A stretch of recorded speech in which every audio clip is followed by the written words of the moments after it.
มายเติมถูกเติมไวผ่อนได้มีเงินคืนจ่ายสะดวกไม่ว่าจะโอนหรือผ่อนชำระและใหม่ล่าสุดรองรับการแบ่งจ่ายผ่าน SPayLater ดูแลทั้งก่อนและหลังการขายทุกช่องทางบริการ 24 ชั่วโมงร้านเติมเกมที่สตรีมเมอร์ส่วนใหญ่ไว้วางใจนึกจะเติมเกมต้อง Richman Shop เท่านั้นแล้วมาเติมกันเยอะๆนะみんな渦巻きナルトが帰ってきたぞ飛来神の術俺ってば父ちゃんを越す火影になる愚かなる子供騙しがお待てろふっ行くぜこれが俺たちの力だってばよ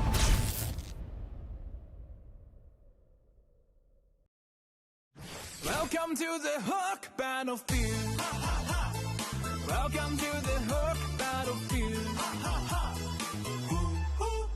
Shake it to left, shake it to right. Got you now, got you now. I can control, I'm flying high. Shake it to right, shake it to left. Try to who, how's my skill?Bigger, bigger, bigger, bigger. Bigger, bigger, bigger, bigger. Bigger, bigger, bigger, bigger. Bigger, bigger. Bigger, bigger, bigger, bigger, bigger, bigger. Bigger, bigger, bigger, bigger, bigger.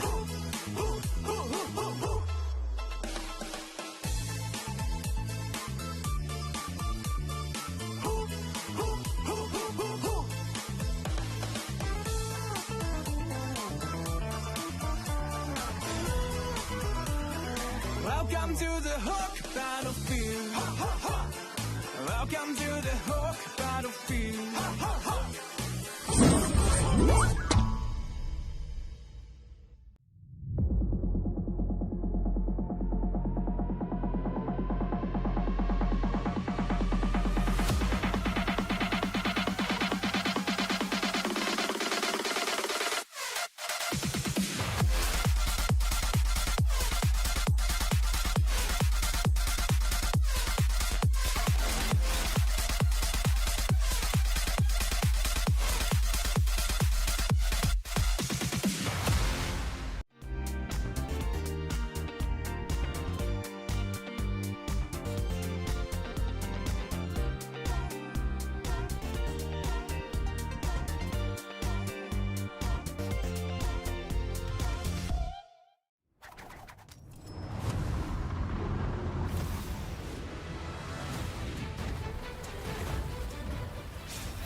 Richman Shop โนหนึ่งเรื่องเติมเกมเหนือกว่าทุกการเติมผู้สนับสนุนหลักอย่างเป็นทางการลีก MSL Thailand เติมได้นับร้อยเกมพร้อมบัตรเติมเกมและบัตรกำนันอีกมากมายเติมถูกเติมไวผ่อนได้มีเงินคืนจ่ายสะดวกไม่ว่าจะโอนหรือผ่อนชำระและใหม่ล่าสุดรองรับการแบ่งจ่ายผ่าน SPayLater ดูแลทั้งก่อนและหลังการขายทุกช่องทางบริการ 24 ชั่วโมงร้านเติมเกมที่สตรีมเมอร์ส่วนใหญ่ไว้วางใจนึกจะเติมเกมต้อง Richman Shop เท่านั้นแล้วมาเติมกันเยอะๆนะみんな渦巻きナルトが帰ってきたぞ飛来神の術俺ってば父ちゃんを越す火影になる愚かなる子供騙しがお待てろふっ行くぜこれが俺たちの力だってばよ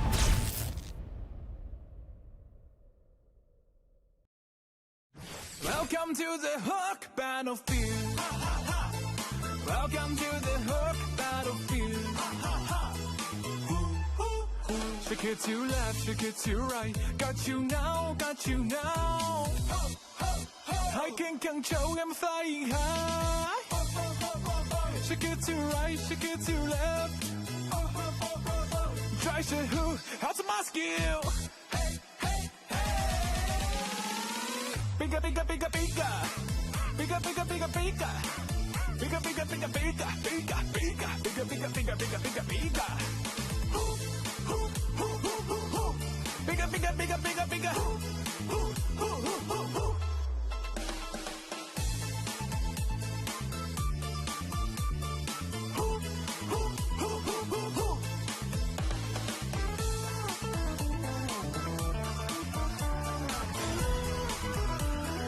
Welcome to the hook battlefield.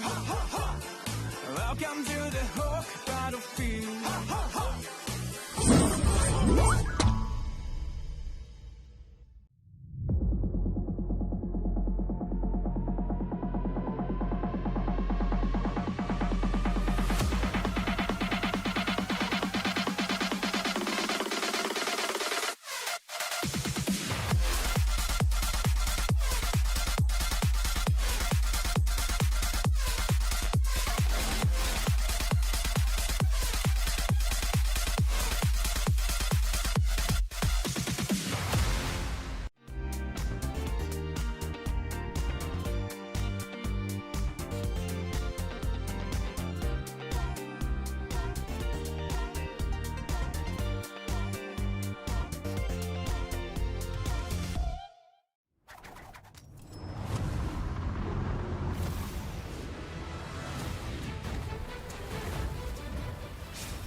Richman Shop โน 1 เรื่องเติมเกมเหนือกว่าทุกการเติมผู้สนับสนุนหลักอย่างเป็นทางการ League MSL Thailand เติมได้นับร้อยเกมพร้อมบัตรเติมเกมและบัตรกำนันอีกมากมายเติมถูกเติมไวผ่อนได้มีเงินคืนจ่ายสะดวกไม่ว่าจะโอนหรือผ่อนชำระและใหม่ล่าสุดรองรับการแบ่งจ่ายผ่าน SPayLater ดูแลทั้งก่อนและหลังการขายทุกช่องทางบริการ 24 ชั่วโมงร้านเติมเกมที่สตรีมเมอร์ส่วนใหญ่ไว้วางใจนึกจะเติมเกมต้อง Richman Shop เท่านั้นแล้วมาเติมกันเยอะๆนะみんな渦巻きナルトが帰ってきたぞ飛来神の術俺ってば父ちゃんを越す火影になる愚かなる大人子供騙しかアマテラス行くぜこれが俺たちの力だってばよ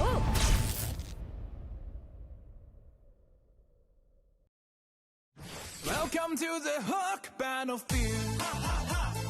Welcome to the hook battlefield. Shake it to left, shake it to right. Got you now, got you now. I can control, I'm flying high. Shake it to right, shake it to left. Try to who, how's my skill? Bigger, bigger, bigger, bigger. Bigger, bigger, bigger, bigger. Bigger, bigger, bigger, bigger. Bigger, bigger, bigger, bigger, bigger, bigger, bigger, bigger. Bigger, bigger, bigger, bigger, bigger.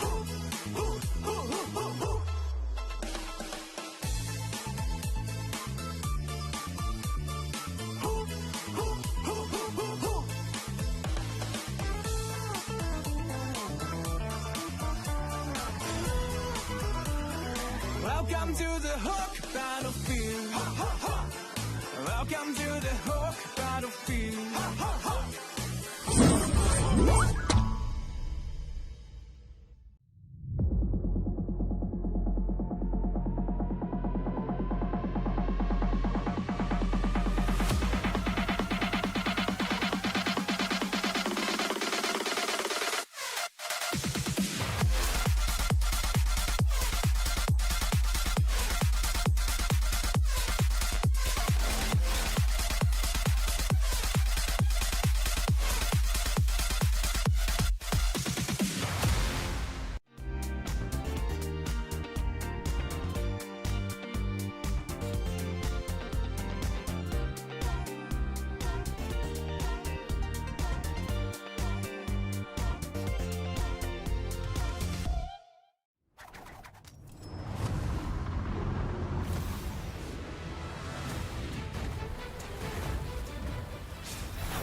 Richman Shop โน 1 เรื่องเติมเกมเหนือกว่าทุกการเติมผู้สนับสนุนหลักอย่างเป็นทางการ League MSL Thailand เติมได้นับร้อยเกมพร้อมบัตรเติมเกมและบัตรกำนันอีกมากมายเติมถูกเติมไวผ่อนได้มีเงินคืนจ่ายสะดวกไม่ว่าจะโอนหรือผ่อนชำระและใหม่ล่าสุดรองรับการแบ่งจ่ายผ่าน SPayLater ดูแลทั้งก่อนและหลังการขายทุกช่องทางบริการ 24 ชั่วโมงร้านเติมเกมที่สตรีมเมอร์ส่วนใหญ่ไว้วางใจนึกจะเติมเกมต้อง Richman Shop เท่านั้นแล้วมาเติมกันเยอะๆนะみんな渦巻きナルトが帰ってきたぞ飛来神の術俺ってば父ちゃんを越す火影になる愚かなる大振りと子供騙しがアマテラス行くぜこれが俺たちの力だってばよ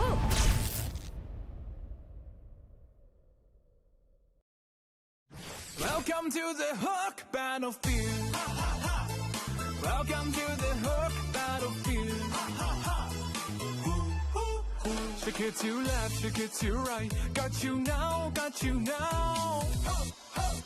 I can control, I'm flying high. Shake it to right, shake it to left. Try to who, how's my skill?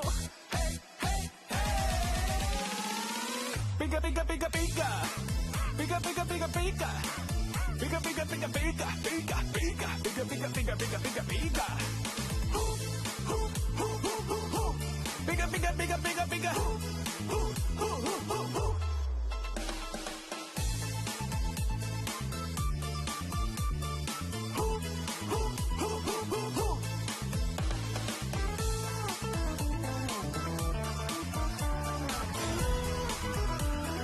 Welcome to the Hook battlefield.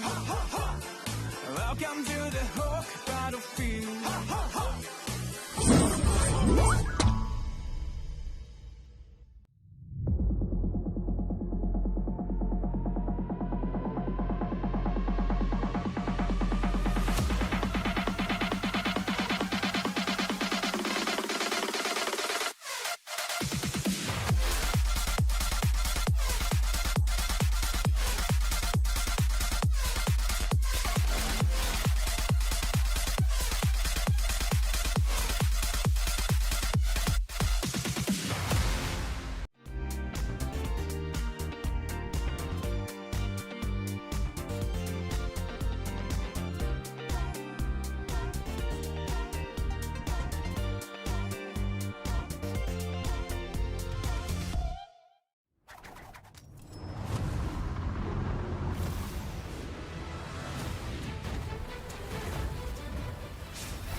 การแข่งขัน MSL Thailand Season 1 Powered by Moonton Official Telecommunication Partner True 5G Official Gaming Phone by Infinix Official Sponsor by Richman Shop Official Gaming Chair Partner DX Racer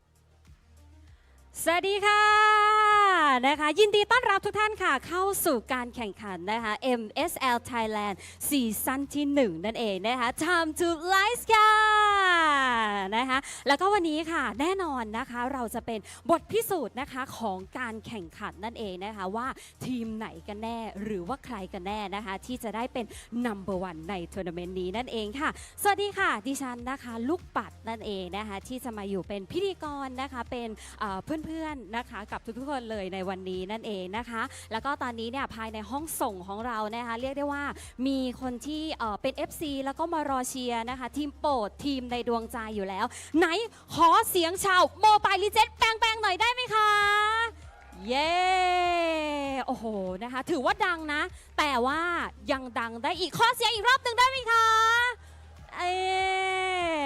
เราต้องแบบช่วยกันบูทนิดนึงเพราะว่าคู่นี้เนี่ยเป็นคู่แรกนะคะเราจะได้เหมือนส่งกำลังใจส่งแรงบูทนะคะให้กับนักแข่งขันด้วยนะคะแล้วก็สำหรับวันนี้นะคะการแข่งขันของเราเนี่ยถือว่าเป็นการแข่งขันวันที่2กันแล้วนะคะของสัปดาห์ที่1นั่นเองค่ะเมื่อวานนี้เนี่ยถือว่าเป็นคะแนนส่วนใหญ่นะคะยังคงเป็นคะแนนที่พี่ๆเหล่าแคสเตอร์นะคะได้มีการคาดการไว้นั่นเองค่ะแล้วก็วันนี้จะเป็นวันแรกเลยนะคะที่เราจะได้เห็นฟอร์มการเล่นนะคะแล้วก็เทคนิคต่างๆนะคะที่เขาจะงัดกันออกมานะคะว่าใครมีแผนไหนหรือว่าใครจะเล่นยังไงนะคะกับ2ทีมนะคะไม่ว่าจะเป็นสำหรับทีมแรกเลยนะคะที่จะมาเจอนะคะกับเราในคู่แรกนะคะนั่นก็คือปราสาทสายฟ้าบุรีรัมย์นะคะแล้วก็จะมีอีกทีมหนึ่งนะคะนั่นก็คือกระต่ายข้างนะคะอารีนานั่นเองนะคะทั้ง2ทีมเนี่ยก็คือจะมีการเล่นหรือว่าการแสดงที่สุดมันนะคะขนาดไหนเดี๋ยววันนี้เราจะได้ดูกันนะคะแล้วก็นอกจากทีม2ทีมนี้เนี่ยทีมอื่นนะคะเราก็ได้เห็นฟอร์มการเล่นไปแล้วนะคะคร่าวๆเมื่อวานนี้เนาะนะคะก็วันนี้ผลสกอร์นะคะจะเป็นไปตามที่พี่ๆแคสเตอร์นะคะได้คาดการไว้หรือเปล่านะคะเดี๋ยววันนี้เนี่ยเราจะได้ดูการแข่งขันไปพร้อมๆกันนั่นเองค่ะแต่สำหรับวันนี้นะคะเกมแรกคู่แรกของเรานะคะนั่นก็คือบุรีรัมย์ยูไนเต็ดอีสปอร์ตนะคะจะได้เจอกับไฮด้าอีสปอร์ตนั่นเองนะคะขอเสียงFC แฟนคลับทั้ง2ทีมอีกรอบหนึ่งได้ไหมคะเย้โอ้โหนะคะวันนี้ถือว่าคู่แรกเนี่ยอุณาฟ้าคลั่งมากนะคะเสียงเชียร์ดังขนาดนี้เนี่ยทั้ง2ทีมนะคะน่าจะมีกำลังใจแล้วนะคะในการแข่งขันนะคะในคู่แรกนั่นเองค่ะเอาละค่ะเพื่อไม่ให้เป็นการเสียนาฬิกาเสียเวลาเล่นเองเลยนะคะก็เดี๋ยวตอนนี้นะคะเราจะไปเจอกับพี่ๆแคสเตอร์นะคะทั้ง3คนกันเลยดีกว่านะคะช่วงนี้ขออนุญาตส่งต่อให้กับหนุ่มหล่อแคสเตอร์ทั้ง3คนค่ะ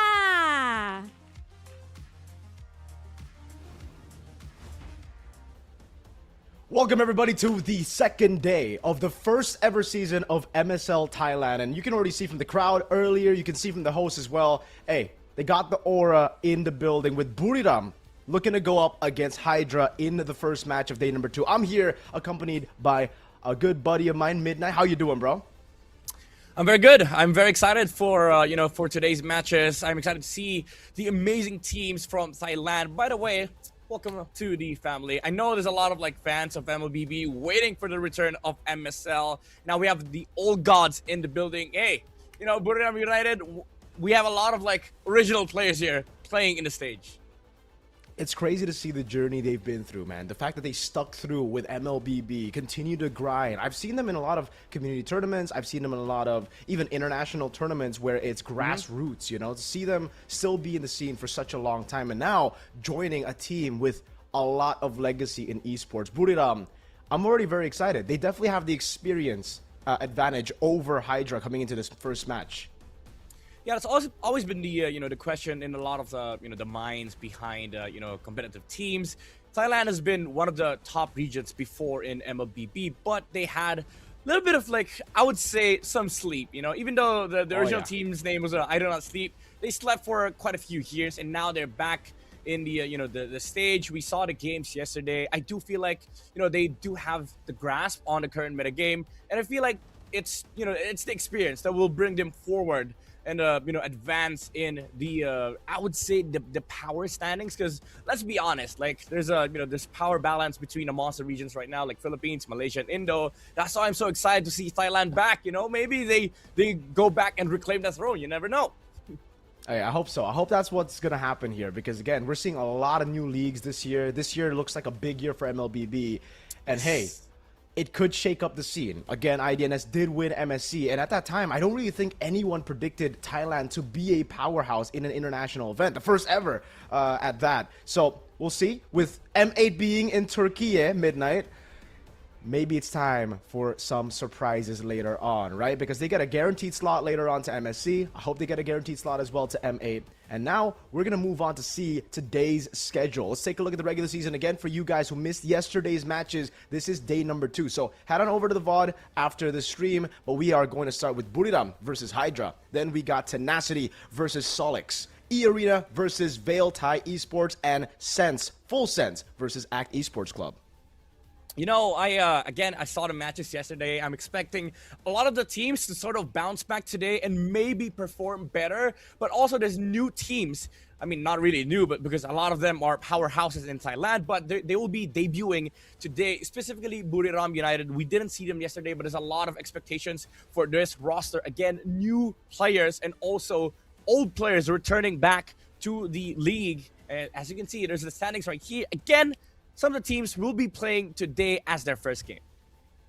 Yeah, dude. Yesterday was pretty sick, man. Bacon Time versus Full Sense was a very, very good matchup. Obviously, 2 Filipino imports in both those teams, man. Exord Spider Miles going up against Dominic and Nezia. That was hype. I really want to see what Full Sense can bring to the table, though, today, right? A lot of people are predicting their first win here today. But what about you, Midnight? Which match in particular are you looking forward to? I'm gonna have to say, I'm looking forward to ACT Esports Club and Valley Thai Esports, because these 2 teams came from the qualifiers. 8 teams were directly invited to play for MSL, but these 2 teams came from the qualifiers. So I'm excited to see their upcoming match. But I have to be honest, Miko. Like, Hydra Esports, even though yesterday they fumbled, they have to get back on their feet for today. But it's a big challenge. It's Buriram United. Absolutely, man. And it's the Blue War, we're calling it here for the first match of the day in day number 2. We're already getting, those derby vibes, man, from these teams. I love the storytelling already.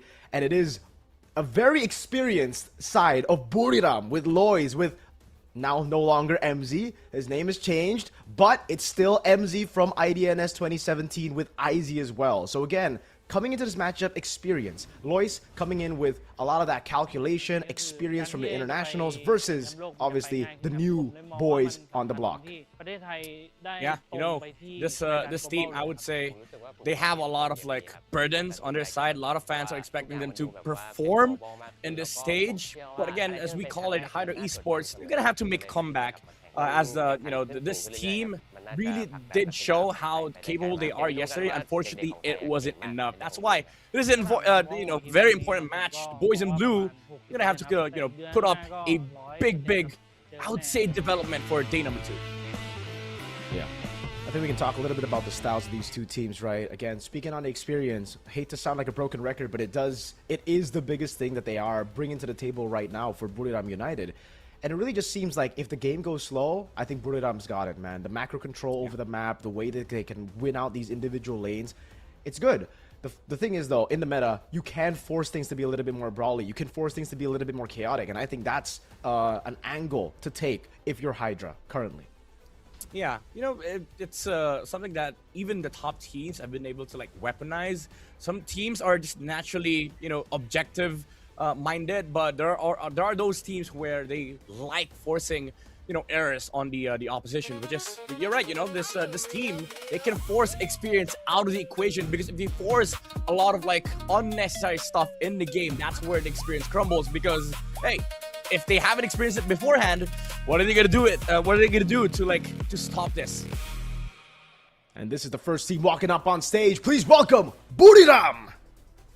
They're looking clean. Man, the experience is definitely on the the equation here for this squad. They have a lot of like accolades in their roster, but I do feel like, as you pointed out, this is something that has to be tested, will be challenged in this upcoming match against Hydra Esports. Just gotta say though, there's one thing I am already skeptical about. MZ's new name, 0367 by 3. That's a very, very tough name to pull off, man. But here on the other side, we got Hydra.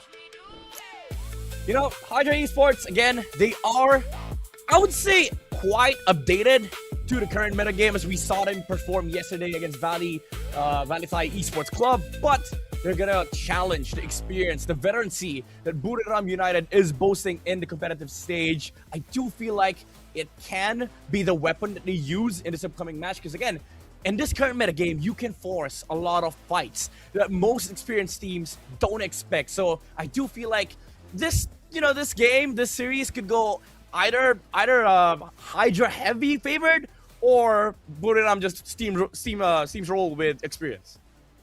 Let's see it, man. Can they make it choppy? Can they make it chaotic enough for Buriram to get overwhelmed? Obviously, the two coaches at the helms for both the teams. We got Trek Quartist for Buriram and Aumzin for Hydra. Yeah, again, speaking about experience, the head coach for Buriram United has a lot of experience as well. He was the head coach for Leon Esports, if I'm not mistaken, back in M7. So this team is really packing, the tools, the experience, all the knowledge that they need to be able to come out as the winners or the victors in this match. But it is their debut game, so these expectations might be met, or maybe they crumble under the pressure.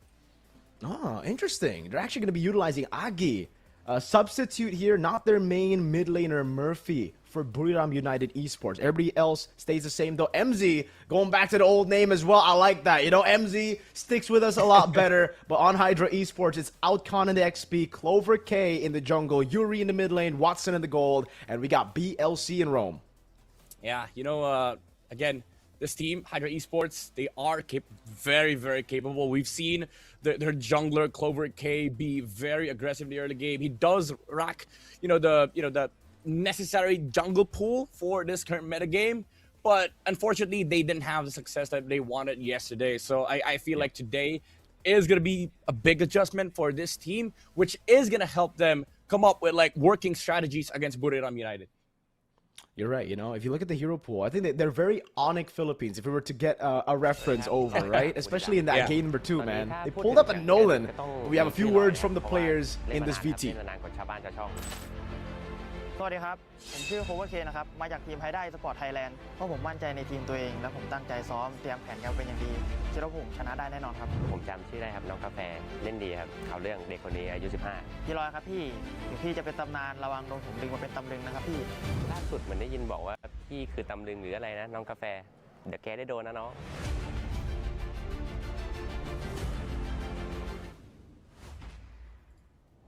Okay, Midnight. I don't know. I don't speak Thai, but it sounds like both of them were trash talking each other. It really sounds like they were going for the spice for this first match, and I like it. When we see a new league, it's always fresh to see these players have that personality. As the league goes on, I hope that doesn't disappear. Yeah, I mean, I would assume this would be one of the matches that if you're a fan of MLBB, you like drama, you like the competition. I do feel like it exists between these two teams because you have Lois on the side of Buriram United, one of the most, I would say, most famous KOLs and players in Thailand. And then you have Clover K on the other side. He is a prominent jungler that is on the rise here for MSL Thailand. And as you can see, even on the talent prediction, it's quite obvious, their talents, they know experience is a big luxury, especially in this metagame, and Buriram has a lot. Yeah. That's really everything we've been saying about Buriram is mainly gone towards the experience. And again, it's because they won MSC 2017, the first ever. We got our town prediction here as well, brought to you by Infinix. Both of us have gone for Buriram as well. So it's an all Buriram desk. On the Thai desk, on the English desk, it's all Buriram. You know what? This makes me want to go for Hydra. I want to root for the underdog. But again, it's up to Hydra to make it chaotic. It just seems like from yesterday's matches as well, they're playing the meta game a bit too much. You're playing the standard MLBB game a bit too much. And if you go up against Buriram with standard MLBB, it's a disadvantage. You're coming into it. Yeah, I think you made a very good point earlier. Like, they're basically the Onyx PH of Thailand, right? Like, they draft the same, but I feel like the main difference is Onyx, especially Onyx Philippines, they know when they can slow the game down, and they know when they need to ramp the speed up. And I feel like that's something that Hydro Esports can learn from, especially from no games yesterday, because sometimes they're just off by a little bit when it comes to the timings. And we'll see it here. Random map draw. We're going to get Flying Clouds for the first map of the day. All right. Now this is the map that you would want for Hydra. This is the map that you can actually push that chaotic style with. So let's see if they can draft a composition that suits the map. Actually, I don't think we've seen that much, right? I mean, especially from MPLPH, MPLID, we don't really draft towards the map. We just draft normal styles, and then the map is kind of like of a bonus. But again, for a new league to make it chaotic, I think they can try to play around the map a bit more. Yeah, again, the term is weaponize for Hydra Esports, and I feel like, again, this is one of the ingredients that you can utilize to sort of change up and maybe confuse your enemy. So when it comes to the drafting phase, I feel like fighters are going to be very, very important here, especially for Hydra Esports.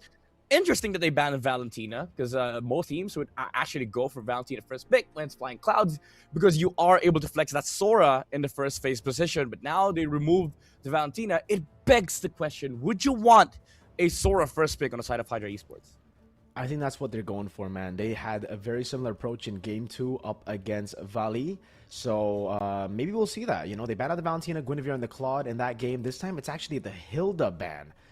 I guess a bit of respect towards Buriram, but for Buriram, it's, I think, the standard MPL bans we have gotten accustomed to. You know, it's the Marcel, it's the Jusin. Yeah. I won't be too surprised if they go for the Freya ban next, but again, it really comes down to whether Hydra have that in their hero pool. They did play it in Game 1 against Vali, but obviously that was a loss, and it was a stomp of a loss as well. Yeah. I would say one here that also begs the ban is the Harley. We haven't seen the Harley on hands of Clover K, so it does put into question whether he plays it or not. Because Buriram United, again, with experience comes with knowledge. You know that Harley is one of the top junglers in the current metagame. And if, let's say, Hydra Esports gets Sora first pick, Buriram United can just answer with a Phobius and Harley. It's something that we've seen so many times in MPLID, MPLPH. It's a very hot commodity hero. So now Hydra Esports, they do get the choice of whether they get the Sora or the Phobius, or maybe take the Harley for the first time. Yeah, could still be the Sora first pick too if they really want to prioritize that with the Valentina setup. A lot of picks open right now for Buriram and for Hydra, and that's why Hydra are going to be taking their time here. First pick is great, but with all the picks open right now, Buriram can snatch away 2 massive picks away from Hydra, and then it'll kind of force them into a passive state in the draft. They go for the Harley first pick despite the Valentina ban, so that's the risk they're willing to take. They're going to go for some of those pickoffs, some of the a little bit more chaotic games, and I think this suits Hydra more than the Sora.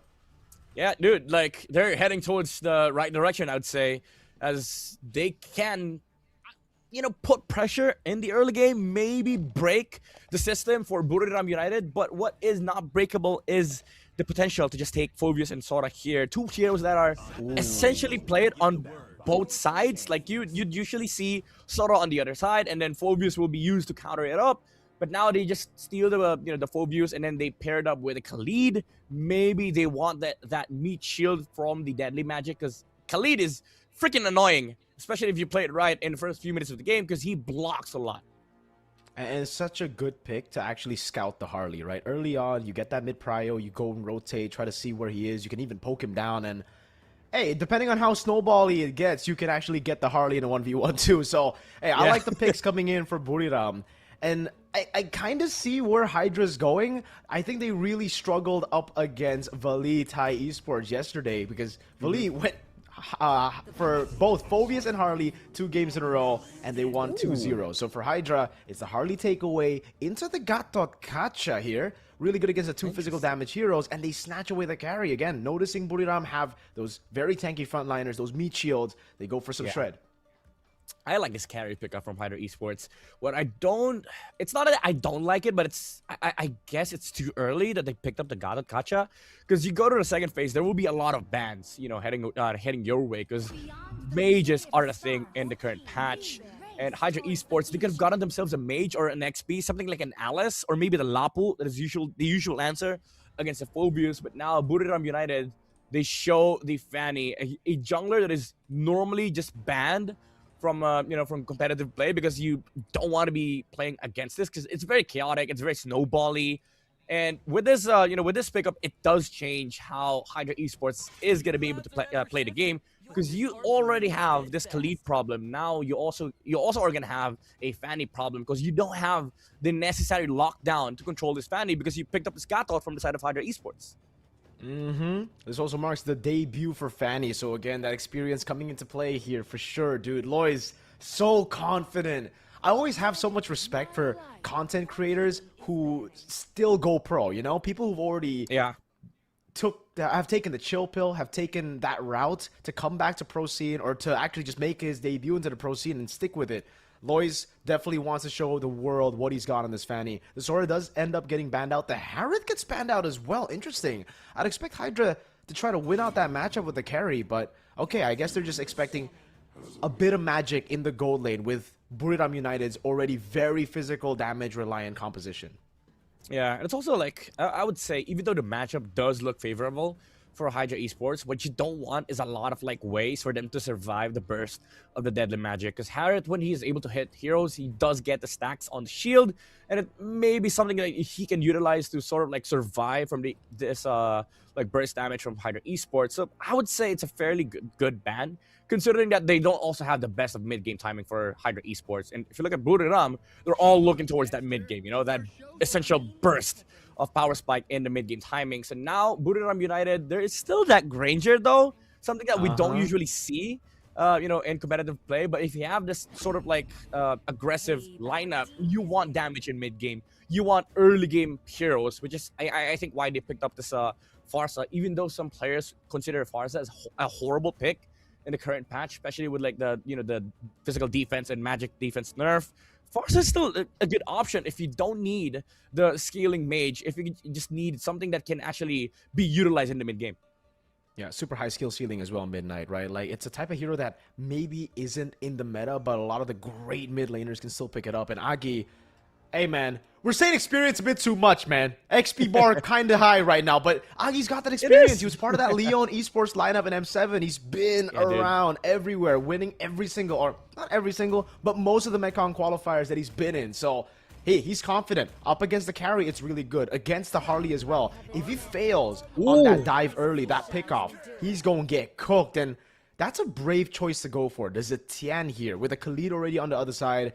The passive is good against some of these guys, but I think there's just too many gap closers for Buriram. Yeah. That passive is just going to get procced so easily. I do like the Lapu Lapu though. They're leaning into that XP, or sorry, they're leaning into the first turtle objective. So let's see about that. The Granger does come through. For Buriram, again, they got crazy poke, but they got to be careful. Clover K on the Harley. If he gets an opening into that backline, oh, this backline is not going to have a good day. Yeah, they're going to be cooked, but I like the confidence that they put on this Granger, Trequartista. Man, again, I'm so sorry for saying the experience word for like the nth time, but you see the idea behind this composition. They don't want to go late, bro. You don't want to fight Harley carry late game. You want to finish the game by 10-minute mark. And Granger is going to allow that for their composition, because once you get to the territory of like the Sky Piercers, any catch that they get, any stun that that the Phobius lands or the Khalid lands on the side of Hydra Esports, they're going to be able to convert that into the Sky Piercer stacks, because they do have the damage to fall back on. They have these damage closers on their lineup. And then you also have like the coverage from the Khalid to sort of protect them in the early game when Hydra Esports doesn't necessarily have the right damage profile for it. So I'm really liking this early game tempo that Buriram United has fielded in with this draft. Well, let's see, ladies and gentlemen, we're going to dive straight into the Land of Dawn for game number 1 here of day number 2, obviously in the first season of MSL Thailand. It is a very, whoa, flicker already. Was that a tap? A mistap from MZ, I believe, in the mid lane. Hey, I know you want to get things started. I know you want to get that tempo. But all right, that's I think it's a fat thing. I don't think he really right. Revitalize already used as well though, so at least it's a trade there for both the roamers. I don't know, man. Maybe he just wants to get outside of the base much faster, like get the vision, get a vision advantage, because it is a thing in the current metagame where roamers stand in front of the tower. So you provide the vision to the tower so roamers don't get, the enemy roamer doesn't get any golden XP for that. And you see it in the mid lane, like BLC is still like level 1 while the Khalid had the access to the quick sand guard for the heal. Something that you actually need against the Gatot and also the Gatot Kacha. Yeah, for sure. Warrior boots straight up there for Watson. Respect towards IZ, MSC winner in the gold lane. The guy that Buriram are definitely going to be looking towards getting some of those Sky Piercer stacks to snowball. No invades happening in the early game. This is a very passive game so far, aside from the mid lane duo. That's always going to be brawling. Audience prediction, though. My lord. Sky high for Buriram, 98 to 2%. Hey, Buriram, they're a legacy org. Everybody knows them in Thailand. This is not too surprising. We went, I mean, all 5 of us went for Buriram too. So town prediction is 100-0. Yeah, dude, it's crazy. Like, people are expecting a lot of things from Buriram United being one of the biggest orgs too in Thailand. I would say it is like enjoyable to see that the audience is celebrating Buriram United, but there's also a lot of pressure on the players because of this. Yeah. Flicker burned down, by the way. Really good move by IZ there, denying the trade over. Plays it safe. This first turtle will go to Buriram. Outcon was looking for a Bravest Fighter, I believe. Just didn't want to get it in the end. Agi, but the airstrike coming down. Oh, this might be a kill. Clover K solo, able to jump back, but MZ is looking for the hunt here. Has the flicker as well. I don't think he wants to dive that tier 2 turret. Clover K, he gets the recall. Yeah, very good moves coming out from both sides, actually. Hydra Esports knowing fully well that they cannot contest this Phoveus as early as, his first turtle. They just went on to the gold lane to sort of like force a trade. At least they get a force on the battle spell from IZ, but MZ already covering the river so that Hydra Esports doesn't get the access back towards that mid prio, which is going to stop Hydra Esports from actually, I would say, forcing trades in terms of like resources. So far, 3 minutes. It really feels a bit Filipino, if I were to say. A lot macro coming in, trades that Hydra are going for. They're not really going to go for that chaotic fight that I expected them to go for. But look at these gangs, proactive by Buriram. I'll give it the rotation up top. Doesn't pop in for the airstrike. Good Fury of the Phoenix to spot them out. And now we get to check on the in-game equipment. Yeah, Khalid, again, casually getting that tough boots. Going to help him to sort of like stay alive from the burst damage coming out from Clover K. In fact, the trio mid, they do a lot of like magic damage between the 3 of them. So this is going to be very, very important for MZ to stay alive, which also means that he gets to do things like this. Yep. BLC is just going to respect it with the Revitalize and the AOG. Agi throws out the Feathered Airstrike. The Sky Piercer gets built up, so this should be where IZ starts joining the team fights, and you can already see that rotation into the turtle. This might be a bit too early, though. Wave up top is still alive. Okay, so IZ doesn't rotate. He's just going to go for the double lane. Really wants to get that funnel going in for the Granger. Yeah, all in for the the gold laner of Buriram United, just to make sure that they slow the game down a bit, get the tempo coming, get the Sky Piercer. I don't even think he has the boots yet. It might have been a Sky Piercer rush for the Granger, but now Hydra Esports. Yeah, doing a lot of damage. Agi able to flicker out. That's still Clover K on the turtle. Narakorn walks up. Clover wins out the retreat. Raging Sandstorm in the Dark Wave catches Clover. It's first blood to Buriram. No stack for IZ, but it's like still a kill. Hold on, Watson trying to go for the shred, but it's only onto MZ, who gets away with the flicker. IZ going for that double lane in the mid lane. What? BLC decides to walk back up. The Fury of the Phoenix is right there, and the AOG gets used up defensively. Yeah, Hydra Esports. Good force, though, on the Fanny. Unfortunately, Clover K had to suffer the consequences of their action. But here's the thing, like Hydra Esports at this point, you are the team that wants to force trades on the map. It's unfortunate that it has to happen in the turtle fight where Phoveus gets to play the game. He likes playing turtle objectives. I would say, as beside from Yuzong, he probably is the next best thing, like the turtle enjoyers in the current metagame. And Buriram United, this is the perfect time for them to actually ramp up the pressure, ramp up the speed, because you are starting to build up damage on the Granger and the Farsa. Yeah, it's so much closer than you would expect, though, from this kind of composition, right? And you can already see that pressure for Buriram. They're really trying to make that move. Reggie Sandstorm lands with a feather airstrike as well. BLC to be taken down by Lois. Still no stack for the Sky Piercer. Lois doesn't get the purple. It's Agi who steals it away. Interesting. I mean, they steal a lot from each other, right? Like, they stole the Sky Piercer stacks from IZ, and Agi was like, I got you, bro. I'm gonna steal the purple away from the Fanny Lois. You get back to the purple. And again, this is the the timing that we are expecting from Buriram United. They know fully well as well that Hydro Esports cannot do anything against this Khalid because he does have a quick Sandguard. Hold that thought though, Agi. Uh-oh. Yeah, he's caught. MZ waiting for him there. Just on the hat up top. It's a 1v1. A flicker in as well by Watson. IZ still... Oh, he doesn't have the Death Sonata. It's down. He's going to go for the shot. It finally comes back up, and that's the first Sky Piercer stack of the day for IZ on the Granger. Ooh, a bit greedy player from Watson. I mean, I get the idea. Oh! Oh, he catches him. IZ! No, unbreakable for BLC. IZ gets away just with the dash, and he keeps the Sky Piercer stacks. Meanwhile, with BLC up top, this is an angle for Buriram to burst out a turtle. That's 2-1 in turtles in game number 1. 4-0 in kills too. Wait, I thought it was much closer to that. Yeah, I mean, it's kind of hard for Hydro Esports to sort of like play the early game because of this lead. And I get the idea behind the play coming up from Watson and BLC. Like, they want to force something, at least something on the map. Maybe do something to this Granger. Unfortunately, he wasn't able to finish the kill. And it ended up being, a horrible play after everything that's happened, because now you gave the Sky Piercer stack towards IC, which is going to ramp up the pressure coming out from Buriram United. Really good cut up top there. Oh, a read by Agi too, man. Again, that experience, bro. That experience coming in handy. Clover. Okay. Ooh. I thought MZ was going to get a big chunk of damage back on Clover there. They group up in the mid lane, but this just gives Lois an opportunity to go into the bottom lane. The AOG, Agi, respects it. Bravest Fighter by Outcon doesn't land it. That's a flicker out from there. Corny gets covered. Bravest Fighter jumps back in. He gets traded out, though, as Clover takes the kill. IZ doing a lot of damage. Clover with the jump in forward, but doesn't have the deadly magic just yet. And it's Buriram who disengage. They respect the damage output of Hydra.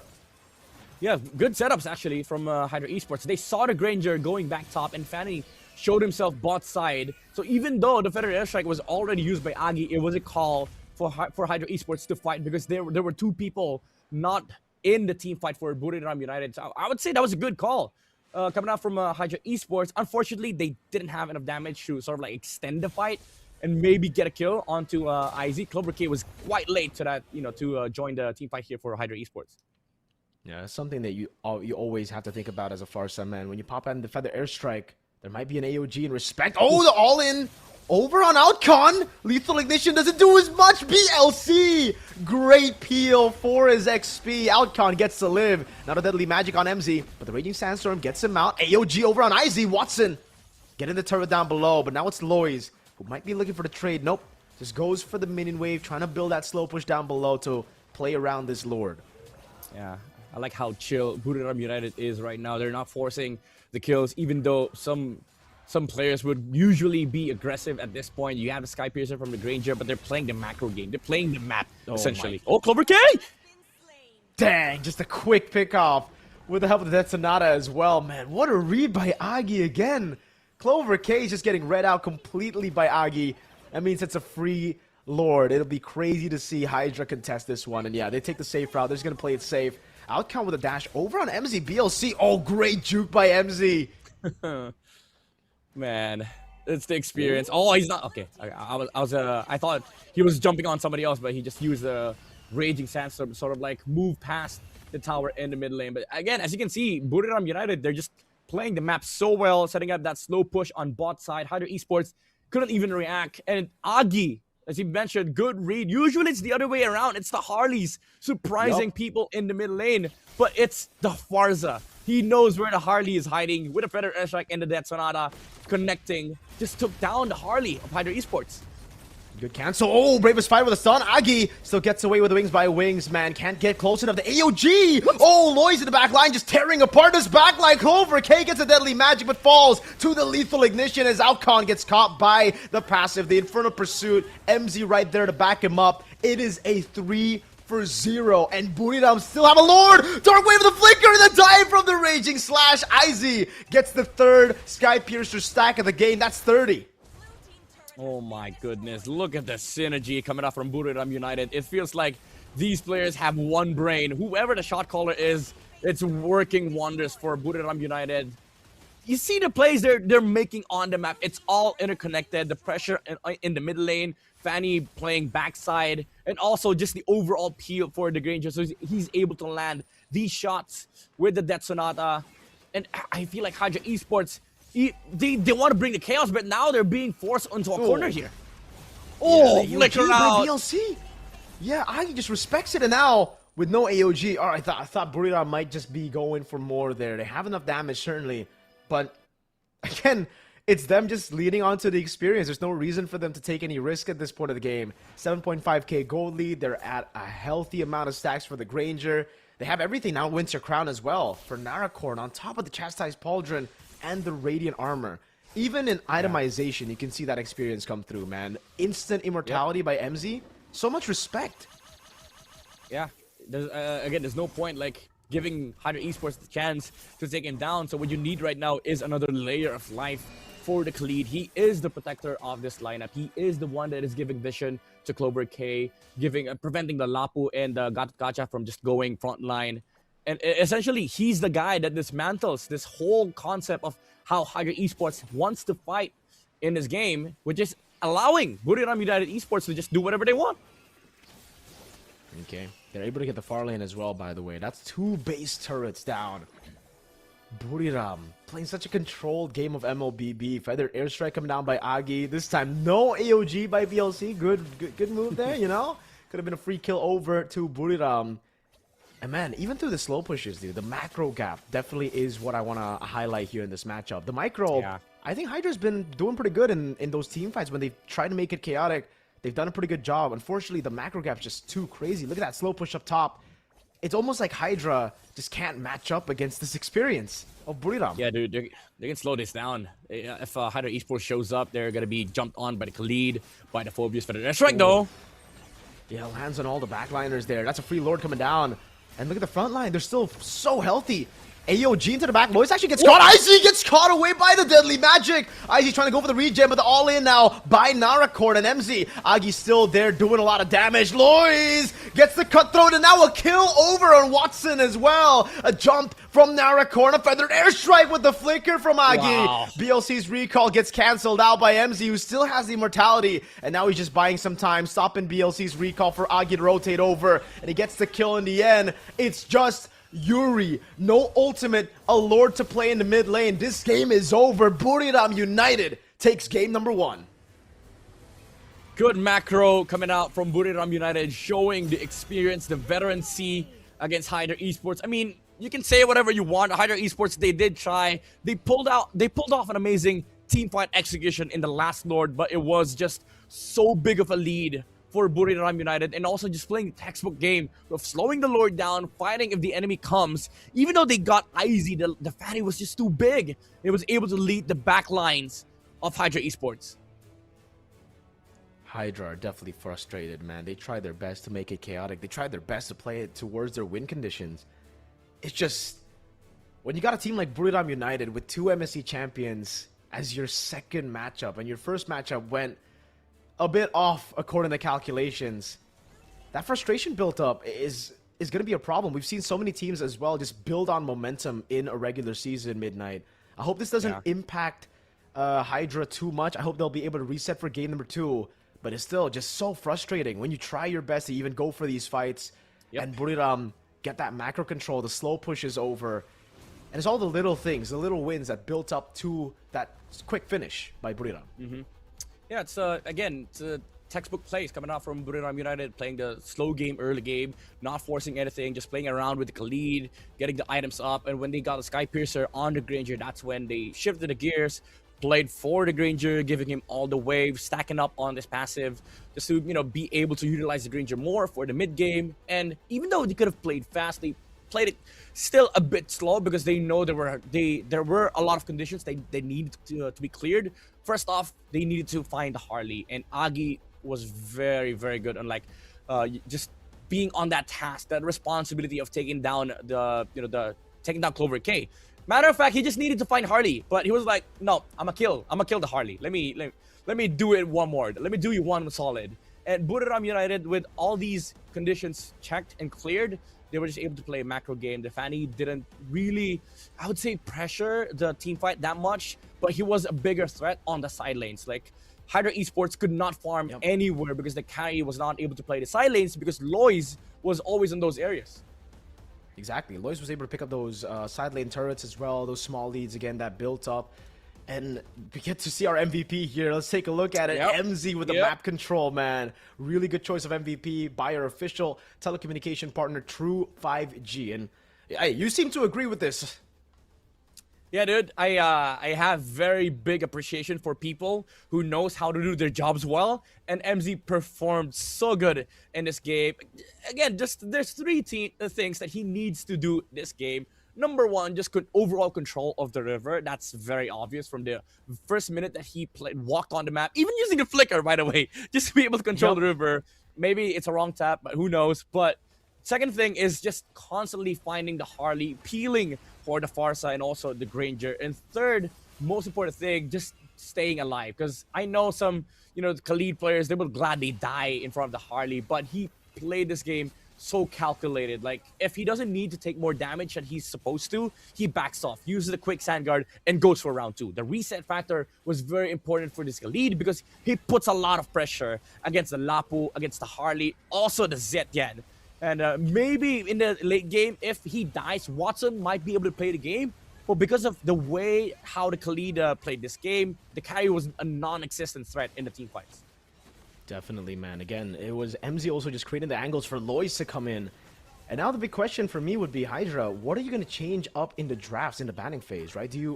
Which other heroes that you banned do you let go in favor of the Fanny ban right now? Because I think this is something you gotta respond to. There's no way you leave the Fanny open again in game number 2.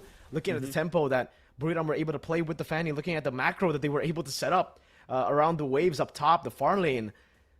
So I think the most logical choice would be the Hilda, right? Replace the Hilda ban with the Fanny. Yeah, I think so too. Because if you look into the heroes that are quite popular in this meta, there's a reason why top teams keep banning the Fanny, because there's almost no counter into this hero. Like, if you look at the past counters, like Moskovs, Badangs, they're not essentially first phase. Like, these heroes are usually reserved for the second phase, which a lot of the times when the Fanny's picked up, they just usually get banned. So I feel like you're right. Like, Hydra Esports, they have to be concerned about this Fanny pickup from Buriram United, because they've shown that, hey, we first phase Fanny. We don't care. Like, at this point, we first phase Fanny, especially on the red side, like red 3, one of the most annoying slots, for like heroes like this, because you pick it up and then you get to remove like a lot of the counters for it. So for Hydra Esports, even the side is, I would say they have to think about that a lot. Like, if they're red side, they still need to be concerned about the Fanny, because if Buriram United just picks up Fanny first pick, what are you gonna do? Yeah, and especially the way that he plays it, right? It's such a slow Fanny. It's not the type of Fanny that gets purely countered by those brawly picks. If you pick up the Phoveus on Hydra, let's say with a first pick Fanny on blue for Buriram, Fanny might just go on the side lane, get a trade, get a turret instead of going for those neutral objective battles. And then Buriram can just out-macro you through that. So yeah, I think the best option to go for would be a ban. You can see here the rich guy. It is IZ. It's Agi as the carry, doing crazy damage with the poke on Farsa. And just as we said it, high skill ceiling. If you're able to really pop off on the Farsa, if you're able to understand the calculations with this hero, it's great. Yeah. It's also a very underrated pick to get away from assassins, right? The Wings by Wings is such a safe ability to get you out against the Harley. Much safer compared to, I'd say, the Juice Sin. Much safer compared to the Eve. Just because you need the Crimson Beacon in battles. You can't just waste it because of a Harley, right? And for the Eve, same thing. You just plant yourself down, poker trick comes in, you're dead. Yeah. Also, just the fact that you can move from the mid lane to a side lane in like 3 seconds, those Wings by Wings. Yeah, very important, especially with this Khalid pickup from Buriram United. Hydra Esports wasn't allowed any sort of like river control this game. That's why it wasn't awkward for a Harley to play the game, because what you want as a Harley is to be able to, like, find ganks in the mid lane. If we don't find anything in the mid lane, we move to a side lane. But this game, they were met by MZ, like all the time, 24/7. They were just constantly seeing dusts and sands, debris from like the Khalid moving around. So it was a bit of a problem, I would say, for Hydra Esports because there was nothing in the early game for them to find. Absolutely. Hey, we'll see if they can reset. We'll see if they can actually, you know, go back to the drawing boards, find a way to beat out Buriram United. Because I really think we got to go back to the point we made. They got to make it a bit more chaotic. Buriram played their tempo, and they played it super slow. They just utilized that experience. They utilized those winning lanes. They utilized this very early game-centric composition to win out those neutral objective battles, to take the neutral objectives as well. And maybe if you want to go for the Harley, go for a little bit more of those, you know, try to lean into the winning lanes. The carry against the Granger, you can't really put on kill pressure there early against the Granger. The Lapu against the Fovea, same story there. So the Harley just struggles so much to find that winning matchup for him to gank. Yeah, I agree. Even the Lapu, like most people consider Lapu as like one of the better options against Phobias. I would have liked the Glue, honestly, because it just brings so much chaos and disruptive ability in team fights. Even the Gatot, bro, like I like Gatot as a hero. Like he's very macro oriented. He peels very good. But at that in this game, like there was nothing to peel. They were just constantly being outplayed by the Fanny Cables. Nothing to really punish. I mean, the Farsa, he can technically punish and force battle spell from Agi. But that was about it. There was nothing that is forcing Buriram United away from mid prio. In fact, they didn't even get mid prio at all in this game. So I would say the Gatot pick was too early for my taste, because when they picked up the Harley and the Gatot Kacha together, they were just countered essentially by one pick. The Khalid was just able to freely roam around the map because there was no punish. Like, who stops him from healing? Who stops a quick Sandguard if he's like 1,000 miles away from the Gatot? Who gonna stop him? Nobody. Nobody stopped him in that game. Literally, MZ he just opened up every part of the map. He got those engages. He baited out deadly magics. And he won out the lanes for the boys as well. Those gangs over to IZ. Hey, if you guys want to redeem the code, go ahead. Follow MSL Thailand's social media page on Facebook, YouTube, and TikTok and redeem that code. We got a lot of gifts later on as well. Definitely a lot of redeem codes here for y'all, so stay tuned. Yeah, for all the MLBB fans, even if you're not from Thailand, even if you're not like, you know, I would say watching a lot of MSL tournaments, just get the redeem code, because I know you guys like the gifts, the rewards that you get in game. I know there's a lot of like Indonesian fans, Filipino fans watching right now, especially in the Philippines, because again, there's a lot of Filipino imports in MSL Thailand. Yeah, for sure, man. We're getting a lot of eyes definitely on MSL Thailand, especially with the promos and MPL ID, MPL Philippines. Yeah, dude. A lot of our pro players have been asked, you know, in the interviews, in the loser interviews, in the winners interviews, what do you think about MSL Thailand? Have you scrimmed against them? And some teams have actually scrimmed against the MSL Thailand teams, and they've said they're just very, very aggressive. I think we definitely got a taste of that aggression yesterday, but today we're seeing a lot more of that calculated style, the macro from Buriram. Yeah, it's the classic story of like scrims versus tournaments, because I know some teams out there are very aggressive, but when it comes to like the big stage, you have to know when your lineup is able to play. The difference between playing fast and playing it slow. And I feel like Buriram United just understands it much better compared to Hydra Esports, but also the fact that the draft didn't allow Hydra Esports to have this early game chaos that they wanted to bring. Buriram United, what is this? They're taking an approach from Valley Thai Esports. Valley also banned out the Lancelot. I guess this is just pure respect to Clover K. Maybe if he gets into a tough spot, he just goes for his comfort heroes, which might be the fast-clearing junglers. Like sorry, not fast-clearing junglers, but the very mobile junglers, right? Because, again, Valley, they banned out 3 junglers in the first phase for both games they won against Hydra Esports. It's the Lancelot, Yi Sun Shin, and the Guinevere in game 1 against Hydra. In game 2, it was Lancelot, Yi Sun Shin, and Suyo. So at least we see the Lancelot here. Hydra, I think we got to let go of the Hilda. I think we got to get that Fanny banned out, because Buriram, I'm feeling they're confident enough to pull it off first pick. Okay.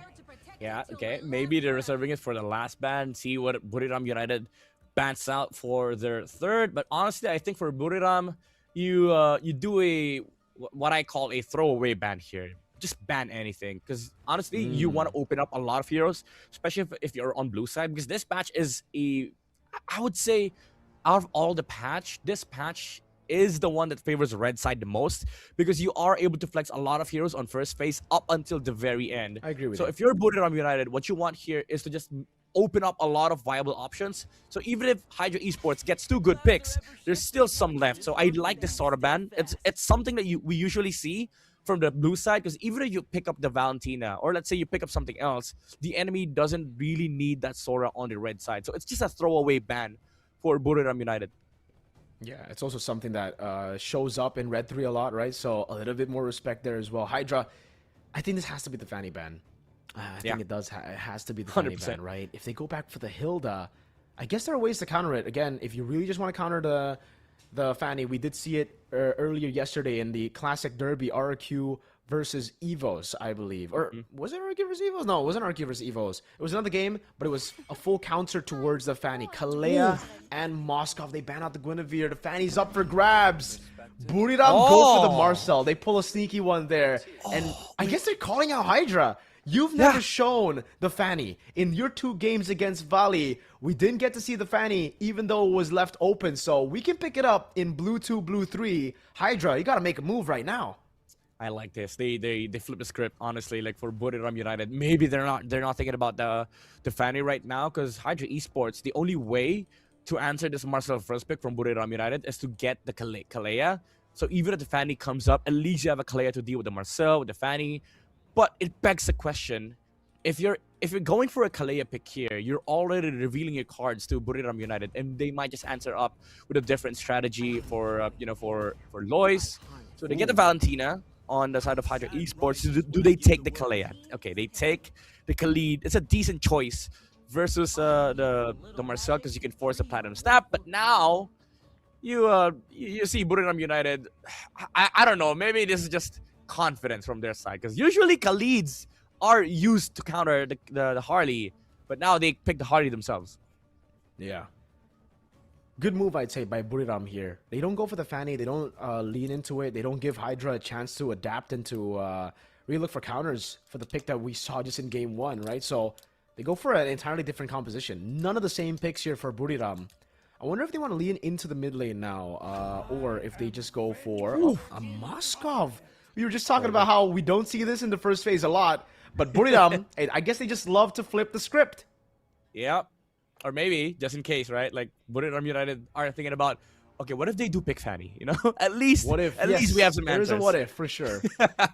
Because even though the Marcel is quite annoying to play against as the Fanny player, it's never enough, especially on the hands of like a good Fanny player. So I guess this is sort of like a redundancy or a fallback plan for Buriram United, just in case of emergency, you know? So, like, Hydra Esports, they don't get overly confident in picking up the Fanny for Red 3. So, I think you go for different routes here. You go for a different approach.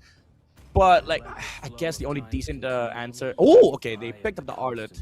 This is something that we've seen from MPL Philippines, by the way. The Arlet counter against the Harley. Yep. We've seen a lot of that in MPLID as well. I really like the Arlet into the Harley here, especially considering they have a lot of CC resets here for the Vengeance. The Khalid's already there. You got the Valentina Terrify as well. And I really think they're going to build upon this. Maybe get a hyper carry in the gold lane, something like a Claude. Pretty sustainable as well. And then go for utility in jungle. So it is definitely a new version of Hydra. We haven't seen Mr. Clover on any utility jungles just yet. But I really think this is a composition to do it. But really good read by Buriram, man. That Fredrin ban might be a Baksha ban next, you know, if they're really reading into this. There's then no more utility junglers to go for. The only one maybe would be Akai if you're really leaning into the resets, but I'm not a fan. I'm not a big fan of Akai, honestly, especially in this patch. Especially against Marcel, by the way. Like, he stops the heavy spin. He doesn't stop the skill, but he stops you from, like, walking in. So, I feel like for Buriram United, I really like coaches when, you know, they know what's happening. And this Fredrin ban, maybe they ban Baksha. Okay, they banned the YSS. It's good. It's a good read, because I feel like Hydra Esports, they're leaning towards that Baksha and Yisun Shin pick up for their side, because Yisun Shin, he can fight Moskov. He's quite okay against Marcel. And he also has an advantage against Harley, because you get that vision. The Harley's job is kind of hard, because like you want to snipe the YSS, but he gets the vision from like the ult. So now Hydra Esports, I guess you fall back to the the normal Grangers. The Claudes as a hyper carry. But what do you pick up on the utility jungler? Do you go Baksha Claude? Okay, they go Suyo. Oh, they still go for the Suyo. This was banned out. Remember, we were talking about this already. Fast junglers. The thing is, though, Buriram can... I don't know if they want to take the risk by going Yve. It is a really good pick into the Suyo, but the Arlet and the Valentina get so much value up against this Yve. Yeah. Buriram, they don't really have like a... They don't really have guaranteed mid-prio with Marsa. I think the Khalid gets a little bit more mid-prio too. So this game, it's Hydra who can play that fast tempo, who can just go for those brawls. Buriram gotta go for those trades. They gotta look for pickoffs around the map. So winning lanes against the Arlet, that's something that they're gonna have to think about here. Did they go for the Alice? Oh! Oh my god. Wait, I was gonna say like Hilda XP, all right. Yeah. Wow, aggressive. A very execution-based composition by Buriram. They're feeling it, dude. Well, here's the thing. I've seen Marcel XPs before. I don't know if they're willing and if they're crazy enough to pull it out, but Marcel is quite okay against Arlet, I would say, especially with the Brave Smite. Like if he uses Vengeance on you, it's an insta pop on the Brave Smite, so you're essentially removing the poke damage from the Arlet. But this, for us to pick up, it's quite dangerous. You're playing it into a Valentina, Khalid, and Arlet. Yep. But if they can make the mid-prio work, I see this as a way to sort of like help the Harley ramp up the pressure in the early game. Ooh. Now they pick up the Harith on the side of Hydra Esports. Very good choice, I would say. They do need magic damage on their side. I don't think the Valentina is enough. And it's a hero that can survive this aggression coming out from Buriram United. And also, it's leaning towards that early mid pressure that we were talking about that Buriram had on game number 1, and this time around they can bring the chaos early on against Buriram United. Yeah, I see the vision for sure for Hydra, but to play devil's advocate, man, that Farsa, Aki's been on point. Farsa can really wreck that game plan if you're playing with the Harith, dude. If you get zoned out, if you get poked away, especially with a flicker. Ooh. Yeah. I think even the Moscow's going to have a good time in lane here, you know? Again, that prio in lane, we know Izzy again comes in with experience, so laning phase, something that he's bringing to the table as well for this matchup. So let's see, will Buriram be able to get a clean sweep 2-0, this time in game 2 with a little bit more individual flair after showing us such a slow, calculated, systematic game of MLBB in game 1. And it's Hydra who are trying to match that, who are trying to go even faster than Buriram in game 2 with their own version of game 1 Buriram, with their own version of neutral objective control on the Suyo. But he's got to be careful. So much magic damage on Buriram. This is something that the Suyo struggles with, but I have confidence in this composition by Hydra. But if it's just you, draft-wise, who you got, Midnight?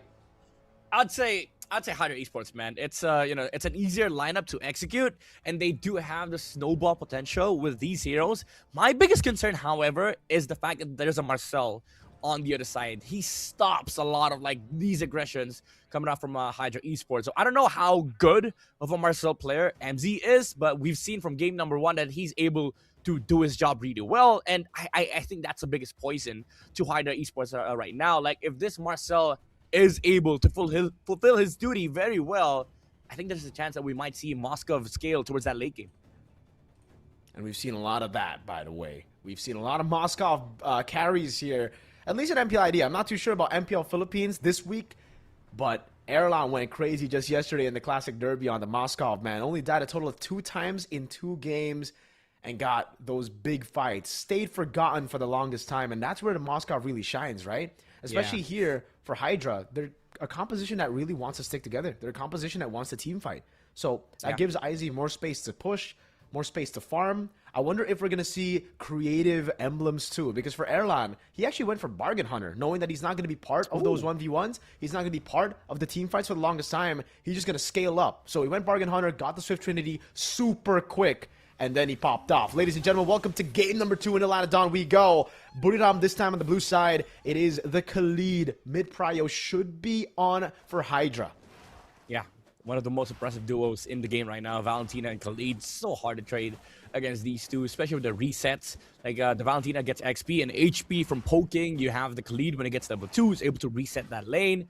And as Marcel and Farsa, it's quite annoying playing a sort of like passive game, because usually these two also wants to be oppressive, but against Valentina and Khalid, you're not able to do that. But we see Lois, however, very aggressive jungling, went straight towards that green camp against Clover K, and he didn't see that. There's no catch. He didn't see Buriram United doing this. Uh-oh, Outcon. Dude, he's already losing out in this lane, dude. And it's so frustrating if you're behind on an Arlet. It's just so tough. He can't even walk up here. Narakorn just waiting in that bush. If he goes for a cheeky vengeance, he's going to get caught. I like the emphasis on last hitting, though, for Narakorn. Something that even to this day, we see a lot of XP laners, a lot of players in general, kind of, they don't care about it. But last hits, hey, it gives you a lot of value. Yeah, it's extra 15, 20 gold. Not even, like 30 gold per wave. So it's a big thing, especially in the early game. Especially if you have heroes that depend with farm. Whoa! Great move there. Blade Surge into Soul Sever. A little bit of a James Panks move by Mr. Clover. Oh, he's another Blade Surge with the Soul Sever almost takes Agi down. Oh, Lord, that fast tempo from Clover. Is he going to go Sky Piercer? It looks like it, dude. Yeah, I mean, he does have the chance. Oh, Clover K. Oh. All right, Lois can't really get his hands onto Clover. BLC gets bonked by the power of Wildness.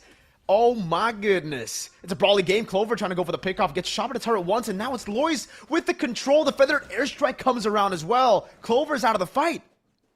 Oh, they overextended, I would say. Like, I was happy for a bit for Hydra Esports because they got the mid prio, but when Clover K went on to that green cap, I was like, that's too much, bro. That's too much. Even though the Khalid followed up just to block some of the ganks from Buriram United, they do have damage.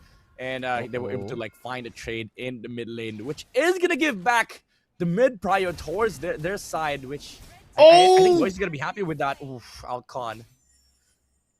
Yikes. Solo kill down below. Narakorn, what is he? Is that just the base damage and concussive blast? Outcon. I think so. He got nuked. Oh my man, Hilda XP, it's back. MSL Thailand, they're bringing it back. This is one of the most annoying heroes in the XP lane. Even before, like when people flex Hilda as a roam in XP, it's quite annoying because there's not a lot of heroes that can deal with him. Watson though, oh, Agi once again. Feather airstrike to pressure top side. Look at this control from Buriram United. They're not even giving him any space to farm. Clover K can't walk in his own jungle. Despite the Valentina and the Khalid, they don't have that mid prio, dude. And it's so quick by Buriram. I love how they're flipping the script, not just in game, not just in the draft, but in game too, right? They don't even clear the mid lane before that rotation earlier to really play with the minds of Hydra. And now they gank in the bottom lane. Outcon, I think he might be Dobon for the airstrike. Comes in time. They get a gank successfully. No trade on the other side. IZ reads their rotation. Yeah, as you mentioned, like Buriram United, they don't care about mid prio because they know they don't have the best of control in mid. What they want is to just maximize the side lanes. That's something that we typically see from top teams. When they know they cannot fight mid, they go side lanes immediately, and that's the advantage of having the Farsa here. MZ though. Oh, the golden hour by MC is shot. Deadly magic and the SOD lands. Raging Sandstorm with the flicker, but he jumps into the golden hour. Oh no, BLC getting outplayed by the Marcel of MZ. Oh man, what a fast-paced tempo from Buriram United. You know what? Screw mid lane prio. Let's go side lanes. Let's bring the side laners to mid so we equalize the fight. Instead of 3v3, we fight 5v3. And because of that, Buriram is able to completely dominate the match, dominate the river. Agi does not stop in this rotation. The Zaman Force was good. He dodged a lot of feather airstrike shots, but at the end of the day, Yuri gets assassinated in the mid lane by Lois. Way too aggressive, I guess, from Yuri. I don't know where exactly he got caught there, but Lois is going straight to the purple buff. And Narakorn was able to bring the rest of the team over to the enemy purple buff, actually. Over on Outcon, Agi survives with a sliver of health as Lois comes back in. Izzy gets a turret. It's so fast-paced. 4,000 gold lead in 5 minutes, Midnight. Oh my lord. Look at this mid prio. It's gone now for Hydra Esports. It's gone. Even the Valentina and Khalid cannot walk over it. And MZ doing a fantastic job of just holding down these two guys. So if you do proper math, it's not even 5v3, guys. It's 5v2, 5v1 at best, because Valentina and Khalid, they're stuck in mid. They are. There's not much they can do as well. MZ can just stack up with the Thunderbelt. Oh my lord! Feather airstrike. Yuri's gonna go and gold. My goodness, the lethal ignition ticks down on him. He even flickered out of that, dude. It ends up being a wasted flicker as Narakorn holds them down in the bottom lane, and Clover can't even look for rotations because he doesn't know where the Harley is. Oh no. Harley. Lois. He's waiting for Clover.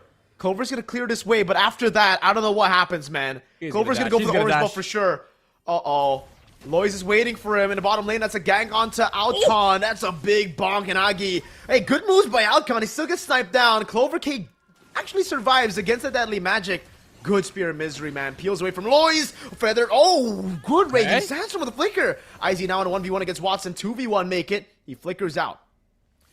Ooh, Clover K. I was about to say, like, he was in a risky position in the mid lane. He dashed into the bush.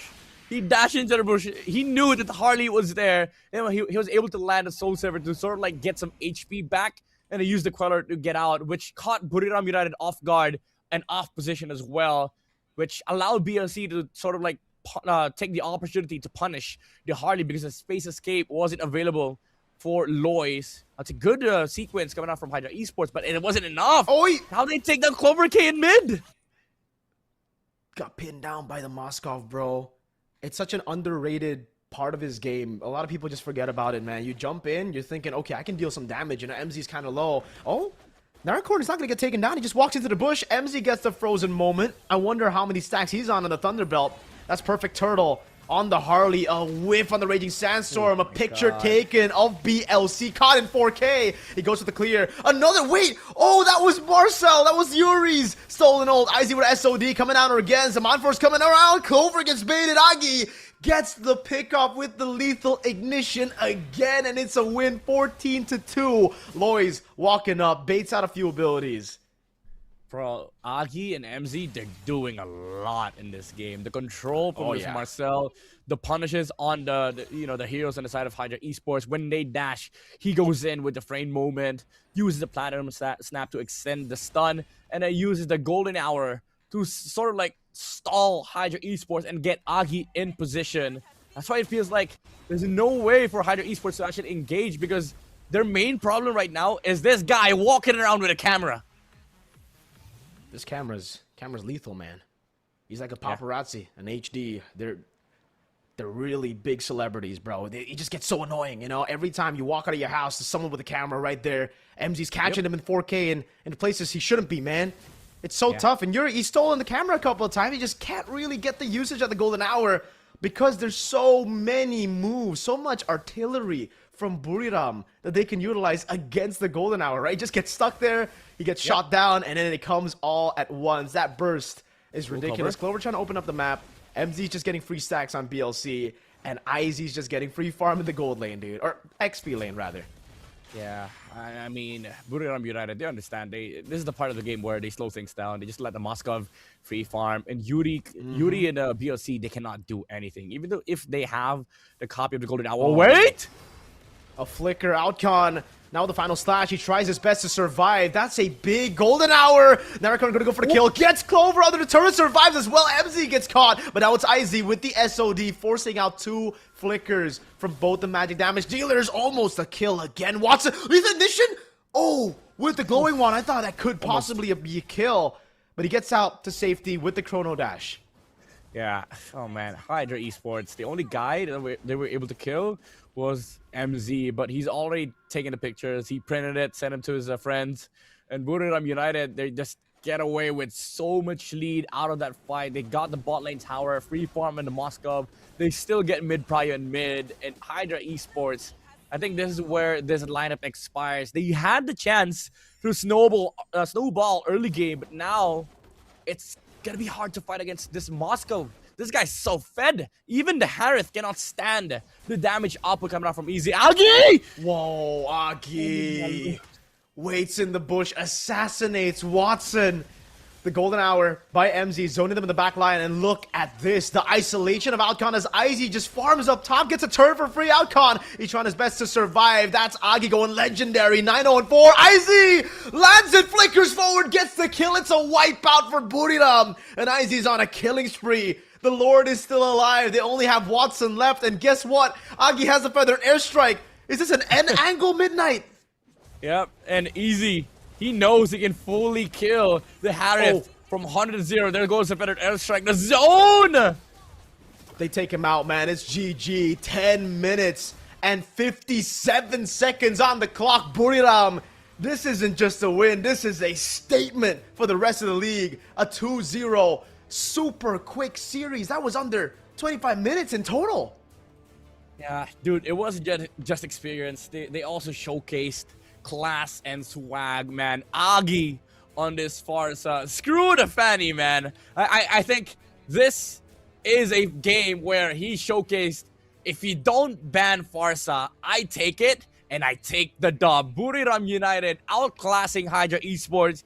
Even with a draft that Hydra Esports could have run away and taken the snowball early games, maybe establish a momentum in the mid game. It wasn't enough. The Khalid, the Valentina answer wasn't really enough for them to stop Agi from doing Agi things. He was able to solo kill people off the back of one play alone with a feathered airstrike in a good position from the bushes. Man, Buriram United, this is something else. Absolutely, man. It's a solid win for Buriram. A lot of fans in the building, obviously rooting for Buriram, man. 98-2 audience prediction. Everybody got their prediction right, or at least everybody except for that 2%. Obviously, it's great to root for the underdogs as well. Gotta see Hydra improve here, man. With these matches, they can only improve, and honestly, I see glimpses of brilliance here and there from some of their players, right? It's just they gotta learn a little bit more of that macro. They need to fix their rotations in the early game. And unfortunately, in this game, they just got completely outclassed. And it's the Harith who would have worked in theory, but again, the Farsa cooks him. Let's throw it over to an ต้อง interview. ขอแสดงความยินดีด้วยนะคะสำหรับชัยชนะนะคะในคู่แรกด้วยนะคะก็ถือว่าสนุกมากๆเลยนะคะอ่ะเดี๋ยวก่อนอื่นเลยแนะนำตัวกันนิดนึงค่ะว่า2หนุ่มหล่อที่ยืนอยู่ตรงนี้ชื่ออะไรกันบ้างคะ สวัสดีครับชื่อลอยครับชื่อในเกมชื่อลอยครับชื่อเล่นชื่อภูมิครับเล่นจังเกิลครับผม ค่ะนะคะเล่นตำแหน่งอะไรนะคะเมื่อกี้ จังเกิลครับ จังเกิล สวัสดีครับชื่อแมนครับชื่อในเกมชื่อ MC ครับตำแหน่งโลมครับ โอ้โหนะคะวันนี้กองเชียร์มาเชียร์เยอะมากนะคะอยากจะถามลอยนิดนึงวันนี้มาคนเดียววะคะ วันนี้มาคนเดียวครับ เอ้าทำไมอ่ะ แฟนอยู่ที่บ้าน โอ้ยวันนี้ก็เหงาเลยอะดิเหงาไหม เหงาครับเหงา นิดนึงนี่ถ้าเกิดว่ามีแฟนมาดูด้วยนี่เราจะเล่นโหดกว่านี้ไหมคะ บาปครับบาปเยอะเลย นิดนึงนะคะอ่ะเดี๋ยวถามความรู้สึกกันบ้างดีกว่านะคะว่าหลังจากที่เราได้1แต้มนะคะกลับบ้านกันไปในเกมนี้แล้วรู้สึกยังไงบ้างคะใครตอบก่อนก็ได้ ไม่ต้องแย่งกันค่ะตอบทั้ง2คน อะไรนะครับ รู้สึกยังไงบ้างกับการได้1แต้มนะคะในแมตช์นี้ รู้สึกว่าเป็นการเปิดประเดิมที่ดีครับเพราะว่าชนะก็ดีอยู่แล้วนะครับผม โอเคเราต่อเลย รู้สึกยังไงบ้างคะในการได้แต้ม ก็โอเคครับเป็นการประเดิมสนามได้ดีครับ แล้วก็จะทำผลงานให้ดีแบบนี้ทุกแมตช์ครับ ปกติเราเป็นคนพูดเก่งนะ ไม่ต้องเขินคนดูเยอะแยะ นะคะเดี๋ยวคำถามต่อไปเลยนะคะความรู้สึกที่ได้มาแข่งในลีกของ MSL Thailand นะคะพร้อมกับนี่เลยเรามีผู้ชมเดี๋ยวมานั่งดูสดนะคะในห้องส่งแห่งนี้ด้วยเนี่ยอยากถามว่าเรามีความรู้สึกยังไงบ้างคะ รู้สึกว่าการแข่งออฟไลน์เป็นอะไรที่สนุกครับเพราะว่ามันมีเรื่องของการเสียงเฮของคนดูครับมันก็เลยเอนจอยไปด้วยเวลาคิวได้หรืออะไรอย่างงี้สนุกครับ ค่ะ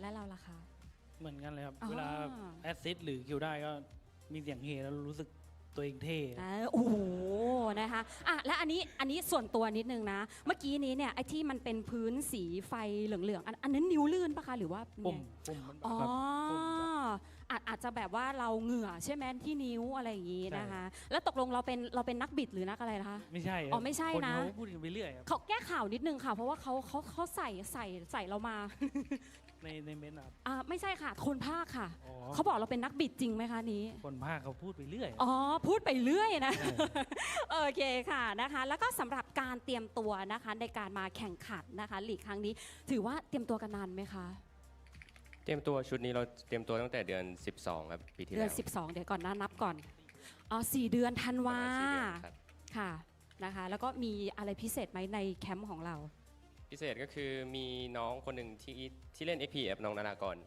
เป็นเด็กที่ผมรู้สึกว่าถ้ามันมั่นใจมีของน้องแบกได้ อันนี้คือพูดถึงน้องอาจจะไม่ได้ยินใช่ไหมคะ น่าจะ ไม่ได้ยินเนาะ ไม่ได้ยิน โอเคแล้ว MC ล่ะคะมีอะไรอยากจะเมาส์ในแคมป์ไหมคะ ในแคมป์ครับ ที่เราเก็บตัว ไม่น่าไปตีแบตก่อนแข่งครับปวดไหล่ไปหมดแล้ว อันนี้นี่คือเสียงในหัวใช่ไหมคะแอบบ่นนิดนึงนะคะ และก็อยากจะถามค่ะว่าในบรรดาทีมในลีกเนี่ยทั้งหมดเลยนะคะเราอยากเจอทีมไหนเป็นพิเศษไหมคะ MC บ้าง MC ก่อนบ้างเดี๋ยวเราก๊อปปี้ ผม อยากเจอทีมไหนเป็นพิเศษไหม ก็เจอได้หมดเลยครับ เพราะว่าอยากเป็นแชมป์ก็ต้องเจอได้หมดครับ เจอได้หมดนะคะแล้วลอยล่ะคะ ผมอยากเจอฟอร์ซ่าน่ารักครับ อุ้ย เพราะว่าเมื่อวานนี้เห็นเปิดตัวทำโลโก้อย่าง อันนี้คือส่งเขาไปแฝงในทีมนู้นหรือเปล่า ไม่ใช่ไม่ใช่ โอ้ไม่ใช่นะ นะคะก็อยากเจอปอซ่าเนาะนะคะสุดท้ายนี้อยากจะให้ฝากอะไรถึงแฟนๆหน่อยที่มาเชียร์เราในวันนี้ค่ะ ขอบคุณที่มาเชียร์วันนี้นะครับ แล้วก็จะทำผลงานให้ได้ดียิ่งขึ้นไปนะ วันแรกอาจจะตื่นสนามเองนะครับ ขอบคุณครับ ค่ะ MC ค่ะ ก็เหมือนกันนะครับขอบคุณแฟนคลับแล้วก็ครอบครัวนะครับมาหมดเลยก็ขอบคุณครับฝากเชียร์แมตช์หน้าด้วยนะครับผม โอเคค่ะนะคะขอบคุณทั้งลอยแล้วก็ MC ด้วยนะคะแล้วก็ยินดีด้วยสำหรับ1แต้มนะคะในคู่แรกนะคะและเดี๋ยวช่วงนี้เนี่ยเราขออนุญาตส่งต่อให้กับ3หนุ่มหล่อแคสเซอร์ของเราอีกเช่นเดิมค่ะ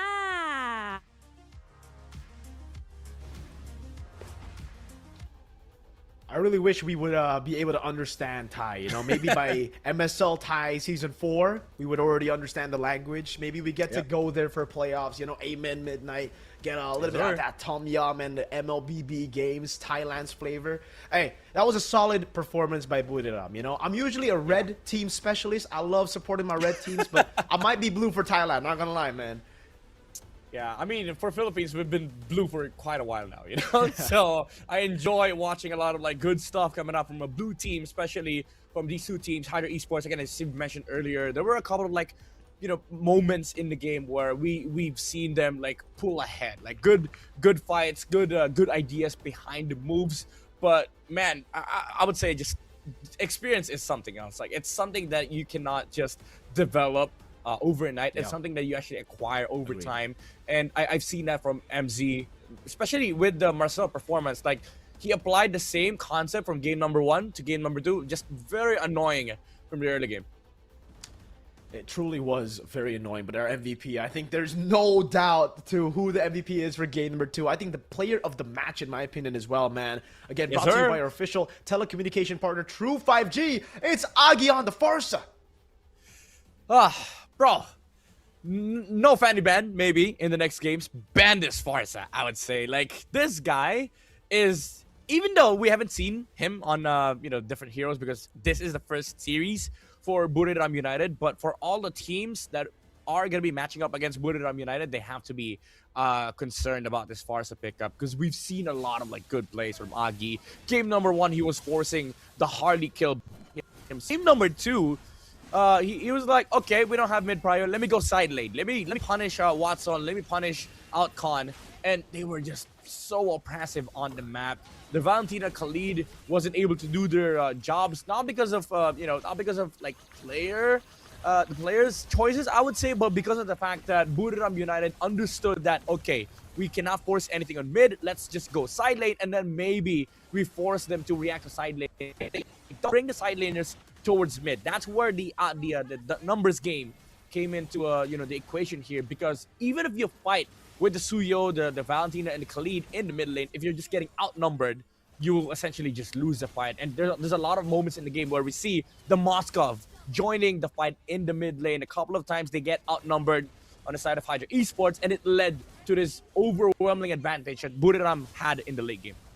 Yeah, I know we were saying, you know, in game number 1, it really felt like more of an outclass towards the macro side of things for Buriram. There were times where Hydra were able to pull off some pretty good plays in terms of just individual micro play. But then we see game number 2, and I think we get a big gap in micro here, you know? So micro, macro, both of it getting gapped this hard. I think even in just the little things in laning as well. Again, something that I expected, but I didn't expect to be that big, was a win for IZ in lane. He was stomping the Harith in lane, man. It was so tough for Watson, because if you're already losing in 1v1 against IZ and the mid lane loses as well, Agi just gets free rotations, free kills up top, free ganks. You're not able to pick up the gold. And unlike the Moskov, you can't play in the side lane. You're kind of built to go for the you know, 3 items. Once you get 3 items, you play around the fight. That's how you get gold for the most part. Moskov, you lose out, you go 0-5, you can still play silently, you can still farm up to be a monster later. So it just gets really tough for Hydra. Again, hopefully they learn from this, man. This was an 11,000 gold lead for Buriram, man. Such a quick game. 10 minutes and 50. Nothing on the board this time for Hydra. No turtles. At least in game 1, they were able to get a turtle. They were able to push Buriram to a tougher game, you know? It was longer as well. Yeah, I agree. I think it was more clear in game number 2 where experience was, you know, in favor of for one team. Buriram just understood that, okay, we have an advantage. We have a mid lane prior problem. Let's go side lane. And that is what led to this amazing snowball. And usually when we see like lineups that have late game timings, snowball like this, it usually ends in a, you know, dominating fashion, and that's what we saw here in this game, because none of the heroes on the side of Hydra Esports had the resources nor had the items to deal with this overwhelming damage coming up from Buriram United. In fact, if you go back to like you know, the last few fights that Buriram won, Agi was two-shotting people off the back of one ultimate. Like the Feathered Airstrike was taking down BLC, he was taking down Clover with 2 shots from the Feathered Airstrike. And all Easy or Izzy had to do was like, okay, let me play objective. Let me just snipe people with Spear of Destruction. He joins the fight, and then also the threat of the Deadly Magic really allowed Buriram to just play aggressive, because none of the heroes from the side of Hydra Esports can play front lines. Even the Khalid was not surviving any engage from the side of Buriram United, which is why I also agree. Like Agi is the player of this match because he provided so much aggression. He opened up a lot of moves for Buriram, but also closed out the winning conditions here for Hydra Esports. Outcon this time is the one who takes over the sandbag on Arla too, man. So, hey, that's definitely tough. This is very, very tough. He got ganked so many times in the bottom lane. He was bonked so many times in a 1v1 again. It's just such a difficult game, dude, when you're behind on the Arlet, and that's exactly what we saw for Outcon. Again, for Outcon, unfortunate game on the Arlet, man. The combo was definitely there. You know, it would have been even better if they had a utility jungler, I'd say, still. But it would have been worse in terms of the gold lead if they got a utility jungler and lost the way they did in the early game. So it's a gamble you got to take against Buriram to go for, I guess, to go ban for ban in the early game, to try to win out in the early game. If you lose out, that's a 10-minute game. If you win, could be a 20-minute game, depending on how you execute.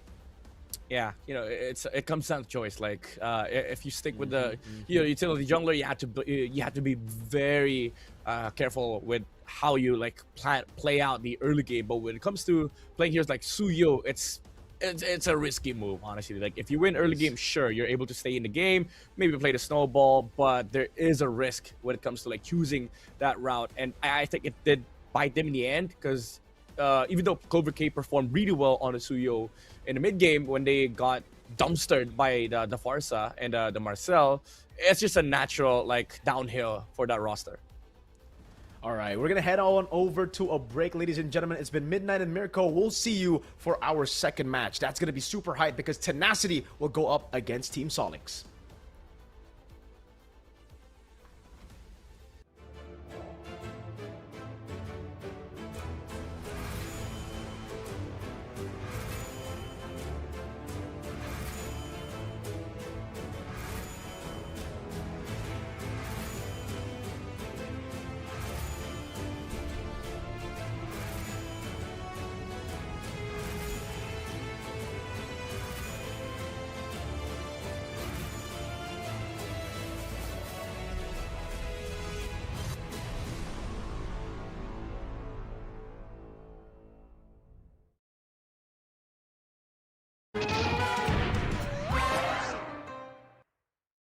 Richman Shop โน 1 เรื่องเติมเกมเหนือกว่าทุกการเติมผู้สนับสนุนหลักอย่างเป็นทางการลีก MSL Thailand เติมได้นับร้อยเกมพร้อมบัตรเติมเกมและบัตรกำนันอีกมากมายเติมถูกเติมไวผ่อนได้มีเงินคืนจ่ายสะดวกไม่ว่าจะโอนหรือผ่อนชำระและใหม่ล่าสุดรองรับการแบ่งจ่ายผ่าน SPayLater ดูแลทั้งก่อนและหลังการขายทุกช่องทางบริการ 24 ชั่วโมงร้านเติมเกมที่สตรีมเมอร์ส่วนใหญ่ไว้วางใจนึกจะเติมเกมต้อง Richman Shop เท่านั้นแล้วมาเติมกันเยอะๆนะみんな渦巻きナルトが帰ってきたぞ飛来神の術俺ってば父ちゃんを越す火影になる愚かなる男子供騙しかアマテラス行くぜこれが俺たちの力だってばよ。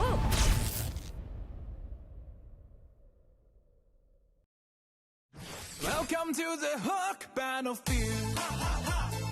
Welcome to the Hook Battlefield. Shake it to left, shake it to right. Got you now, got you now. I can control, I'm flying high. Shake it to right, shake it to left. Try to who, how's my skill? Bigger, bigger, bigger, bigger. Bigger, bigger, bigger, bigger. Bigger, bigger, bigger, bigger, bigger, bigger. Bigger, bigger, bigger, bigger, bigger, bigger. Bigger, bigger, bigger, bigger, bigger.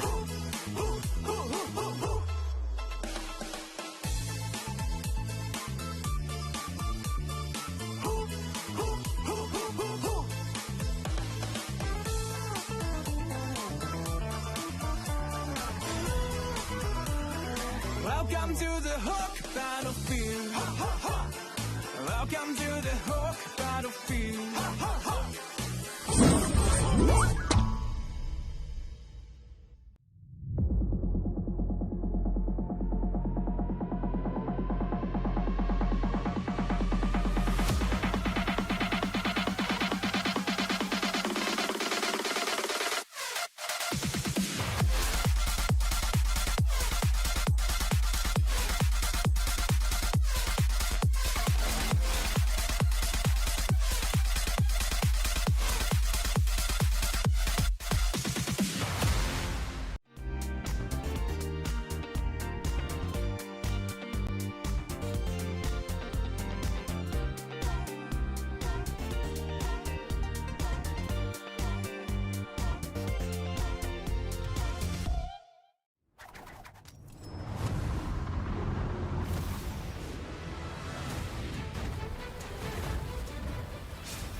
Richman Shop โนหนึ่งเรื่องเติมเกมเหนือกว่าทุกการเติมผู้สนับสนุนหลักอย่างเป็นทางการ League MSL Thailand เติมได้นับร้อยเกมพร้อมบัตรเติมเกมและบัตรกำนันอีกมากมายเติมถูกเติมไวผ่อนได้มีเงินคืนจ่ายสะดวกไม่ว่าจะโอนหรือผ่อนชำระและใหม่ล่าสุดรองรับการแบ่งจ่ายผ่าน SPayLater ดูแลทั้งก่อนและหลังการขายทุกช่องทางบริการ 24 ชั่วโมงร้านเติมเกมที่สตรีมเมอร์ส่วนใหญ่ไว้วางใจนึกจะเติมเกมต้อง Richman Shop เท่านั้นแล้วมาเติมกันเยอะๆนะみんな渦巻きナルトが帰ってきたぞ。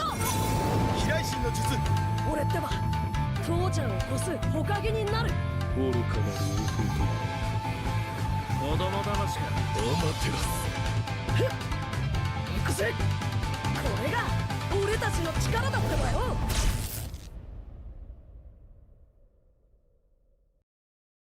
Welcome to the Hook Battlefield. Welcome to the Hook Battlefield. Shake it to left, shake it to right. Got you now, got you now. I can control, I'm flying high. Shake it to right, shake it to left.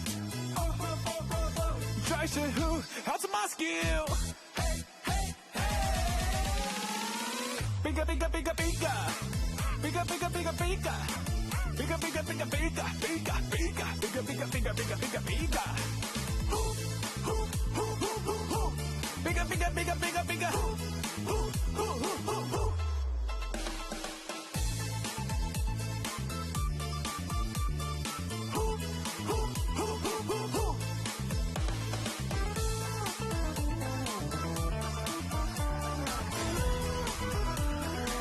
Welcome to the Hook battlefield. Welcome to the Hook battlefield.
Richman Shop โน 1 เรื่องเติมเกมเหนือกว่าทุกการเติมผู้สนับสนุนหลักอย่างเป็นทางการ League MSL Thailand เติมได้นับร้อยเกมพร้อมบัตรเติมเกมและบัตรกำนันอีกมากมาย เติมถูกเติมไวผ่อนได้มีเงินคืนจ่ายสะดวกไม่ว่าจะโอนหรือผ่อนชำระและใหม่ล่าสุดรองรับการแบ่งจ่ายผ่าน SPayLater ดูแลทั้งก่อนและหลังการขายทุกช่องทางบริการ 24 ชั่วโมงร้านเติมเกมที่สตรีมเมอร์ส่วนใหญ่ไว้วางใจนึกจะเติมเกมต้อง Richman Shop เท่านั้นแล้วมาเติมกันเยอะๆนะみんな渦巻きナルトが帰ってきたぞ飛来神の術俺ってば父ちゃんを越す火影になる愚かなる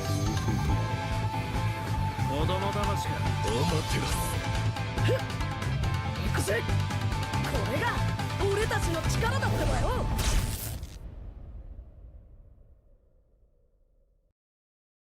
Welcome to the Hook battlefield. Welcome to the Hook battlefield. Shake it to left, shake it to right. Got you now, got you now. I can control, I'm flying high. Shake it to right, shake it to left. Try to who? How's my skill? Bigger, bigger, bigger, bigger. Bigger, bigger, bigger, bigger. Bigger, bigger, bigger, bigger, bigger, bigger, bigger, bigger, bigger, bigger, bigger, bigger. Bigger, bigger, bigger, bigger, bigger.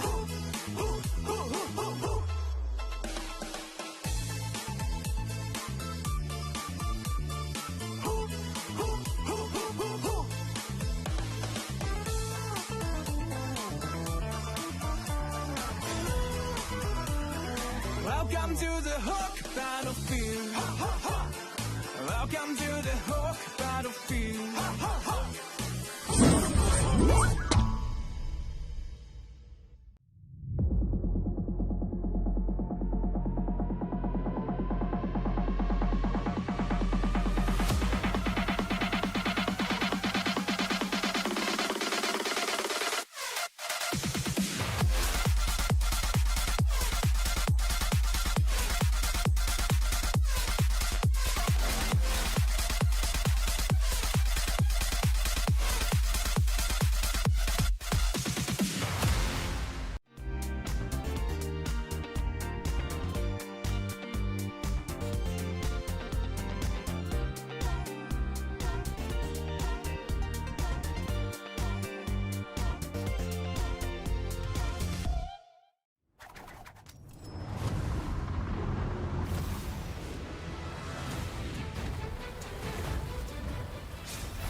Richman Shop No 1 เรื่องเติมเกมเหนือกว่าทุกการเติมผู้สนับสนุนหลักอย่างเป็นทางการ League MSL Thailand เติมได้นับร้อยเกมพร้อมบัตรเติมเกมและบัตรกำนันอีกมากมายเติมถูกเติมไวผ่อนได้มีเงินคืนจ่ายสะดวกไม่ว่าจะโอนหรือผ่อนชำระและใหม่ล่าสุดรองรับการแบ่งจ่ายผ่าน SPayLater ดูแลทั้งก่อนและหลังการขายทุกช่องทางบริการ 24 ชั่วโมงร้านเติมเกมที่สตรีมเมอร์ส่วนใหญ่ไว้วางใจนึกจะเติมเกมต้อง Richman Shop เท่านั้นแล้วมาเติมกันเยอะๆนะみんな渦巻きナルトが帰ってきたぞ飛来神の術俺ってば父ちゃんを越す火影になる愚かなる王子供騙しかお待てろ行くぜこれが俺たちの力だってばよ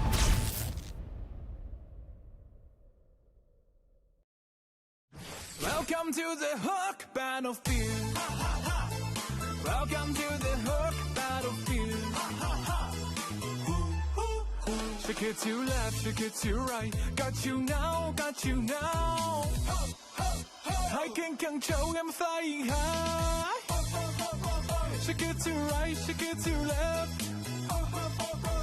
Try to who? How's my skill? Bigger, bigger, bigger, bigger. Bigger, bigger, bigger, bigger. Bigger, bigger, bigger, bigger, bigger, bigger. Bigger, bigger, bigger, bigger, bigger, bigger. Bigger, bigger, bigger, bigger, bigger.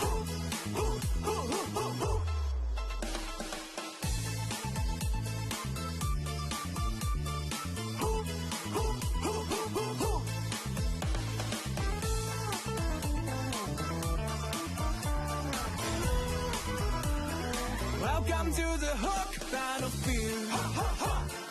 Welcome to the Hawk Battlefield.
Richman Shop No 1 เรื่องเติมเกมเหนือกว่าทุกการเติมผู้สนับสนุนหลักอย่างเป็นทางการ League MSL Thailand เติมได้นับร้อยเกมพร้อมบัตรเติมเกมและบัตรกำนันอีกมากมายเติมถูกเติมไวผ่อนได้มีเงินคืนจ่ายสะดวกไม่ว่าจะโอนหรือผ่อนชำระและใหม่ล่าสุดรองรับการแบ่งจ่ายผ่าน SPayLater ดูแลทั้งก่อนและหลังการขายทุกช่องทางบริการ 24 ชั่วโมงร้านเติมเกมที่สตรีมเมอร์ส่วนใหญ่ไว้วางใจนึกจะเติมเกมต้อง Richman Shop เท่านั้นแล้วมาเติมกันเยอะๆนะみんな渦巻きナルトが帰ってきたぞ飛来神の術俺ってば父ちゃんを越す火影になる愚かなる王子供騙しかお待てろ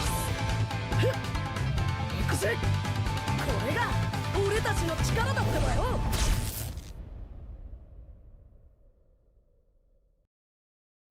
Welcome to the Hook Battlefield.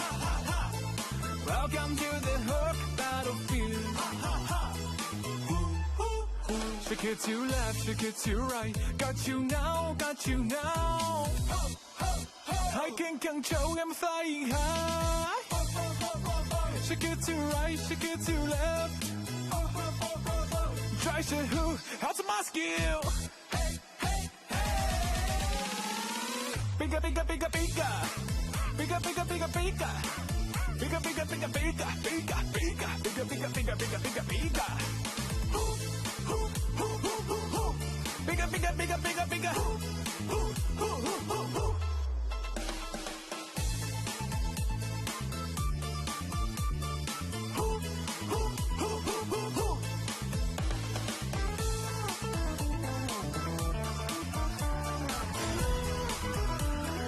Welcome to the Hook Battlefield. Welcome to the Hook Battlefield.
Richman Shop โน 1 เรื่องเติมเกมเหนือกว่าทุกการเติมผู้สนับสนุนหลักอย่างเป็นทางการ League MSL Thailand เติมได้นับร้อยเกมพร้อมบัตรเติมเกมและบัตรกำนันอีกมากมายเติมถูกเติมไวผ่อนได้มีเงินคืนจ่ายสะดวกไม่ว่าจะโอนหรือผ่อนชำระและใหม่ล่าสุดรองรับการแบ่งจ่ายผ่าน SPayLater ดูแลทั้งก่อนและหลังการขายทุกช่องทางบริการ 24 ชั่วโมงร้านเติมเกมที่สตรีมเมอร์ส่วนใหญ่ไว้วางใจนึกจะเติมเกมต้อง Richman Shop เท่านั้นแล้วมาเติมกันเยอะๆนะみんな渦巻きナルトが帰ってきたぞ。飛来神の術俺ってば父ちゃんを越す火影になる。愚かなる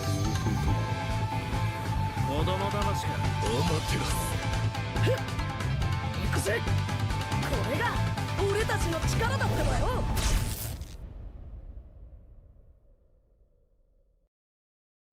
Welcome to the Hook Battlefield. Welcome to the Hook Battlefield.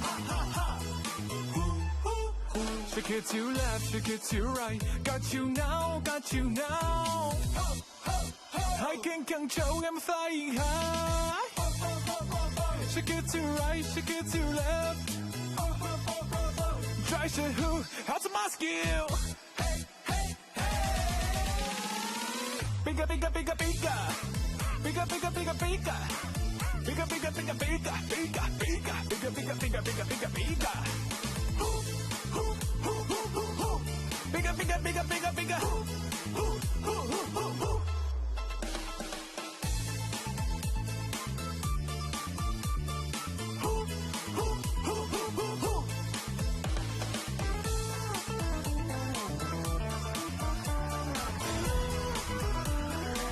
Welcome to the Hook battlefield.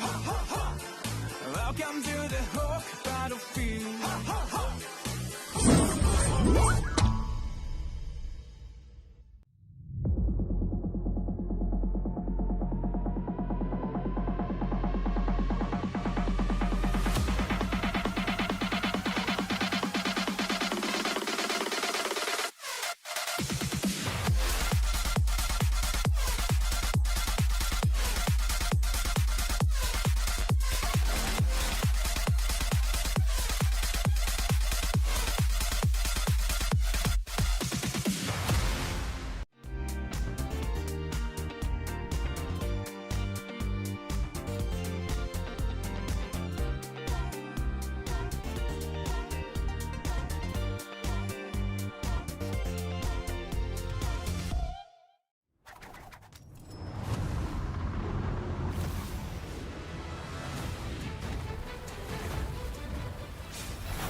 Richman Shop โน 1 เรื่องเติมเกมเหนือกว่าทุกการเติมผู้สนับสนุนหลักอย่างเป็นทางการ League MSL Thailand เติมได้นับร้อยเกมพร้อมบัตรเติมเกมและบัตรกำนันอีกมากมายเติมถูกเติมไวผ่อนได้มีเงินคืนจ่ายสะดวกไม่ว่าจะโอนหรือผ่อนชำระและใหม่ล่าสุดรองรับการแบ่งจ่ายผ่าน SPayLater ดูแลทั้งก่อนและหลังการขายทุกช่องทางบริการ 24 ชั่วโมงร้านเติมเกมที่สตรีมเมอร์ส่วนใหญ่ไว้วางใจนึกจะเติมเกมต้อง Richman Shop เท่านั้นแล้วมาเติมกันเยอะๆนะみんな渦巻きナルトが帰ってきたぞ飛来神の術俺ってば父ちゃんを越す火影になる愚かなるウフフ子供騙しかお待てろ行くぜこれが俺たちの力だってばよ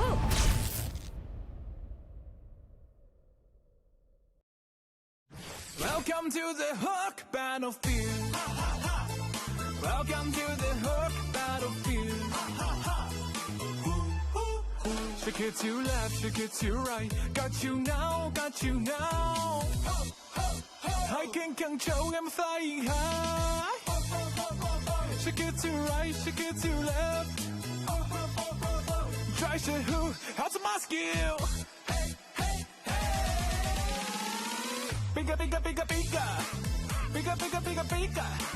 Bigger, bigger, bigger, bigger, bigger, bigger, bigger, bigger, bigger, bigger, bigger, bigger.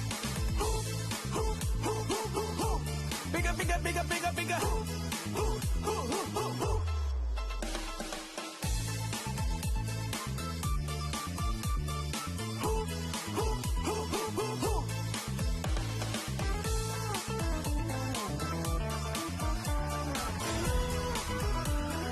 Welcome to the Hook battlefield. Welcome to the Hook battlefield.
Richman Shop โน1เรื่องเติมเกมเหนือกว่าทุกการเติมผู้สนับสนุนหลักอย่างเป็นทางการ League MSL Thailand เติมได้นับร้อยเกมพร้อมบัตรเติมเกมและบัตรกำนันอีกมากมายเติมถูกเติมไวผ่อนได้มีเงินคืนจ่ายสะดวกไม่ว่าจะโอนหรือผ่อนชำระและใหม่ล่าสุดรองรับการแบ่งจ่ายผ่าน SPayLater ดูแลทั้งก่อนและหลังการขายทุกช่องทางบริการ 24 ชั่วโมงร้านเติมเกมที่สตรีมเมอร์ส่วนใหญ่ไว้วางใจนึกจะเติมเกมต้อง Richman Shop เท่านั้นแล้วมาเติมกันเยอะๆนะみんな渦巻きナルトが帰ってきたぞ飛来神の術俺ってば父ちゃんを越す火影になる愚かなる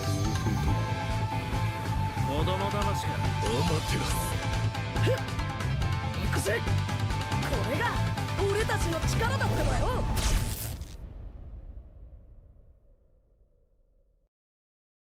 Welcome to the Hook Battlefield.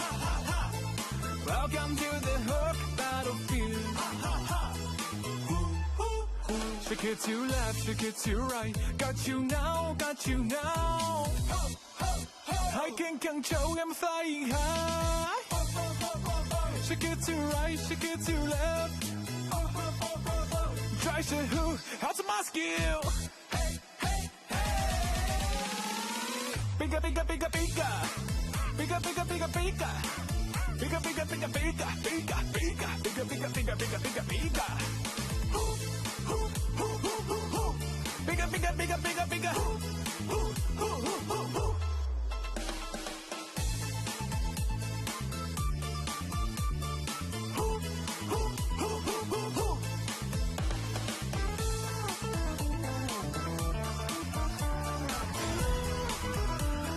Welcome to the Hook Battlefield. Welcome to the Hook Battlefield.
Richman Shop โน1เรื่องเติมเกมเหนือกว่าทุกการเติมผู้สนับสนุนหลักอย่างเป็นทางการ League MSL Thailand เติมได้นับร้อยเกมพร้อมบัตรเติมเกมและบัตรกำนันอีกมากมายเติมถูกเติมไวผ่อนได้มีเงินคืนจ่ายสะดวกไม่ว่าจะโอนหรือผ่อนชำระและใหม่ล่าสุดรองรับการแบ่งจ่ายผ่าน SPayLater ดูแลทั้งก่อนและหลังการขายทุกช่องทางบริการ 24 ชั่วโมงร้านเติมเกมที่สตรีมเมอร์ส่วนใหญ่ไว้วางใจนึกจะเติมเกมต้อง Richman Shop เท่านั้นแล้วมาเติมกันเยอะๆนะみんな渦巻きナルトが帰ってきたぞ飛来神の術俺ってば父ちゃんを越す火影になる愚かなる弟子供騙しかお待てろ行くぜこれが俺たちの力だってばよ。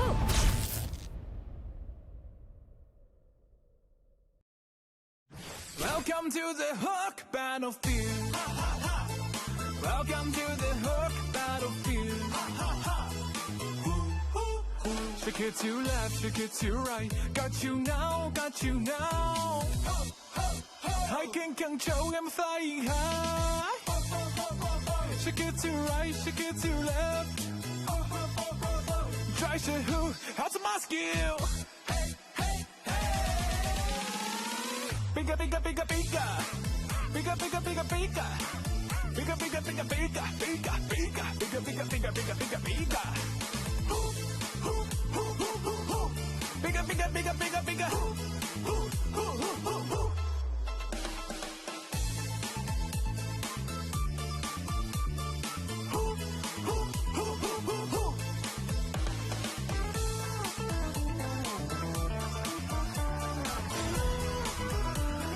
Welcome to the Hook battlefield. Welcome to the Hook battlefield.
การแข่งขัน MSL Thailand Season 1 Powered by Moonton Official Telecommunication Partner True 5G Official Gaming Phone by Infinix Official Sponsor by Richman Shop Official Gaming Chair Partner DX Racer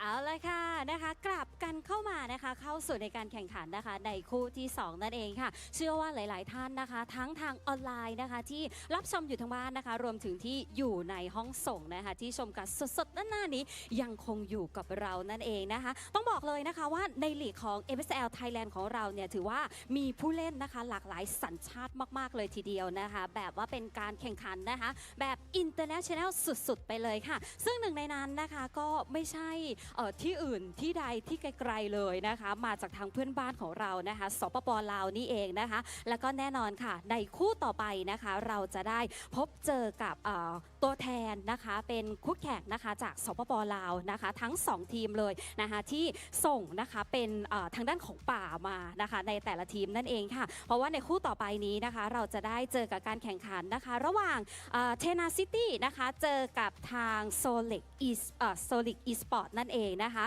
ซึ่งก็จะเป็นป่าจากทางลาวนะคะก็จะนำโดยวอเตอร์นั่นเองนะคะแล้วก็จากเทนาซิตี้นะคะก็จะเป็นป่าจากทางสปป.ลาวนะคะนั่นก็คือ คือสเปกเตอร์นะคะจากโซลิกนั่นเองค่ะไหนขอเสียงนะคะแฟนคลับจากเทนาซิตี้หน่อยได้ไหมคะไหนเสียงแฟนคลับอยู่ไหนคะเทนาซิตี้หน่อยนะคะแล้วก็อีกหนึ่งฝั่งค่ะแน่นอนนะคะในเมื่อเรามีเทนาซิตี้แล้วนะคะอีกฝั่งหนึ่งอย่ายอมค่ะขอเสียงแฟนคลับจาก Solid Esport หน่อยค่ะโอ้โหนะคะเชื่อว่าหลายๆท่านตอนนี้เนี่ยก็เป็น FC ของทั้ง2ทีมนะคะก็รอชมกันอยู่แล้วนะคะและเดี๋ยวช่วงนี้เนี่ยทั้ง2ทีมนะคะก็รออยู่แล้วแล้วก็พร้อมอยู่แล้วนะคะเดี๋ยวขออนุญาตส่งต่อให้กับนะคะแคสเตอร์ทั้ง3ท่านได้เลยค่ะ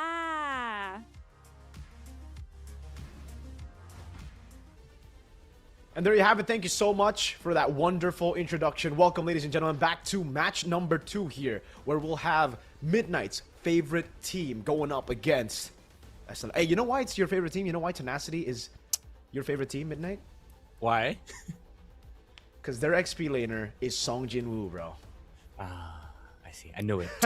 Oh my goodness. It's the hair, you know. But yeah, it's an exciting match. I do agree. Like this is something I was looking out for because for one, it is going to be a full thigh battle between these two teams. You're right. Hey, this is going to be an exciting one, right? We got to see how Buriram were able to just cleanly dismantle Hydra. Now for our second matchup, I think it's a bit closer. Honestly, if you look at the standings here, both the teams are 0-1 currently. They both lost 2-0. They both got swept yesterday. So definitely coming in here with extra motivation to get on the board.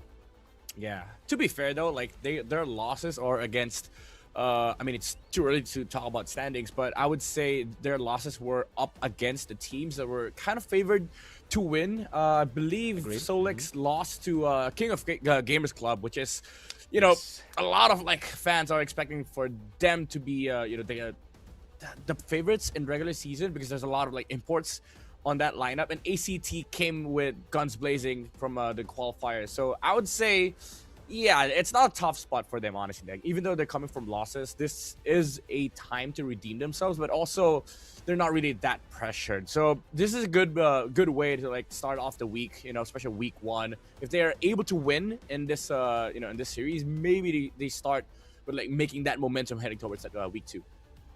Yeah, hopefully they get their momentum again because it's looking very competitive, you know, with Buriram just dominating earlier. Hydra now moved to 0-2. They moved bottom of the pack. So again, so many teams here will be coming into week number 2 later on with a lot to prove. So if you go 0-2, either one of these teams again can go 0-2. Tenacity, Solix, you guys can go and let us know who you think's gonna win, who you think's gonna lose, because we're gonna take a look at the standings here. And again, updated standings from match number 1. It's unfortunate. It's not just 0-2, it's 0-4 in games, Midnight. That's a blow, man, for sure.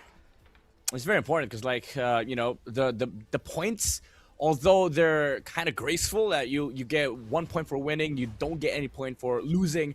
But when it comes to the actual game points, that where it actually, affects the team. Because if you're tied with another team, then we start counting the game wins. And for Hydra Esports, it's not looking good. You know, they're down 4 games, so they're at -4. So hopefully they collect themselves, recover from the loss against Buriram United, and maybe have a solid reset after week number 1. But yeah, it's the same story for these two teams, even though you're not essentially looking for a reset here, but it's just nice if they get a victory here, they start building the momentum for week number 2. Because the one thing that, you know, teams are always looking out for is that revenge factor. Unfortunately, you don't get that in MSL. They're only meeting each other once, so there's not like, oh, I beat you, you beat me situation. The next time they face each other is in the playoffs. Exactly. And for this matchup, if you guys don't know, Tenacity is coming in here with experience. Obviously not in the MLBB, but in a different esport title. So they're actually proven champions who are now entering MLBB, trying to show the world what they've got. Versus Solix, who's a team that are definitely just looking to prove to everybody that they deserve to be in MSL Thailand Season 1. Especially after that KOG loss. Again, KOG, kind of the favorites coming into the season. A lot of great imports on the team. But I think Solix, they definitely showed a lot of very, very good moves yesterday, right? So Solix, I think they'll be able to make it messy here up against Team Tenacity. I think Tenacity will be more of that macro style team. They're definitely more systematic. So I guess we'll find out a little bit more about the teams right here. สามารถพัฒนาไปได้ก็เลยพยายามหารายการแข่งแล้วก็ฝึกซ้อมพัฒนาตัวเองให้ถึงที่สุดจนมาอยู่ตรงนี้ได้ครับผมมั่นใจว่าผมสามารถพาทีมคว้าแชมป์ได้ครับด้วยประสบการณ์ของผมที่แข่งมาครับแล้วก็สกิลเพลงของผม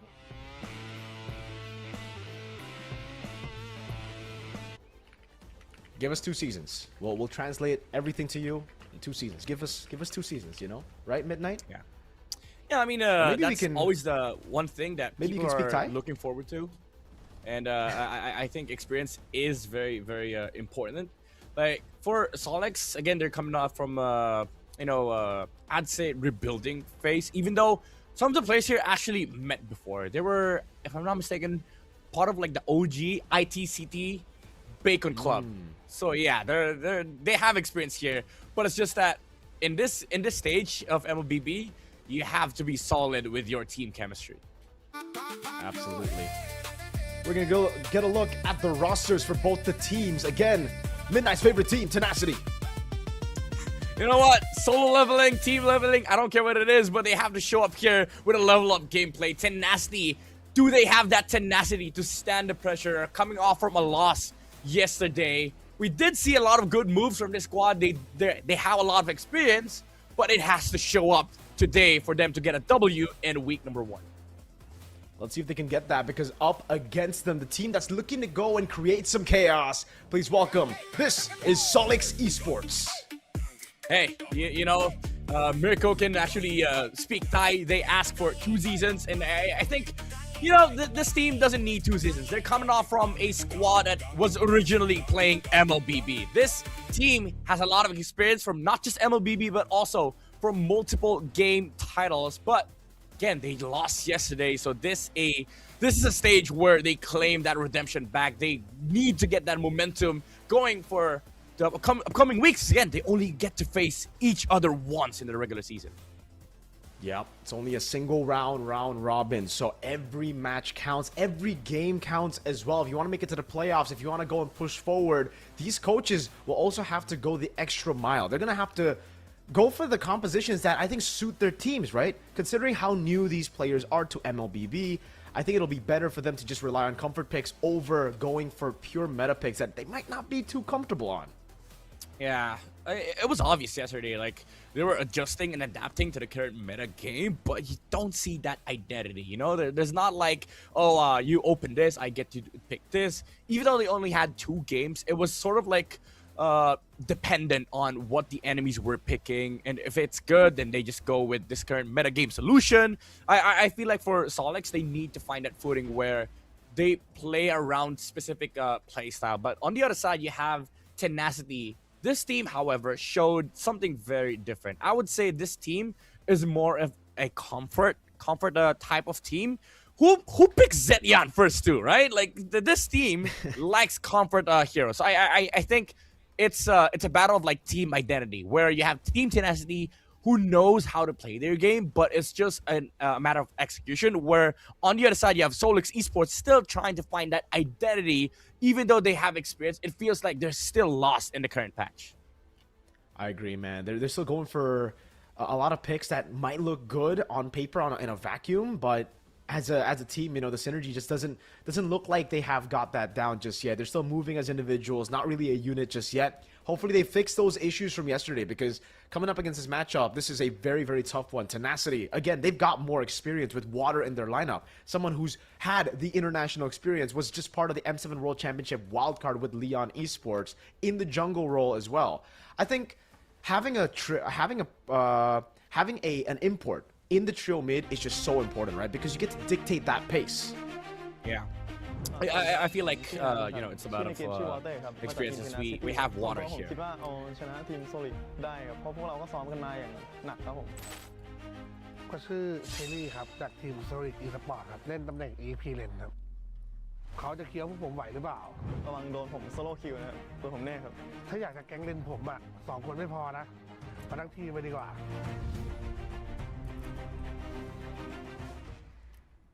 All there you have it. Some words, again, give us 2 seasons. We'll be able to translate maybe in 2 seasons, all right? Hopefully, right? Like, well, we're getting there. We're getting there. We're getting very close to it, okay?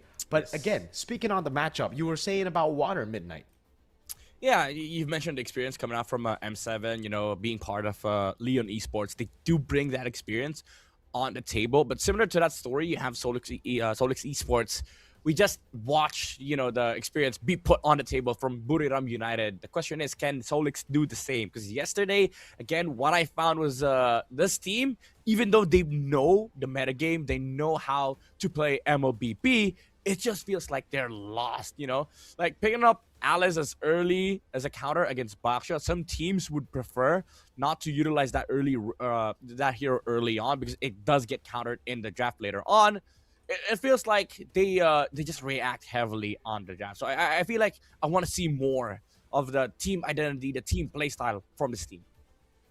All right, man. Hey, they're reading books out here, and you guys can definitely read more about MSL Thailand in the social media pages that we have down there. You can check out MSL Thailand on Facebook, YouTube, TikTok, and while you're doing that, go and redeem that code. There's going to be plenty more codes for y'all to claim throughout the day as we get through more and more of these hot matches, man. And again, back to the matchup, back in the Land of Dawn. We were talking about the synergies, we're talking about the draft as well. I think for Team Tenacity here, they also need to start respecting, or maybe they need to try to force out the Fanny. I think Solix have been the ones actually betting out the Fanny, and Tenacity, very confident in leaving the Fanny open. It's always their opponents, at least for yesterday, who have to ban out the Fanny. And hey, if you're talking King of Gamers, and, oh, sorry, my bad. They were also the ones to ban out Solix were the ones to ban out Fanny. So against ACT, my bad. If you have ACT, a team as strong as that, respecting your Fanny, that means you definitely have some strength in that hero. You got to try to open it up by leaving as many heroes up as possible, right? If you don't get the Fanny, at least get your hands on the Guinevere, the Jusins, get your hands on those prio picks. Yeah, and we saw Water play Fanny in the world stage. I think Solix understands that, okay, we can... Oh, actually, never mind. They banned the Fanny themselves. Oh, yeah, because the Tenacity's on the other side. Yeah.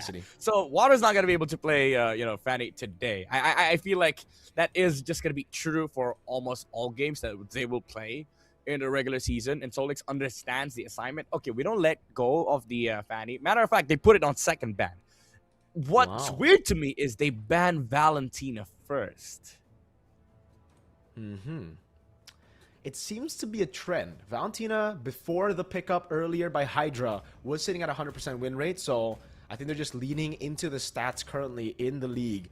Valentina has been amazing, but I also think it's amazing because of some of the users, you know? The players who've gotten their hands on Valentina are very high-skilled player. Heroes, that hero is already very comfortable on their hands.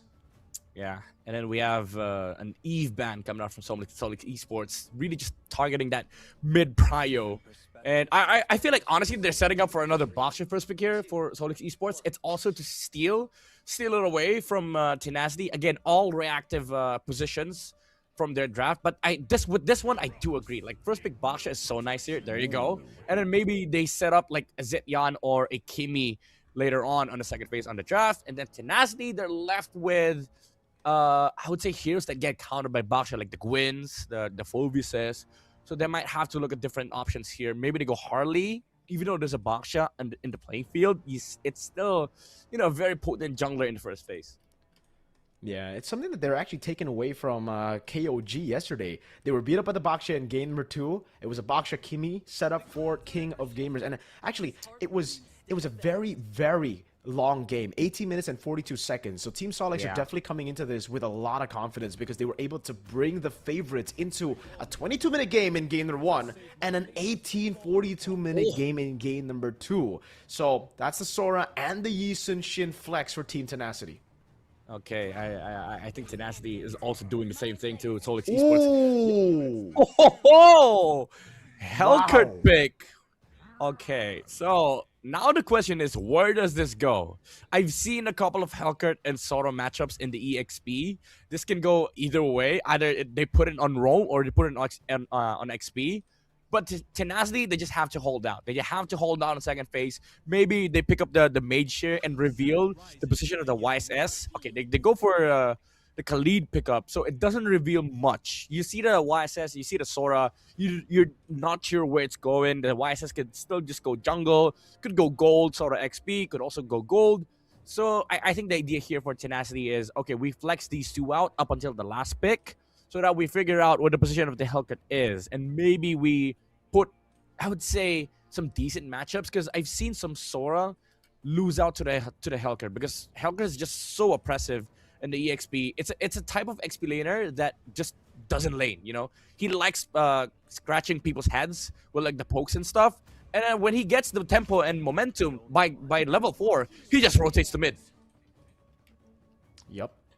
It's always about prio, it seems, right? For Team Solix, I like the Helker pick. It really reminds me of MSL Myanmar, you know, another MSL league, and it's where Young and Galacticos were able to win it out with the Helker. Yep. So I like it in that fashion, especially considering they have the utility. And the fact that even in MPLID, we see a lot of the Helkers being utilized not just for the assassin prowess, you know, picking people off, going for the side lanes, but also as a utility pick. When a team wants to go for a pick without the Helker, while the Helker is playing in the side, just ask him to put the Dark Knight Falls. It creates a lot of chaos for the opposing team, and Tenacity is definitely going to feel that. That's why they tried to respond with the Khalid. They definitely want to shut this Helker down as soon as they can, maybe getting that snowball themselves. They're already banning out those early game heroes, those tempo-reliant heroes, Phoveus, Uranus, out of the board.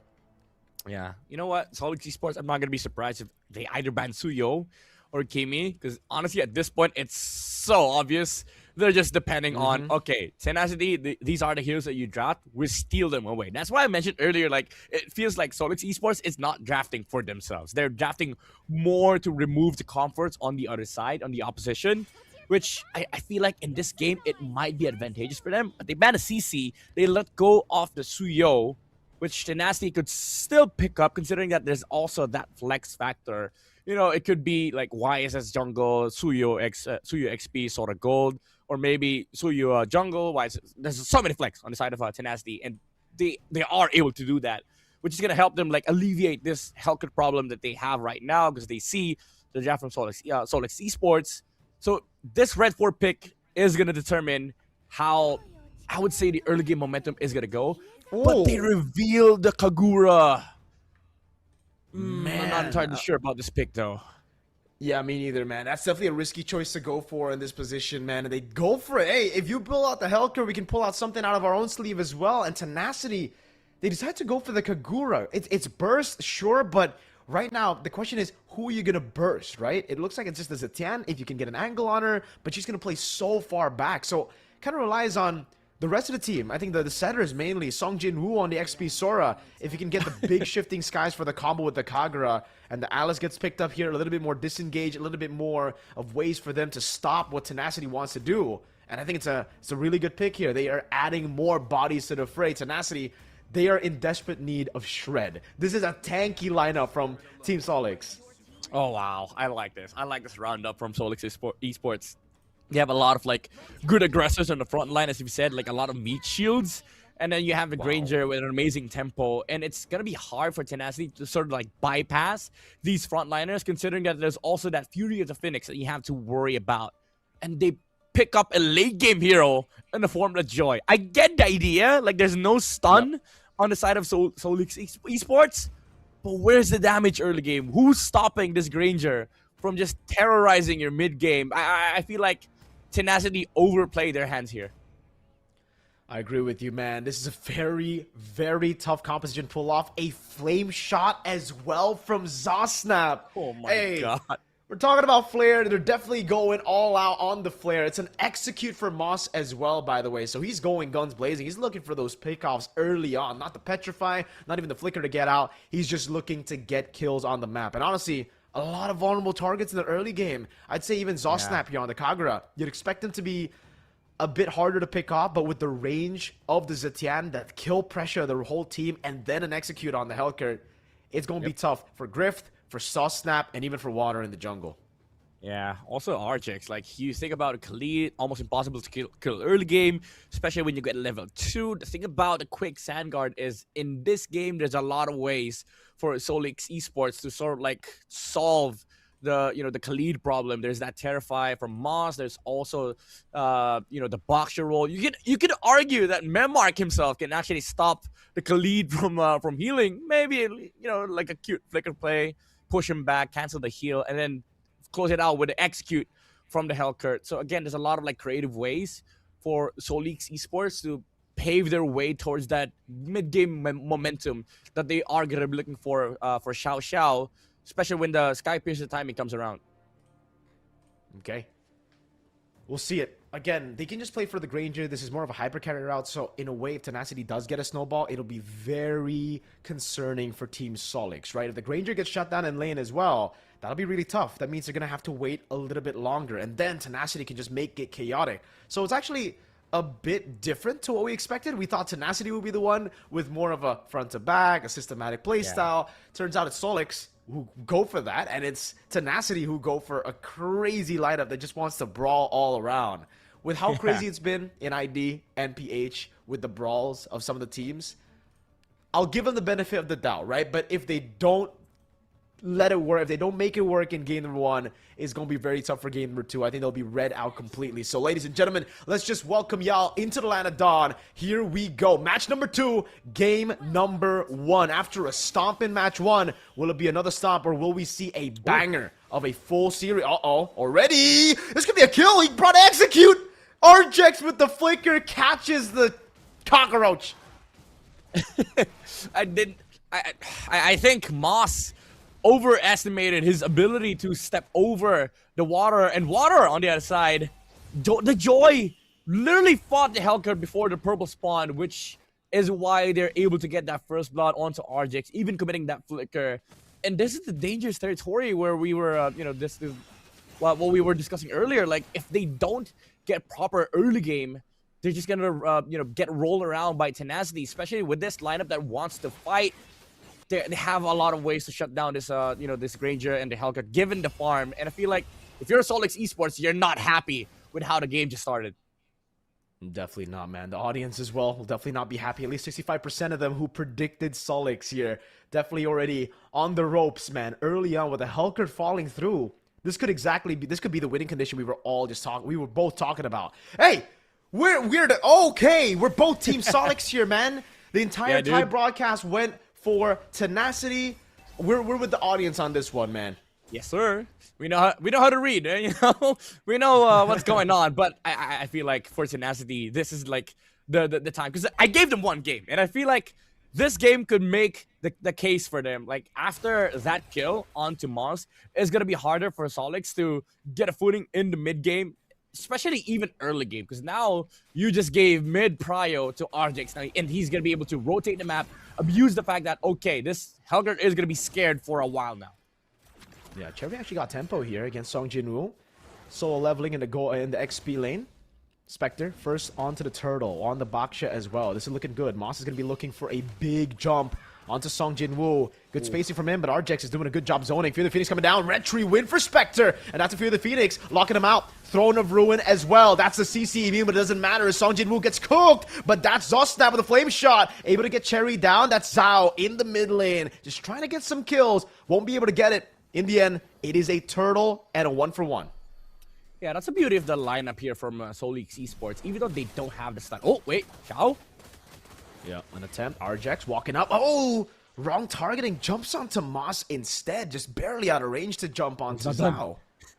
He's not done. He wants to go in. He wants to go back, but fortunately for Xiao, he still has a flicker, so it's a bit awkward for Arjex to just close out that kill, especially without the ultimate. And that's the thing about Solix Esports lineup, is that they can just play around the Alice, be the protection shield. Oh, Cherry? Yeah, I don't know why he was just soaking in the wave like that. He also used his skill 1 aggressively. Maybe, Arjex with the Radiant Sandstorm. This could be a kill back. Does he have the quick Sand Guard? I guess it doesn't matter. A gank from Spectre. Memarks picks up the kill, and we're back to basically level on the board in gold. Yeah, a bit of a couple of sloppy plays from both sides, I would say. As you've mentioned, like Cherry soaking up the damage from the wave, could have just cleared under tower. Spectre, though, so tanky on the Baksha, even without the Tortoise Poissons. Like, this is the issue that Tenacity has. Early game, even if they can punish, it's all dependent on when Solix Esports makes a mistake in terms of positioning. But right now, you see like the problem for Tenacity is that they don't have enough damage to take down the Alice, take down the the Baksha. Oh, Moss. Oh man, chain CC on Arjex. Good pickoff with the Fear of the Phoenix as well. And that's the utility I was talking about with the Dark Knight Falls, dude. Tenacity just had to back away, isolated their own roam. Arjex got picked off. Yeah. And Tenacity, even though they got an early game lead, I would say the recovery from Solix is kind of solid. Especially with Moss, you know, like not overplaying his cards. He just has to play it right, use the utility from the Dark Knight Falls. And it's going to be hard for Tenacity to sort of like break this formation, find the Granger, because again, you have to worry about number one, do you have damage to bypass the Alice and the Baksha? And two, can you actually find this Granger? Because when you jump in and the Helker just presses his ult, where do you go? Where's the Granger? Where's Xiao? It's so tough, especially once he gets the Sky Piercer. Thing is, though, I think there's going to be another problem for Solix Midnight. Sure, the Granger's going to be safe in the back with the Dark Knight Falls, but how do you give him the kills with already Memarks being on the board and Moss having an execute, right? I wonder if he's even going to build Sky Piercer. Water's trying his best here just to clear out the wave. Doesn't want to give Zhao any free farm to get here. But again, Tenacity, they really need to get rid of this problem, which is the front line. They don't have any shred. Yep. I guess if you're Solix, you know, especially if you're Xiao, you ask the Helker to never press the execute. Oh, Cherry! Oh, don't ruin Fear the Phoenix. That's the combo! And they get it, Zhao. Really good dash out of the Mountain Shocker. The lead now on Team Solix with 2 turtles. And Moss is already going to soak in the waves in the bottom lane. You know what? Yeah. This composition from Solix, it's very Dewa United. It's actually almost the same every single pick except for the Claude. It should be the Claude instead of the Granger if it's Dewa. Yeah, I would say it's very heavily inspired by like Indonesian and Malaysian comps. I remember Vam was running the same strat. Like they put the damage roam on the EXP side and play around their marksman. Because now Xiao, with this protection coming out from the Alice, you know, the Baksha, they can play 2 lanes, mid lane, and then 1 opposite lane. And then you give the farm towards your roamer who will have so much gold. And it's going to give them the damage that they're going to be lacking towards that late game. Because Moss, on this Hellcurt, in the late game, he has a lot of targets. There's a lot of targets that he can burst down, especially with the squishies on the side of Tenacity. Oi, Water! Cao has to flicker away. Raging Sandstorm with Dark Knight Falls. Water gets carried away. Cao gets the help he needs from Moss. Man, the utility Dark Knight Falls and the peel from Moss was beautiful. Mountain Shocker on Cherry. They go all in onto him. Fear the Phoenix knocks him down, though. Cherry's still able to survive for a bit, and that's Moss again in the back line, trying to jump over on Arjex. That's Griff walking up, but Spectre gets a kill. Memark just taken out, but Cao is back with full HP, and they're on the turtle. Oh, Solix. Now they give us the answer to your question earlier. What do they do with this Hellgurt on execute? Okay, Xiao, you don't have to buy Sky Piercer. Tenacity is gonna go and find this Granger in a team fight, but he's under the protection of the Dark Knight Falls. Water was like, where's my target? And even then, oh, Moss? Okay, yep. Okay. Finally shut down. Water gets on the board.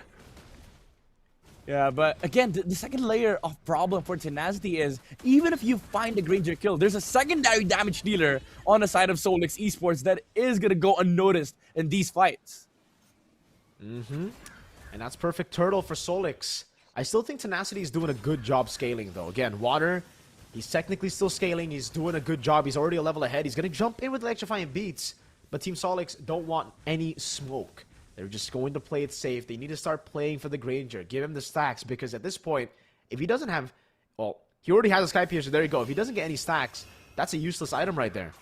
Yeah, it's 2k. I mean, he does get some stats from the item, but it's basically just a filler at this point. So I think Solix Esports really have to ramp up the pressure, play for the Granger, move around with Xiao.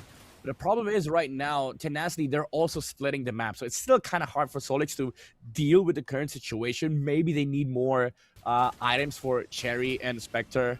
But as of right now, I think they're doing a good job of just controlling the mid lane prio. Moss with the split push on this Hellcurt.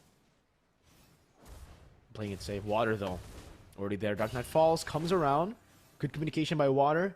He baits it out from Moss. And that's why I think nowadays we see a lot more flickers on the Hellcurt as well, right? Because teams have started to really understand how to play against the Hellcurt. They just match in the side lane, they wait for the Dark Knight Falls, they catch him right as he blinks forward and doesn't get a kill. With the Execute, it's a bit more all in. If you jump, you get a kill, that's great. And it seems like he's gotten red out again. Water's just on him. Electrifying beats. Ooh. Moss 2 times now caught in the side lane against Water. Oh, another fight. Kill. Cherry. A bit too aggressive. Has to blink away. There you go. Yeah, it's a big kill, honestly, for Tenacity. Water finding the Hellcurt prevents Solix from actually playing the map, and he gets to split push. He gets to find farm, and it opens up some form of resource control on their side, because now he is going to be able to play the map of Solix, which is also alleviating some pressure from Griffith. So I think Solix, when you lose the Hellcurt, you have to start playing from mid lane again, reset the entire map, because after the Hellcurt death, this is what's going to happen. Tenacity is going to be able to choose which side lane gets opened up and allow the Yi and Shin to farm up. Goldie's completely gone, man. Tenacity doing a good job scaling. It's all on to Water, though. Griff is more of a utility pick at this point of the game. Again, he doesn't really have the shred to take anyone down. Cherry has got to start respecting the damage of the team. Shifting Skies, taking 2 down, or taking 2 there. Throwing a roll with the Fear of the Phoenix, though. Good CC immune as he goes to the Skies now. An all-in, but Zhao Zhao just doesn't find the shots to get onto the Sky Piercer. Doesn't get the stacks on the Sky Piercer. They've used almost all their resources, and now it's Water's turn. Jumps in over on Mimar's electrifying beats. Mimar's in the flicker route. Spectre trying to jump in, trying to go for the peel. Oh, the red tree! Oh, it was so early. Zhao Zhao able to recover, looking for the kill, but RJX denies it away from him. It's a Lord, but still no Sky Piercer stacks for Zhao Zhao. Yeah, it's a sad Granger, I would say. Oh my goodness. A combo from Zosnap. Griff has the Mountain Shocker. Spectre now walks up. Uh-oh. Way too greedy. Oh, man. Walks against 3 with a quarter of health and gets chunked, taken out. I don't know, man. They could have defended under the tower, and now Tenacity, they get tempo, they get mid lane prio. Look at RJX walking over the side of Solix Esports, and now Solix Esports, they need to find a reset. Wow, really good move there.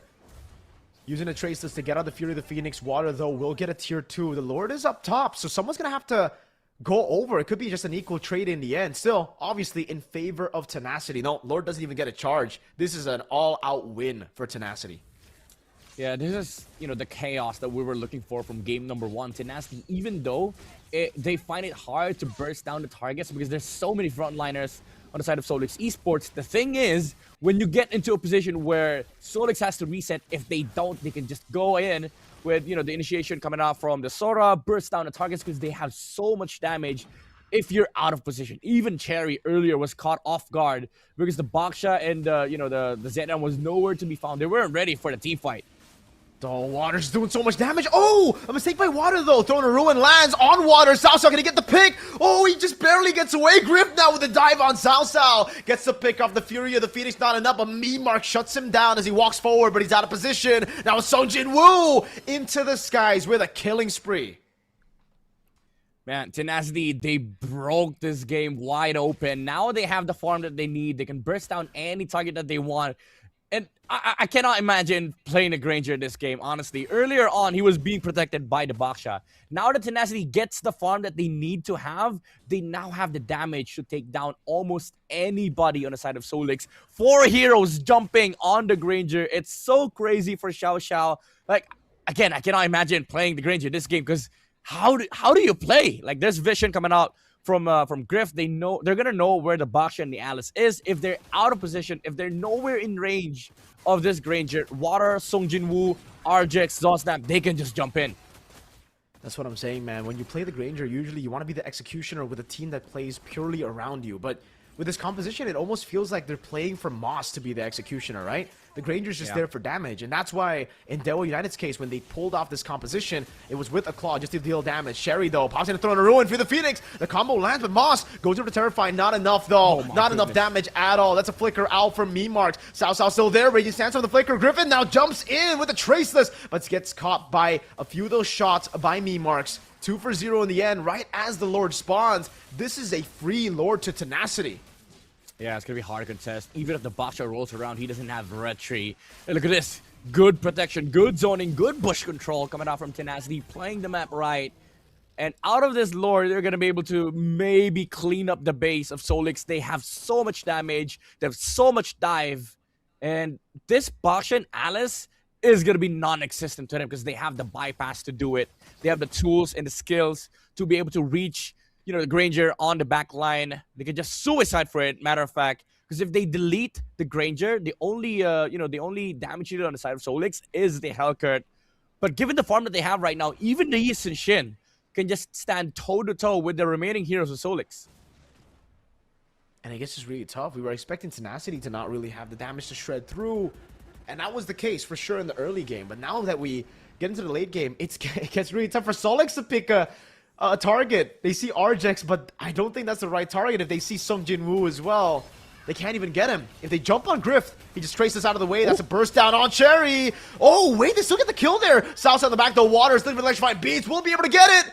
In the end, it's a double with Sao and Cherry taken out, and they just don't have enough damage now as Griff walks up with the Traceless, almost taking meme marks down. Spectre against 2. Moss with the rotation, Terrify coming down, but it's only just the Roamer who gets taken out as meme marks now needs the help of Moss to clear out the Lord in the bottom lane. It's another base turret targeted down by Tenacity. And they get the far lane, they get another one. They might be looking for all 3 with the first Lord of the game, or second Lord of the game rather. Mountain Shocker again. Waters looking for the stacks. He gets the stacks. Can they go for the end? They have the waves. Oh, Griff missed out on the Mountain Shocker. They're going for the hits. Cherry's already back up, so no. No end just yet. But Tenacity have gotten all 3 base turrets. Yeah, I can as I mentioned, like, they're going to be able to clean up the base because there's so much jump from this lineup. And they layered it perfectly as well. Zosnap coming in with the Umbrella. Even though the damage wasn't enough to kill down Cherry, it allowed Tenacity to have the second layer of engage on the back line. They tried helping the Alice, but the Thunder, the Cloud Form came through from Sung Jin Woo. They just have no damage. Look at Water in the flanks already. Electrifying beats! So gets melted! It's a killing spree for Water. Sung Jin Woo gets a double. Water's looking for more though. Cherry.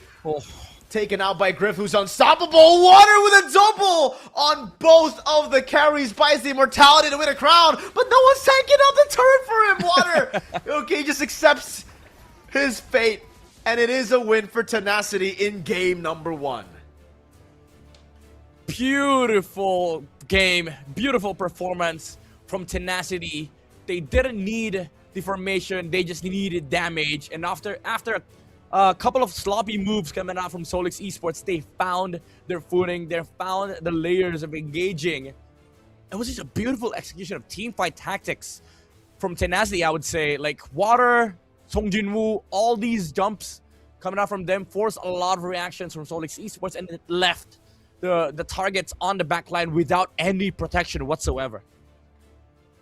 Man, that back line got dismantled. Water showing that experience, showing that skill that he's brought over from the M7 wildcard, man. And it just goes to show you, players who've made it to the biggest stage in the world, man, they got something different about them, right? And it's the understanding. It's also just the way that Water targets in this fight. Yeah. Beautiful execution, honestly. And they understood how the team fight works as well. They're not throwing skills blindly. Like every team fight execution, there's always one layer first. Force out reaction from the Baksha and the Alice. Once the Throne of Ruin has been used, or just even the dash alone, they know they can engage on the backside. Could have been the Kagura, could have been the Sora, but after the Fury of the Phoenix, everything was just chaos, and they were able to brute force their entry towards that Granger on the backside. That was too much, man. Definitely too much for them to handle. They're gonna have to figure out another way, man, because at this point, they need someone that's more independent in the gold lane.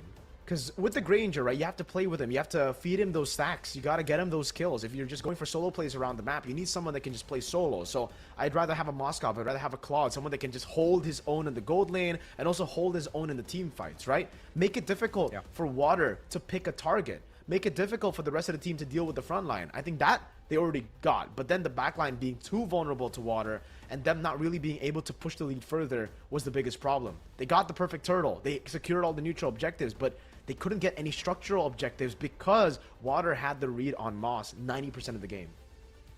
Yeah, and this is why sometimes like brawl compositions does work, because you can force out a lot of like force errors, maybe force out bad positions, and it did happen in this game, especially that mid lane defense coming off from Solix Esports. And the MVP in this game, surprisingly, is the chill guy, I would say, like the guy playing the front line. Okay, I'm not gonna dive backside because I'm a Yi Shin, but the utility and I would say the patience from this guy to not overcommit allowed Tenacity to have a very solid game, because even if you dive backside, even if you kill Granger, there's also the Elkert, there's also the Baksha and the Alice problem in the front line, and we did not see any problem from the Yi Shin whatsoever. I gotta say though, big shout outs to Water. I think he's my personal MVP for the game. The way he played on the Joy, just scaling into the late game, playing around the no CC composition, or no lockdown composition rather, was just beautiful to watch, right? Look at the cleanup a lot of times here. The understanding of how to really execute this play on the Joy. Yep, he knows it. Like the read is very, very good. When people use their skill, especially like the the crowd controls, the blinks, the dashes, he knows he can punish, and that's what is enabling the Joy to just snipe people on the backside. Even if they lost that first Lord in this game, they knew if they win the team fight, they're gonna be able to take that momentum and push the advantage further. And that was when the the sloppy moves came out from Solix Esports. They felt like, okay, we're untouchable with this Baksha, with this Alice. But again, the damage was there. They were caught off guard in the mid lane with the engage coming out from Song Jin-woo. And when they got 2 kills, that's where the tempo was shifted towards Tenacity, because every single fight after that, it was just Tenacity engaging with the first layer and then going backline with this Joy. Too much to handle. Way too much to handle. Way too messy as well, the way they played it, man. Again, at least in Tenacity's case, it looks like they're just going all in, but the composition needs to be chaotic. The composition needs to be looking for these individual plays everywhere. But for Team Solix, again, it's them playing as individuals instead of being a unit with a composition that demands them to play as a unit.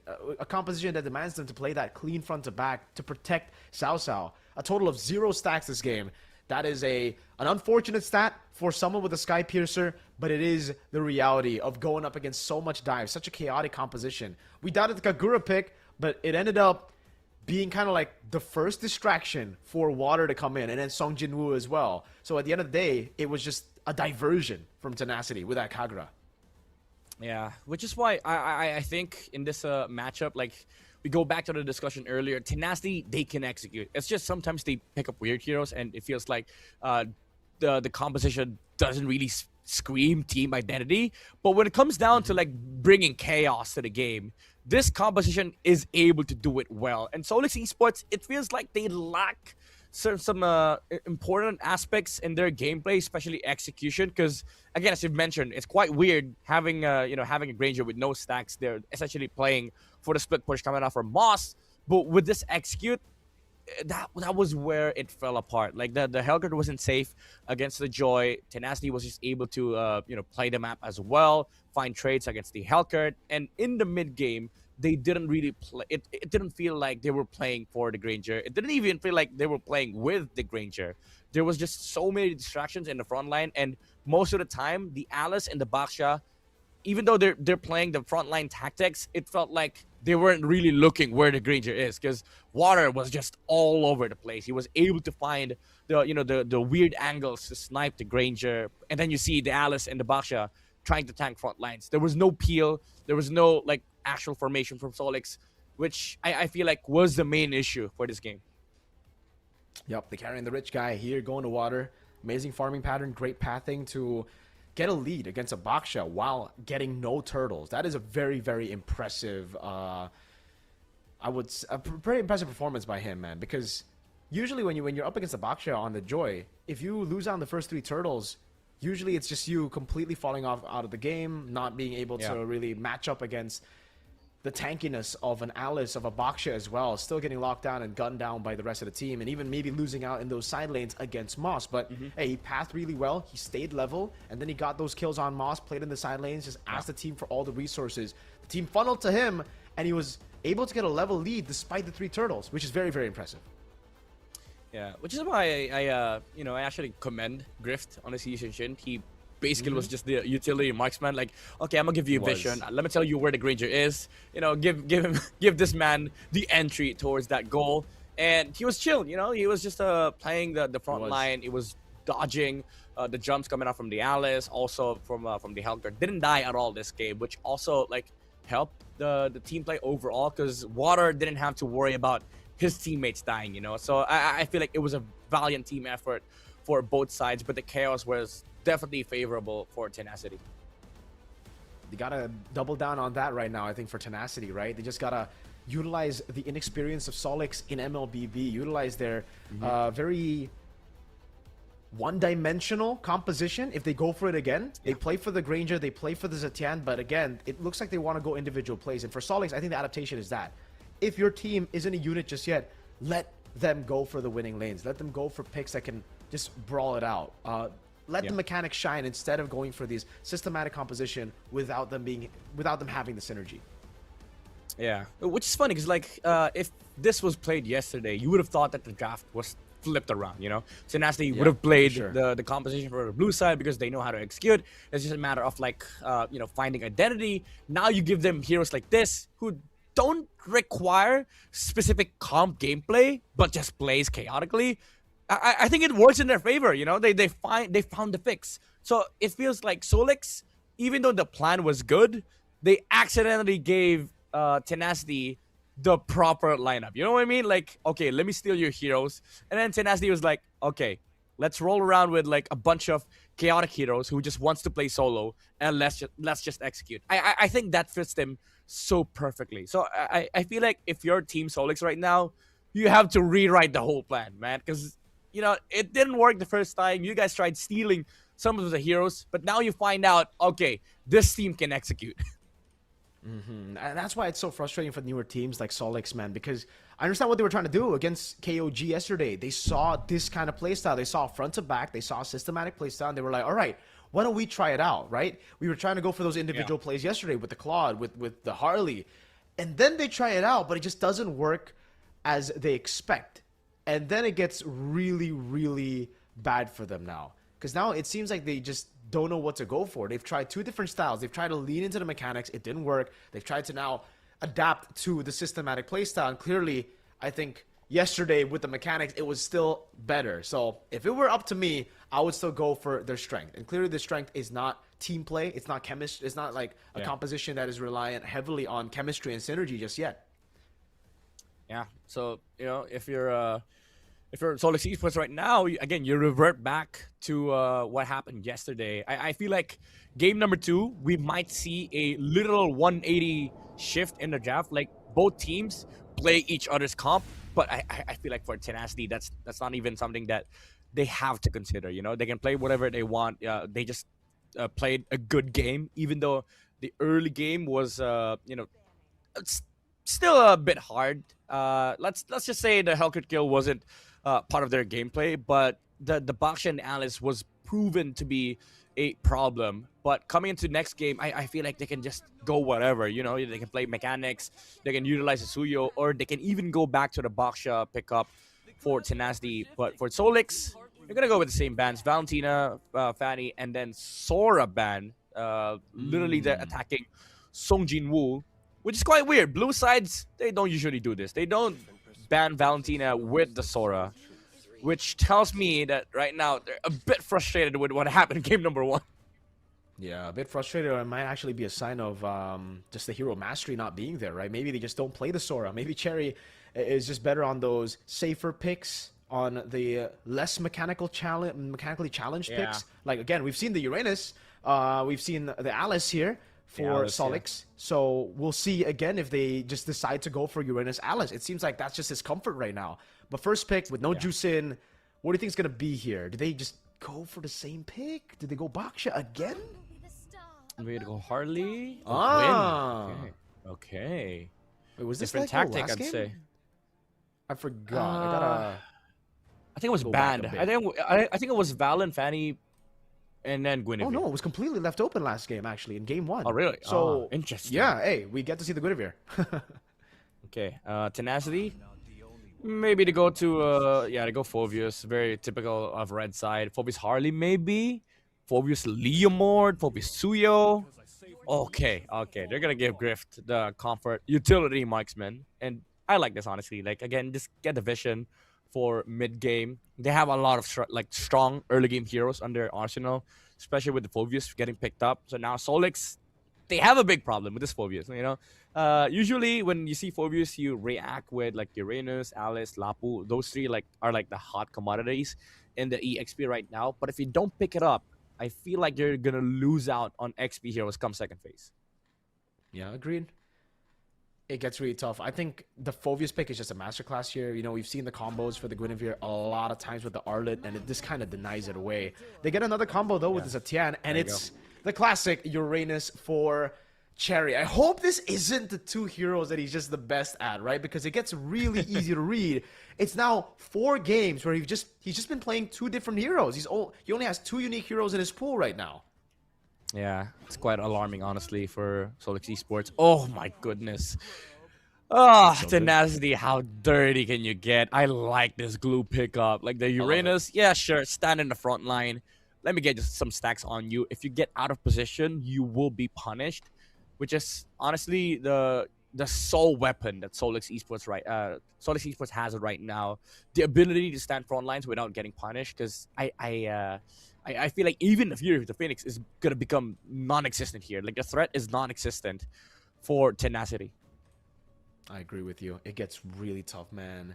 You have the anti-CC with Violet Requiem, but if you get mounted on, it doesn't really matter. You're gonna have to go for Winter Crown first item, maybe. That's something we did see from, I believe it was Yazuke yesterday against Geek Fam, but again, it's a completely different game here. The Uranus relies heavily on tempo. He'll be able to cut the waves, but then in the team fights, I don't know. Again, it looks like for Tenacity, it's not really a front to back that they're building. It's another chaotic composition, which usually doesn't do too well for the Uranus. It doesn't bid too well for the Uranus. They ban out the Suyo. They got 3 magic damage dealers, and they ban out the Suyo, even with the Guinevere as well. I think it's a bit too much respect against Tenacity, or maybe just an oversight. Yeah, it just feels like, again, their overall strategy is to remove some of the comforts on the opposition, but I do not agree with the Suyo ban. I would have preferred just to ban the Joy, honestly, because I see the threat of, like, the Joy in this lineup. Again, they have 0 stuns. Even though the Guinevere has a stun, it's not as reliable, And if there's a Joy on the other side, you have to be very careful when you jump. So I feel like Solix, they have to ban it out. But even then, even if they ban both, like let's say they ban both Joy and then Suyo, there's still that Baksha pickup that Tenacity could just go for. There's a lot of like beefy boys in this lineup. You have the Glue, you have the Phobius. If you add the Baksha to the table, who does Solix jump, right? And then you also consider the fact that there's the anti-heal coming out from the Baksha ult. So this Uranus is gonna have a hard time in the early mid game. Yeah, looking at Water though, he has played the Baksha, he's played the Suyo, now the Joy as well. I think he's plenty of heroes. The Joy does get banned out, so definitely a bit of frustration there from last game. A lot of these bans just seem to be bans that are like, okay, get Water off those heroes. Now, for Water's case, I honestly think the Lancelot can still work here. If he just wants to play solo, farm out again, I think it's still a pick that can work. You can dodge away from the Spatial Migration, the Violet Requiem. There are ways for you to win out the Red Tree. You don't really need to care about the Uranus, and you can just dive towards the Zetian. Ooh. But they'll stick with the Kagura. Wow. Okay. Zosnap really likes this pick. We didn't get to see any of this yesterday. It was just a normal Kimi and a Zetian pick. Yeah. So, hey, I love it. I love the flair coming in for Team Tenacity. Yeah, again, I feel like this team relies heavily on comfort, and this die just sent a message to the whole world. Our counter to Zetian is Kagura. I think that's the entire message out of this Kagura 4th pick. Because honestly, they could have flexed the mage for last, picked up the jungler here, but maybe they're waiting for the roam pickup from Solix Esports because they can go Baksha or the Lancelot route. I like the Lancelot because of the fact that it's a jungler that can force out the passive from the Zetian. And also a hero that can, move around the Guinevere. So it is an option for them to get last pick. But now Solix Esports, they get the carry, they get the Kalea, very typical combo, which I feel like is going to be answered with the Baksha. Damage reduction all across the board with the Tortoise Poissons, I feel like is going to be very useful against the Kalea carry combo, because what you need is more front line. You need to add more beefy boys to this lineup. But again, there's a merit to picking up a Lancelot here, because you can move around the team fight, you can dash around, maybe dodge a couple of like stuns from Solix Esports. So I feel like those two heroes are very important, unless they want to go typical Leo mode route, which I don't really like, because the Kalea could just use the title strike. Oh, okay. They go the Nolan route. Personally, I don't like Nolan into Kalea, but I get the idea here. You basically just waste Solix's time, trying to look for pickoffs, especially with his glue, right? Like, the glue can just be the annoying hero in the front line, maybe soak up the initiation from Solix Esports, waste the jumps from both the Kalea and the Gwyn, and then Nolan just tries to find a trade on the map, do macro things, play for resources. I feel like Tenacity, again, they're going back to comfort. I would have preferred the Basha or the Lancelot, but I get the idea behind this Nolan pick. I agree with you, man. I think hey, it's just, trying to outfarm him again. He's doing the same thing, just on a different hero, right? It's a physical joy in a way. In the way he plays, it's all about pathing. It's all about moving faster than the Guinevere, getting that level lead, going for the resources, going for trades around the map, and then later, just taking the fights out of the systematic control of Team Solix. So we'll see if they'll be able to do the same thing, exactly the same as they did in game number 1, because I'd say Solix, this is a good chance for them to win. They've got a really good composition, counter picks across the board, a combo everywhere as well with the Guinevere, Zetian, Kalea, and Carry. I like Team Solix's draft right now, but Zosnap is just so oppressive on the Kagura. Another winning lane here, despite, again, it being a Zetian. You don't expect this early on for them to be able to trade as well. And there you go. That's the healing coming down. Zosnap, remember, he has Flame Shot. He might just be killed here. RJX pops out the passive. Good timing as well from Moss. He knew that RJX was going to go for that last minion wave when he jumped in. So Zosnap missed one and didn't hit level 2. Solix, again, they have good footing in this game. Similar to game number 1, they have clear conditions on how they're going to be playing this game. But look at Water. Look at the pathing, man. He went for the orange buff first. They have no idea of what's happening right now. Oh, man. He's going in already. Team Tenacity. They're already getting that level lead, man. Spectre won't be 4 by the time the turtle spawns in. They might be able to just brawl it out here, Team Tenacity. Oh, purple buff gonna be taken. Now he goes to his own orange buff. That is a 3 buff start. Oh my goodness. Water. He's really flowing like water. Oh my. You know what's funny, Mirko? They still have no idea of what just happened. They didn't even see the orange buff. Now they're gonna find out. Spectre, once he goes back to his side of the jungle. Okay, he's level 4 because he took the XP crab, but he has no idea Water's about to reach level 5. Yep. Slams down the pass. A combo with the fracture as well. Cherry able to get away, but they bait out the spatial migration and the Viola Requiem. The prerequisites to go for Turtle 1. It's down. Oh my lord. Look. He's level 5 right now. They're probably thinking, what the hell? Why is he level 5? Where's my orange buff? The orange. It probably only figures it out now, and it might not be a purple buff for the Guinevere, man. Moss needs to flicker out. Water still hasn't used a retribution, and now they'll go all in. It's just full out tempo. Retreat from Water. Oh, it's Spectre retreat early. It's a good one there. Fear the Phoenix coming down. They go all in, but Song Jin Woo, he's a bit too strong. And Zosnap picks him off Spectre. Oh my lord, a flame shot from Zosnap. So clean with it, accurate. And RJX can go for the mount here if they go all in on him. Yeah, it's just being very annoying. Look at Water. He doesn't care about the fights. All he cares about is stealing these greens. Couldn't go for the orange buff earlier because he had no retreat. But the main idea for this composition, as you mentioned earlier, is just to farm your way towards mid to late game, get the items up on the Nolan, and burst anybody that tries to stand front line. Because again, RJX can soak up a lot with his glue, even forcing out the flicker from Memharks because of the stacks from the glue. Oh my lord, they're losing map, they're losing the battles, and they're losing resources against this scaling lineup from Tenacity. Oh man, and when you have a Nolan as comfortable as this, when you have a Nolan holding a 2-level lead and a composition like Solix who kind of need the neutral objective early, being this far behind, that's gonna be a 3-level lead as Water walks up. Cherry, gotta read this out, buddy. He does in the end, man. That could have been really bad, but Spectre now mounted on. He goes for the spatial migration under the turret, pops in a Battle Requiem, but Zosnap rotates over. Arjex gets traded, but I don't think it's worth it, dude. Water's already so far ahead, and they're gonna go for another purple buff steal. You can already see Water pathing towards it. Cherry can't even defend this, no. Oh, wait. He still walks up? Okay. Wait, Moss is right here. He goes in for the jump. They're actually able to fend off Tenacity from taking this purple buff away. But I think it's still a loss, man. They get a turtle at least, no? Yeah, because the thing is, Solix, what they're doing right now is just reacting. This is the lineup that was supposed to be aggressive earlier on, especially when they picked up the Kalea in front of the glue. The idea was, okay, we can fight you. But Tenacity, their answer was, okay, maybe you fight the glue, but you don't get to fight Water. And now they're playing the resource game. They just want the map to be slowed down so Water can steal resources, farm his way up towards the the point of no return, where anybody that shows up in front of the Nolan gets bursted out. Even the Uranus doesn't feel safe against Water. No, definitely not, man.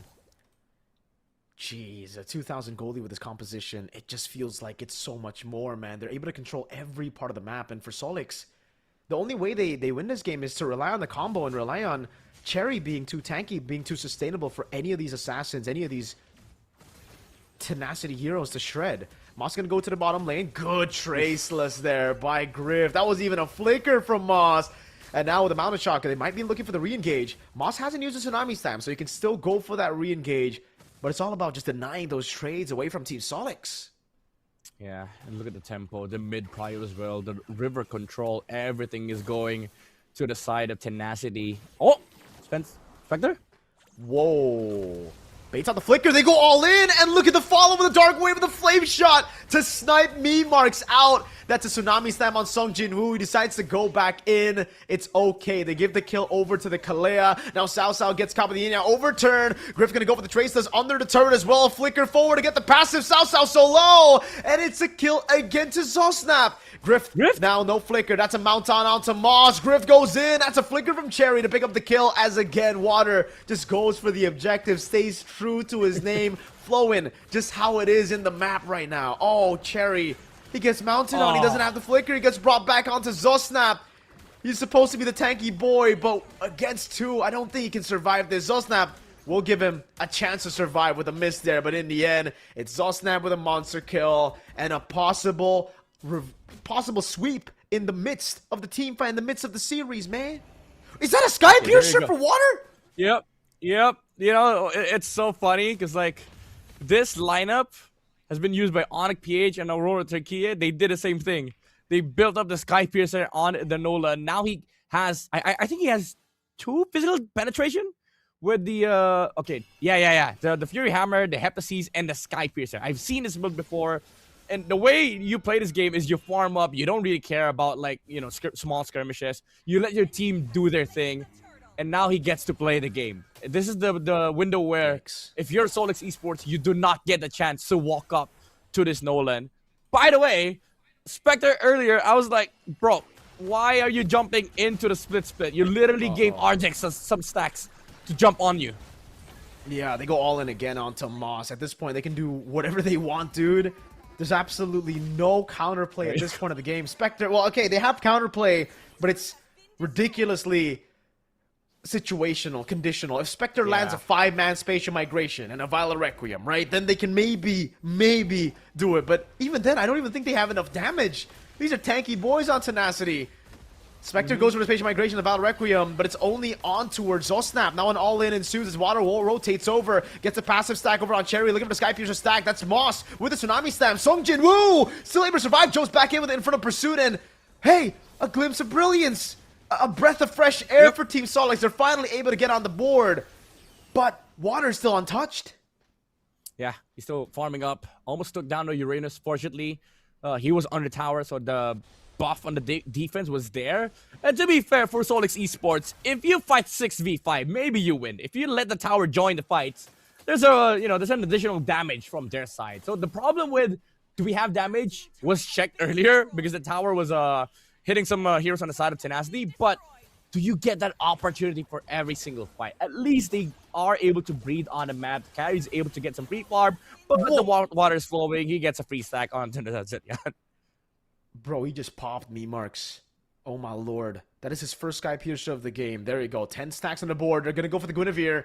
Spectre, can you survive the Nolan? Better question, can you survive all 4 of them? Okay, he can, man. Whoa! Flame shot! Almost a kill! Zosnap! Very aggressive maneuver there. Tsunami slam on the glue. Arjex will get picked up. Hey, they gotta chill. Water jumps in with a fracture! Gets the Sky Piercer, now jumps in again. The Fury of the Phoenix. Water! Oh my goodness! A double! I thought he was gonna get picked off there, Cherry.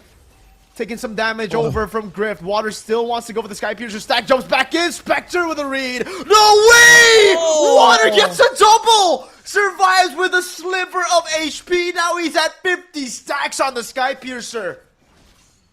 Oh my god, thank god for the Sky Piercer. Spectre predicted the jump actually. He went for the jump after Water used the ultimate, but after jumping in, he was taken down by the Sky Piercer. Couldn't even use a single basic attack.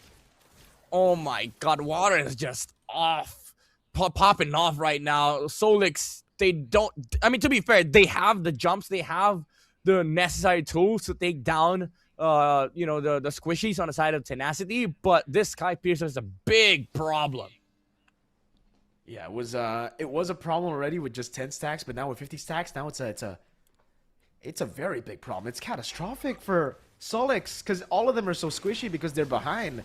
Tsunami Slam is only onto the glue. Fear the Phoenix as well. They go for the all-in, but look at that. Dark Wind Flicker from Song Jinwoo as Water walks up. Raid Boss coming down. Fracture. That's another 2 stacks for him. And now the all-in on Sherry. They're able to get the Mountain Shocker as Water walks up again. Does he get the last hit?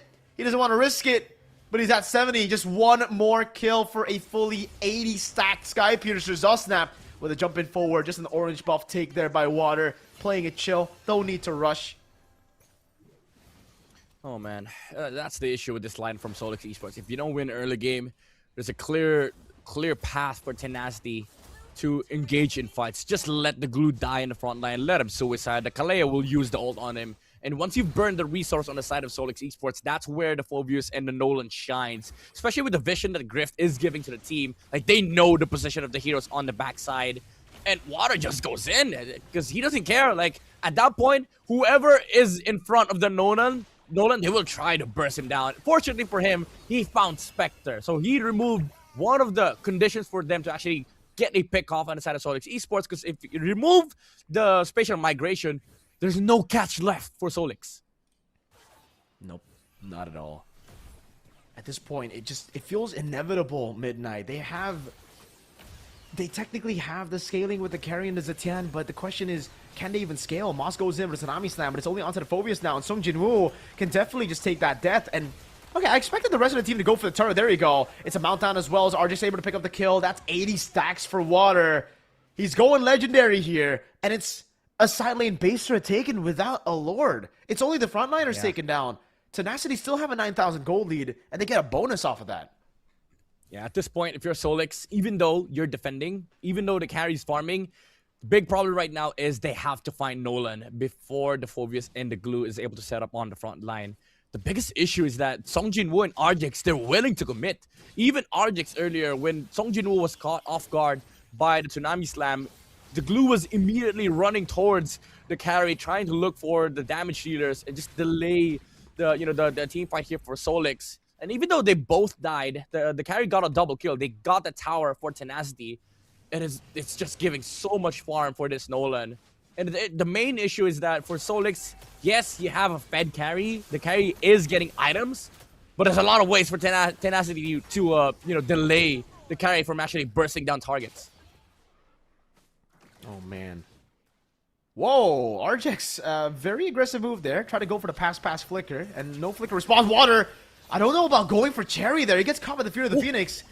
They still gotta be very careful. Zosnap! Oh! The flame shot! If only he angled it properly, that would have been a double on Mimarks and Zhao Zhao. Okay, the timing was alright because the Lord just spawned in now. But that was kind of dangerous. That was a risky play to take if you're Tenacity. Yeah, especially the glue from the flicker from the glue. Arjex was so adamant about like forcing a fight there, Oh, maybe yeah. force a flicker, but he wasted it. But it's fine. Like again, his job in this game is to die. But Water with a risky move following it up, that was again quite risky from Tenacity. Fortunately for them, there was nobody that died on their side, no casualty, and they still get to play the Lord. Let's see if they can manage the waves properly. So far, it does look. Oh, all in on Griff. He gets away. The fadeaway doesn't get him. Ying overturn. Oh, beautifully done by Zoss, snapping the combo with Water. Now, I mean, it's already a fully stacked Sky Piercer. He just got all the executes there, and it's the front line left to go up against a fully alive composition of Tenacity. Water's gonna do it again. He's gonna tank up the base turret. He buys the immortality. It's a clean 2-0 sweep for Tenacity. So far, Midnight, it's been double stomps. Buriram and now Tenacity. Yep. A dominant showing from Tenacity. They didn't need the composition. All they needed was the path to success, the pathing from Water. Imagine stealing that orange buff. I'm sure Solix is gonna watch the review later, watch the VOD, and they're gonna be like, oh, this is what screwed us. Like the steal on the orange buff, stealing the greens away as well. When the Nolan showed up, he was already a full level ahead of the Guinevere, and Water didn't care about the skirmishes. He was like, all right, guys, let me farm up, let me carry this game. I'm gonna finish this game with 8 stacks on my Sky Piercer. Hey man, yesterday we were able to get just one series going all the way. I think today might be a day of sweeps. Look at the teams, they've improved so much, and again, for Tenacity, they've improved a lot, right? They showed glimpses of brilliance yesterday, and now they play with such a different style of MLBB. It was a Baksha yesterday, and Asuyo. It was very objective-centered. Now Water's like, all right, sir, maybe playing the objectives isn't too good. Let me just do my own thing, right? And man, he's so much better when he does his own thing. Yeah. I think the issue yesterday was again team identity, right? Now they find it for ค่ะ themselves. นะคะขอแสดงความยินดีด้วยนะคะสำหรับ1แต้มนะคะในเกมเมื่อสักครู่นี้นะคะอยากจะให้ทั้ง2คนแนะนำตัวกันนิดนึงค่ะแล้วก็ตำแหน่งด้วยค่ะ ได้ครับ สวัสดีครับ ผมซอสแนปนะครับ มิดเลนจาก Tenacity ครับ เย้ สวัสดีครับผมวอเตอร์นะครับจังเกิลจากทีม Tenacity ครับ ค่ะนะคะแล้วก็ได้ข่าวว่าวอเตอร์นี่มาจากสปปลาวด้วยใช่ไหมคะ ใช่ครับ ทักทายชาวสปปลาวหน่อยค่ะ สบายดี เอ้ยน่ารักเนาะนะคะเดี๋ยวช่วงนี้นะคะขออนุญาตสอบถามนะคะความรู้สึกกันก่อนเลยดีกว่านะคะว่าชนะในแมตช์เมื่อสักครู่นี้ตอนนี้เรารู้สึกเป็นไงบ้างคะ ก็เมื่อกี้ก็ตื่นเต้นมากๆเลยครับก็เมื่อวานทำผลงานได้ไม่ดีเนาะวันนี้ก็ถือเป็นการเปลี่ยนแปลงครั้งแรก นะคะแล้วก็วันนี้ถือว่าพอใจไหมคะ พอใจครับ พอใจเนาะแล้วทางวอเตอร์ค่ะ รู้สึกดีใจครับ ค่ะพูดกว่านี้ได้นะพูดเยอะๆได้นะ โอเครู้สึกดีใจอาจจะเป็นคนพูดไม่เก่งใช่ไหมแต่เล่นนี่เก่งมากนะคะพูดไม่ค่อยเก่งแต่เล่นเก่งมากนั่นเองนะคะแล้วก็เกมเมื่อสักครู่นี้เนี่ยเราจะมีจังหวะสำคัญนะคะหลายครั้งมากเลยนะคะโดยเฉพาะในช่วงของการคอทีมไฟต์ต่างๆนะคะหรือว่าจะเป็นพวกอ็อบเจกต์ต่างๆนะคะอยากจะทราบว่าในการคอนะคะเราใช้วิธีหรือว่าแนวทางยังไงในการคอเกมกันไหมคะมีเทคนิคยังไงอัดเลยพี่ ตอบเลยเอาแย่นะคะ อัดเลยพี่อันนี้คือการคอเกมแล้วใช่ไหมคะเอาตอบไซเราเอาไม้อย่าลืมไม้ด้วย อย่างก็จะพยายามคอสเปลตัวสำคัญของฝั่งนู้นนะครับค่ะใช่แบบเดชหรือว่าดูจังหวะอะไรอย่างนี้ไหมนะคะแล้ววอเตอร์มีอะไรจะเสริมไหมคะว่าไม่มีโอเคนะคะแล้วก็สำหรับในการคอเกมเนี่ยอยากจะทราบว่าใครเป็นคนแบบเหมือนคอหลักๆเลยเหมือนเป็นแบบคนเรียกสติเพื่อนแบบเฮ้ยมานี่เราหรือเปล่าหรือใครพูดถึงเพื่อนได้นะพูดถึงเพื่อนได้ก็จะมีอาเจกครับที่เป็นโรมมิ่งครับที่จะเป็นคนคอคู่กับผมที่เป็นคนแบบคอจ่ายข้อมูลที่อยู่เลนกลางครับแล้วก็วอเตอร์จะคอแบบคอออบเจกต์คอแบบคอเล่นออบเจกต์อะไรอย่างเงี้ยไม่ใช่แบบคอยังไงถ้าแบบคอบัฟก็กริฟฟินครับเลนทองก็คือหลายคนช่วยกันคอนะคะในจังหวะนั้นๆใช่ไหมโอเคนะคะวอเตอร์ล่ะคะมีอะไรจะเสริมไหม ไม่มีโอเคนะคะไม่เป็นไรค่ะทางนี้บอกว่าโอ้โหวอเตอร์สบายเลยเพราะเราพูดอยู่คนเดียวนะคะแล้วก็ในส่วนของทีมเนี่ยในเรื่องของการคอไฟเมื่อสักครู่นี้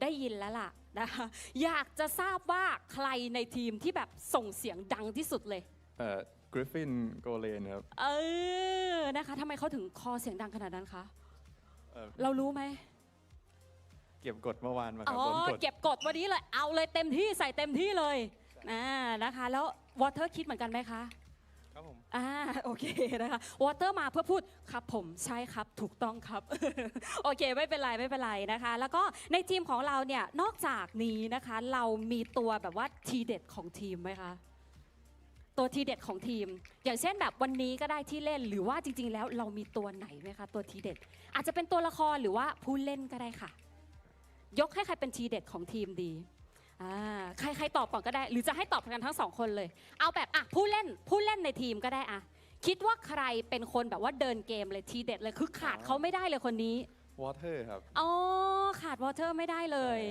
ค่ะแล้ววอเตอร์ล่ะคะขาดใครไม่ได้ขาดเธอไม่ได้เอาไม่ใช่ขาดใครคะขาดผมเองครับขาดผมเองนะคะวอเตอร์ก็ยังมั่นใจอยู่นะคะว่าขาดผมเองเนี่ยแหละไม่ได้นะคะเพราะว่าผมเป็นคนเดินเกมนั่นเองนะคะแล้วก็สำหรับวอเตอร์นะคะอยากจะให้บอกความรู้สึกนะคะเกี่ยวกับในเรื่องของการได้แต้มนะคะในเกมนี้เนี่ยยังไงฝากแฟนๆหรือว่าอยากจะบอกอะไรกับแฟนๆที่สปป.ลาวนะคะว่าแบบประมาณว่าเกมนี้ได้แต้มแล้วนะอะไรอย่างนี้พูดได้เลยเกมนี้ได้แต้มแล้วนะครับรู้สึกดีใจครับผมแล้วก็ฝากเชียร์พวกเราต่อไปด้วยนะครับนี่ทั้งคนลาวและคนไทยนะครับค่ะจะชนะต่อไปใช่ไหมใช่ครับจะชนะต่อไปโอเคนะคะและต่อได้เลยค่ะอยากจะบอกอะไรถึงแฟนๆทั้งที่ไทยแล้วก็ที่เชียร์อยู่ก็ฝากเชียร์Tenacityในแมตต์ต่อๆไปด้วยนะครับก็จะทำให้เต็มที่ครับโอเคค่ะนะคะขอบคุณมากนะคะทั้งสองท่านนะคะเดี๋ยวจะให้ไปพักผ่อนก่อนนะคะน่าจะแบบดีใจอยู่แล้วเดี๋ยวให้ไปพักเหนื่อยก่อนเนาะเดี๋ยวช่วงนี้นะคะขออนุญาตส่งต่อให้กับ3แคสเตอร์หนุ่มหล่อกันต่อได้เลยค่ะ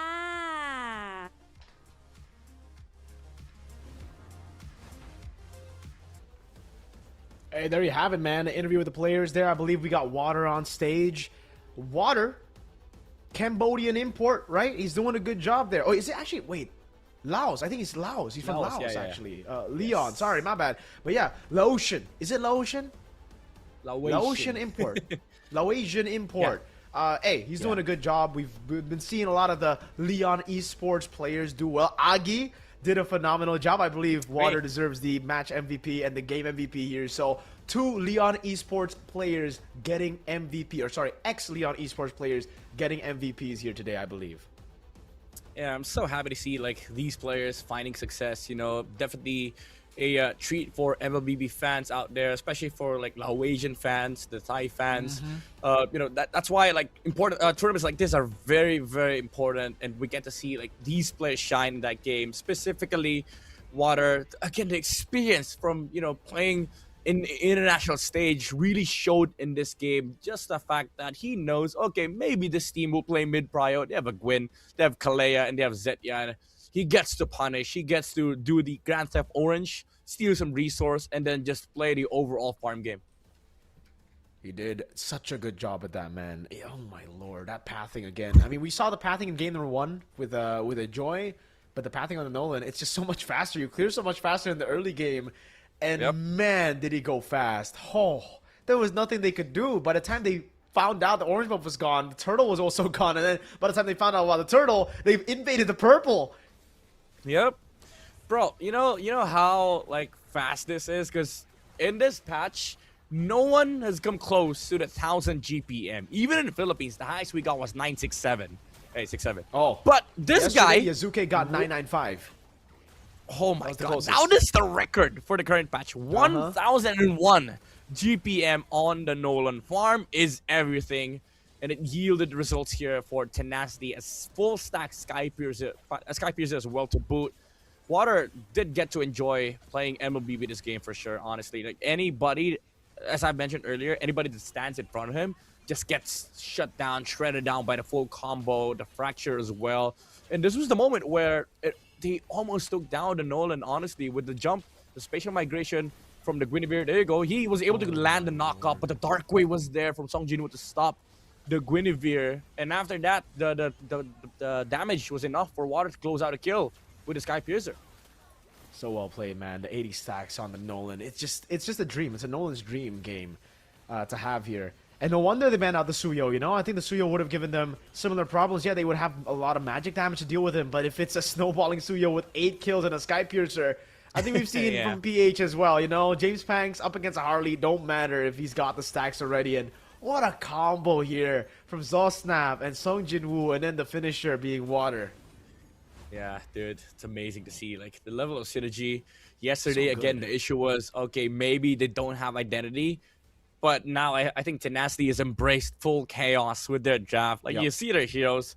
The idea is solid, but there's a lot of ways to be creative about it, especially with this kind of composition where people just suicide at the front line, and then you can play weird angles, similar to how, like, Alter Ego plays from Indonesia. They play a lot of weird angles. It's the same thing with Tenacity, where you get to distract your enemies in the front line, especially with this Glue, Kagura, and then Water just, finds farm on the map, does a lot of cross-map plays. And Solix, especially with this Uranus pickup, right? Like, it's just so weird for them when the enemy is not playing proper skirmish. Like, when people are not committing to fights, because your game gets slowed down. And the thing about this kind of composition, when your game gets slowed down, you don't get to play proper skirmish. You lose out on resource. That's why I think a lot of the teams prefer damage junglers over utility heroes like Baksha, Fredrin. It's because there's a lot of ways for them to actually play the game, especially in this current patch where people can just initiate small skirmishes and then just end up trading resources. That definitely seems like, what we've been seeing recently, especially for MSL Thailand, right? Like, it's always great to see a new region, man. They always have more identity compared to, like, the newer regions, or sorry, the older regions, because the older regions just get really good at the meta that you don't really see that individual flair too much. Obviously, you get to see some of that. Obviously, for some of the teams, they still stick to their identity, but it's always great to see, again, this newer teams, newer regions form their own identities and really lean towards it. The thing that I don't like, though, there's obviously some negatives to it, is the fact that Cherry has only played 2 heroes, right? This is a big concern now for Solix. I think they're going to get read out quite a bit if it's just these 2 heroes, Alice and Uranus. They're basically the same hero. It's just Alice is a better version of Uranus, I feel. I don't know. Again, there's a lot of things that they have to fix, especially for the upcoming weeks. Unfortunately, they're not going to be able to claim any revenge against Tenacity anytime soon. The next time they meet will be on playoffs. So yeah, hopefully by then they get to fix a lot of these issues that they have right now. But this is definitely a treat for a lot of like MLBB fans. Even if you're not from Thailand, even if you're like a Filipino watching, we get to see a rising region. By the way, shout out to all the Filipinos watching. I see you in the chat. Also, huge shout outs to my Filipino friend, Dan Leo Kubangay. He was watching earlier. I think he's casting right now. Also, by the way, Facepalm TH, saying thank you so much. Big shout outs to you, my guy. He was the guy that did a lot of like the explainers for the teams that will be playing in MSL. Hey, W's there, man. And again, this means that unfortunately Team Solix will join Hydra down below at 0204. It's time for us to go to a break, but stay tuned because we have another banger of a match later on. It is going to be E Arena who takes on Valley Thai Esports. Peace out.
Richman Shop โน1เรื่องเติมเกมเหนือกว่าทุกการเติมผู้สนับสนุนหลักอย่างเป็นทางการลีก MSL Thailand เติมได้นับร้อยเกมพร้อมบัตรเติมเกมและบัตรกำนันอีกมากมายเติมถูกเติมไวผ่อนได้มีเงินคืนจ่ายสะดวกไม่ว่าจะโอนหรือผ่อนชำระและใหม่ล่าสุดรองรับการแบ่งจ่ายผ่าน SPayLater ดูแลทั้งก่อนและหลังการขายทุกช่องทางบริการ 24 ชั่วโมงร้านเติมเกมที่สตรีมเมอร์ส่วนใหญ่ไว้วางใจนึกจะเติมเกมต้อง Richman Shop เท่านั้นแล้วมาเติมกันเยอะๆนะみんな渦巻きナルトが帰ってきたぞ飛来神の術俺ってば父ちゃんを越す火影になる愚かなる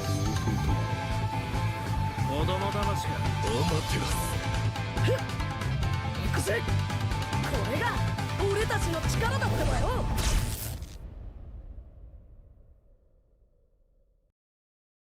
Welcome to the Hook Battlefield. Welcome to the Hook Battlefield. Shake it to left, shake it to right. Got you now, got you now. I can control, I'm flying high. Shake it to right, shake it to left.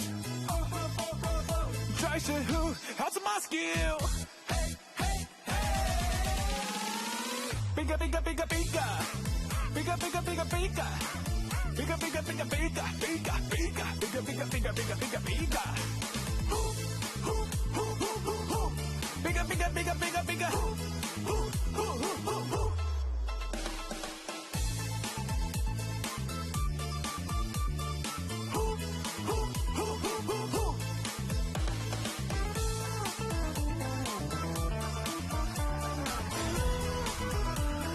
Welcome to the Hook Battlefield. Welcome to the Hook Battlefield.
Richman Shop โน1เรื่องเติมเกมเหนือกว่าทุกการเติมผู้สนับสนุนหลักอย่างเป็นทางการลีก MSL Thailand เติมได้นับร้อยเกมพร้อมบัตรเติมเกมและบัตรกำนันอีกมากมายเติมถูกเติมไวผ่อนได้มีเงินคืนจ่ายสะดวกไม่ว่าจะโอนหรือผ่อนชำระและใหม่ล่าสุดรองรับการแบ่งจ่ายผ่าน SPayLater ดูแลทั้งก่อนและหลังการขายทุกช่องทางบริการ 24 ชั่วโมงร้านเติมเกมที่สตรีมเมอร์ส่วนใหญ่ไว้วางใจนึกจะเติมเกมต้อง Richman Shop เท่านั้นแล้วมาเติมกันเยอะๆนะみんな渦巻きナルトが帰ってきたぞ飛来神の術俺ってば父ちゃんを越す火影になる愚かなる弟子供騙しがお待てろ行くぜこれが俺たちの力だってばよ。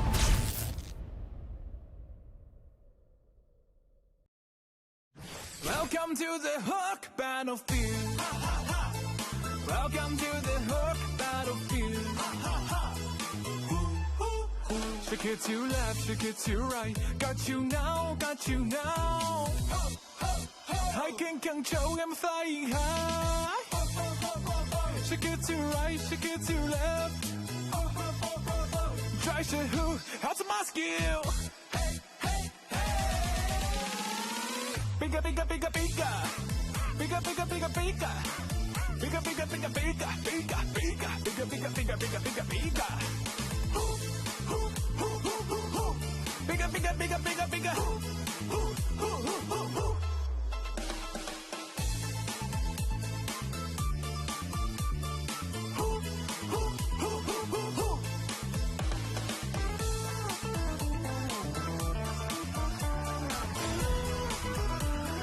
Welcome to the Hook Battlefield. Welcome to the Hook Battlefield.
Richman Shop โน1เรื่องเติมเกมเหนือกว่าทุกการเติมผู้สนับสนุนหลักอย่างเป็นทางการลีก MSL Thailand เติมได้นับร้อยเกมพร้อมบัตรเติมเกมและบัตรกำนันอีกมากมายเติมถูกเติมไวผ่อนได้มีเงินคืนจ่ายสะดวกไม่ว่าจะโอนหรือผ่อนชำระและใหม่ล่าสุดรองรับการแบ่งจ่ายผ่าน SPayLater ดูแลทั้งก่อนและหลังการขายทุกช่องทางบริการ 24 ชั่วโมงร้านเติมเกมที่สตรีมเมอร์ส่วนใหญ่ไว้วางใจนึกจะเติมเกมต้อง Richman Shop เท่านั้นแล้วมาเติมกันเยอะๆนะみんな渦巻きナルトが帰ってきたぞ。飛来神の術俺ってば父ちゃんを越す火影になる。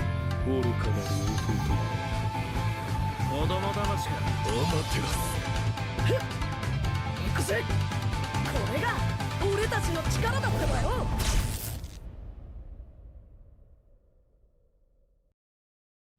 Welcome to the Hook Battlefield. Welcome to the Hook Battlefield.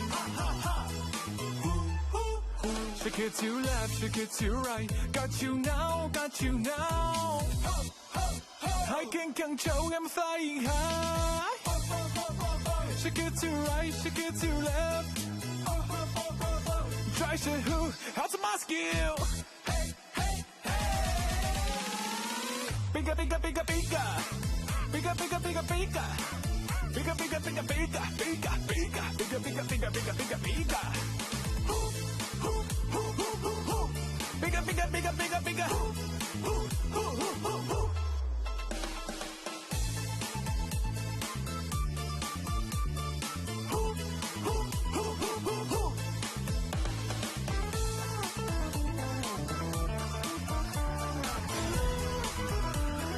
Welcome to the Hook battlefield. Welcome to the Hook battlefield.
Richman Shop โน 1 เรื่องเติมเกมเหนือกว่าทุกการเติมผู้สนับสนุนหลักอย่างเป็นทางการลีก MSL Thailand เติมได้นับร้อยเกมพร้อมบัตรเติมเกมและบัตรกำนันอีกมากมายเติมถูกเติมไวผ่อนได้มีเงินคืนจ่ายสะดวกไม่ว่าจะโอนหรือผ่อนชำระและใหม่ล่าสุดรองรับการแบ่งจ่ายผ่าน SPayLater ดูแลทั้งก่อนและหลังการขายทุกช่องทางบริการ 24 ชั่วโมงร้านเติมเกมที่สตรีมเมอร์ส่วนใหญ่ไว้วางใจนึกจะเติมเกมต้อง Richman Shop เท่านั้นแล้วมาเติมกันเยอะๆนะみんな渦巻きナルトが帰ってきたぞ飛来神の術俺ってば父ちゃんを越す火影になる愚かなる大本子供騙しかアマテラス行くぜこれが俺たちの力だってばよ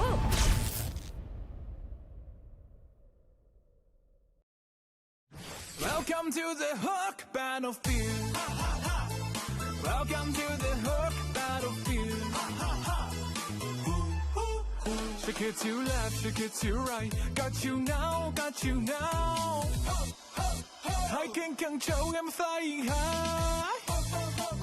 Shake it to right, shake it to left. Try to who? How's my skill? Bigger, bigger, bigger, bigger. Bigger, bigger, bigger, bigger. Bigger, bigger, bigger, bigger, bigger, bigger, bigger, bigger, bigger, bigger, bigger, bigger. Bigger, bigger, bigger, bigger, bigger.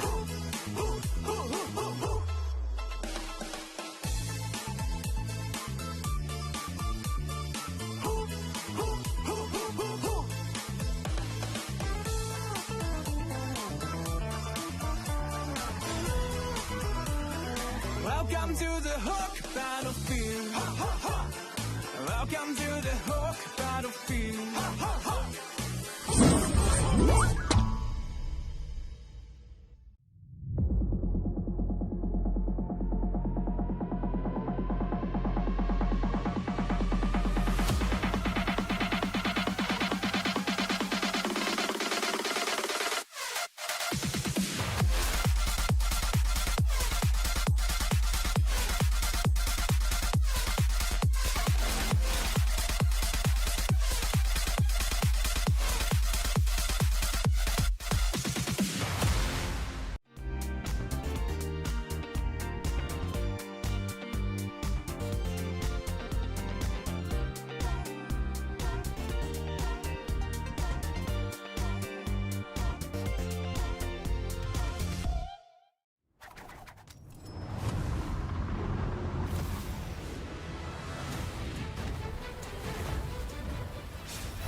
Richman Shop โน1เรื่องเติมเกมเหนือกว่าทุกการเติมผู้สนับสนุนหลักอย่างเป็นทางการลีก MSL Thailand เติมได้นับร้อยเกมพร้อมบัตรเติมเกมและบัตรกำนันอีกมากมายเติมถูกเติมไวผ่อนได้มีเงินคืนจ่ายสะดวกไม่ว่าจะโอนหรือผ่อนชำระและใหม่ล่าสุดรองรับการแบ่งจ่ายผ่าน SPayLater ดูแลทั้งก่อนและหลังการขายทุกช่องทางบริการ 24 ชั่วโมงร้านเติมเกมที่สตรีมเมอร์ส่วนใหญ่ไว้วางใจนึกจะเติมเกมต้อง Richman Shop เท่านั้นแล้วมาเติมกันเยอะๆนะみんな渦巻きナルトが帰ってきたぞ飛来神の術俺ってば父ちゃんを越す火影になる愚かな老夫婦子供騙しかお待てろふっ行くぜこれが俺たちの力だってばよ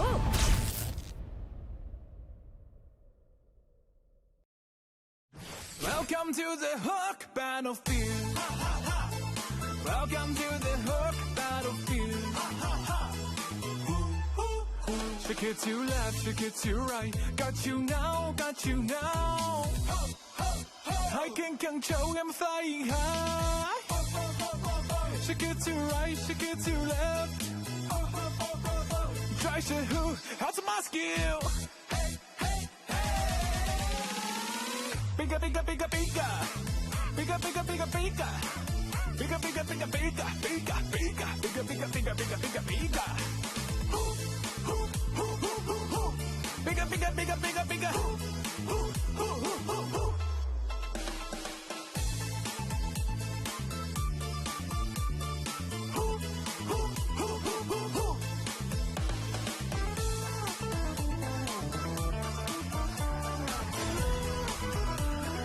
Welcome to the Hook Battlefield. Welcome to the Hook Battlefield.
Richman Shop โน1เรื่องเติมเกมเหนือกว่าทุกการเติมผู้สนับสนุนหลักอย่างเป็นทางการลีก MSL Thailand เติมได้นับร้อยเกมพร้อมบัตรเติมเกมและบัตรกำนันอีกมากมายเติมถูกเติมไวผ่อนได้มีเงินคืนจ่ายสะดวกไม่ว่าจะโอนหรือผ่อนชำระและใหม่ล่าสุดรองรับการแบ่งจ่ายผ่าน SPayLater ดูแลทั้งก่อนและหลังการขายทุกช่องทางบริการ 24 ชั่วโมงร้านเติมเกมที่สตรีมเมอร์ส่วนใหญ่ไว้วางใจนึกจะเติมเกมต้อง Richman Shop เท่านั้นแล้วมาเติมกันเยอะๆนะみんな渦巻きナルトが帰ってきたぞ飛来神の術俺ってば父ちゃんを越す火影になる愚かな老夫婦子供騙しかお待てろふっ行くぜこれが俺たちの力だってばよ。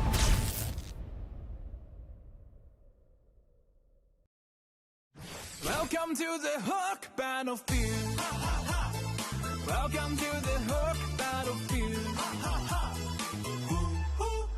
Shake it to left, shake it to right. Got you now, got you now. I can control, I'm flying high.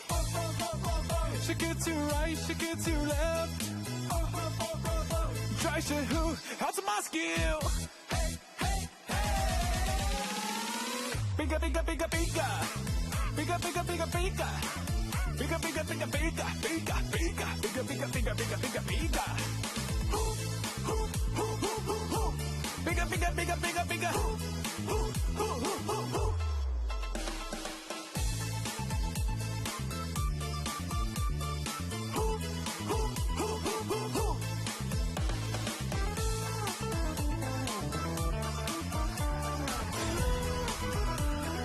Welcome to the Hook Battlefield.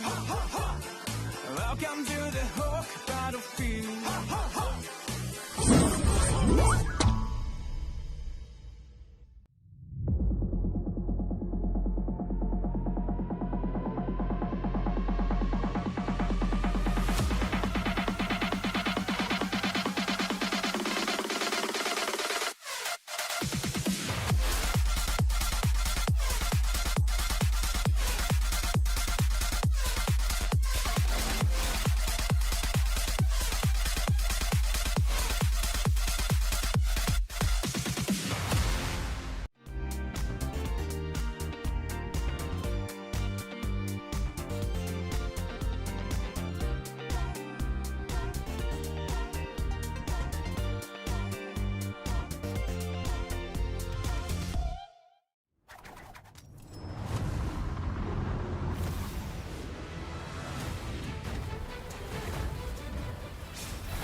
Richman Shop โน 1 เรื่องเติมเกมเหนือกว่าทุกการเติมผู้สนับสนุนหลักอย่างเป็นทางการ League MSL Thailand เติมได้นับร้อยเกมพร้อมบัตรเติมเกมและบัตรกำนันอีกมากมายเติมถูกเติมไวผ่อนได้มีเงินคืนจ่ายสะดวกไม่ว่าจะโอนหรือผ่อนชำระและใหม่ล่าสุดรองรับการแบ่งจ่ายผ่าน SPay Later ดูแลทั้งก่อนและหลังการขายทุกช่องทางบริการ 24 ชั่วโมงร้านเติมเกมที่สตรีมเมอร์ส่วนใหญ่ไว้วางใจนึกจะเติมเกมต้อง Richman Shop เท่านั้นแล้วมาเติมกันเยอะๆนะみんな渦巻きナルトが帰ってきたぞ。飛来神の術俺ってば父ちゃんを越す火影になる。愚かなる王子供騙しがお待ってますふっ行くぜ。これが俺たちの力だってばよ。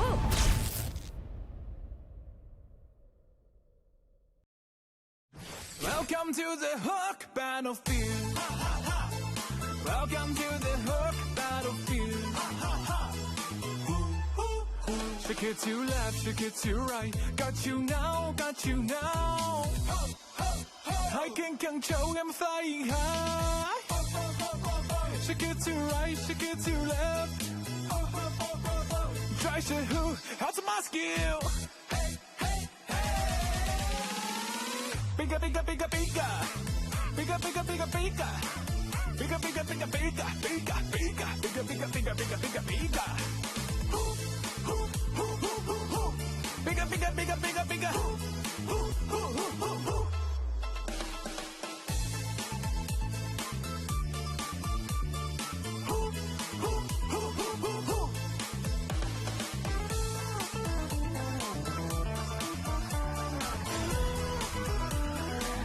Welcome to the Hook battlefield. Welcome to the Hook battlefield.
Richman Shop No 1 เรื่องเติมเกมเหนือกว่าทุกการเติมผู้สนับสนุนหลักอย่างเป็นทางการ League MSL Thailand เติมได้นับร้อยเกมพร้อมบัตรเติมเกมและบัตรกำนันอีกมากมายเติมถูกเติมไวผ่อนได้มีเงินคืนจ่ายสะดวกไม่ว่าจะโอนหรือผ่อนชำระและใหม่ล่าสุดรองรับการแบ่งจ่ายผ่าน SPayLater ดูแลทั้งก่อนและหลังการขายทุกช่องทางบริการ 24 ชั่วโมงร้านเติมเกมที่สตรีมเมอร์ส่วนใหญ่ไว้วางใจนึกจะเติมเกมต้อง Richman Shop เท่านั้นแล้วมาเติมกันเยอะๆนะみんな渦巻きナルトが帰ってきたぞ飛来神の術俺ってば父ちゃんを越す火影になる愚かなる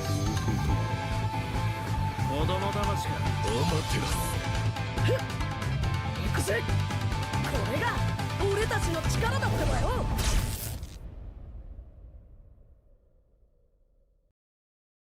Welcome to the Hook battlefield. Welcome to the Hook battlefield. Shake it to left, shake it to right. Got you now, got you now. I can control, I'm flying high. Shake it to right, shake it to left. Try to who, how's my skill? Bigger, bigger, bigger, bigger. Bigger, bigger, bigger, bigger. Bigger, bigger, bigger, bigger, bigger, bigger, bigger, bigger, bigger, bigger, bigger, bigger. Bigger, bigger, bigger, bigger, bigger.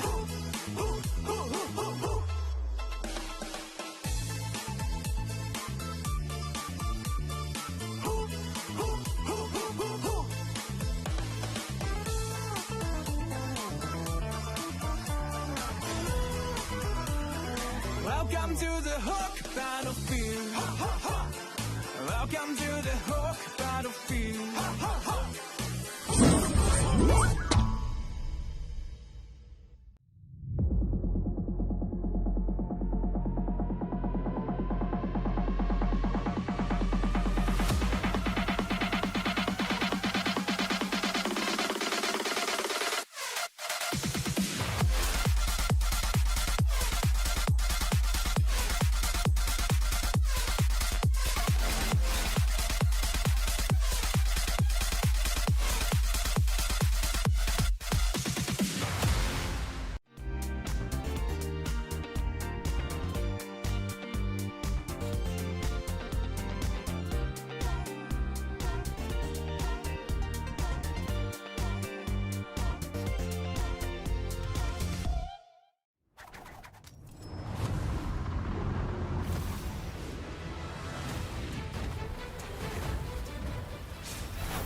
แข่งขัน MSL Thailand Season 1 Powered by Moonton Official Telecommunication Partner True 5G Official Gaming Phone by Infinix Official Sponsor by Richman Shop Official Gaming Chair Partner DX Racer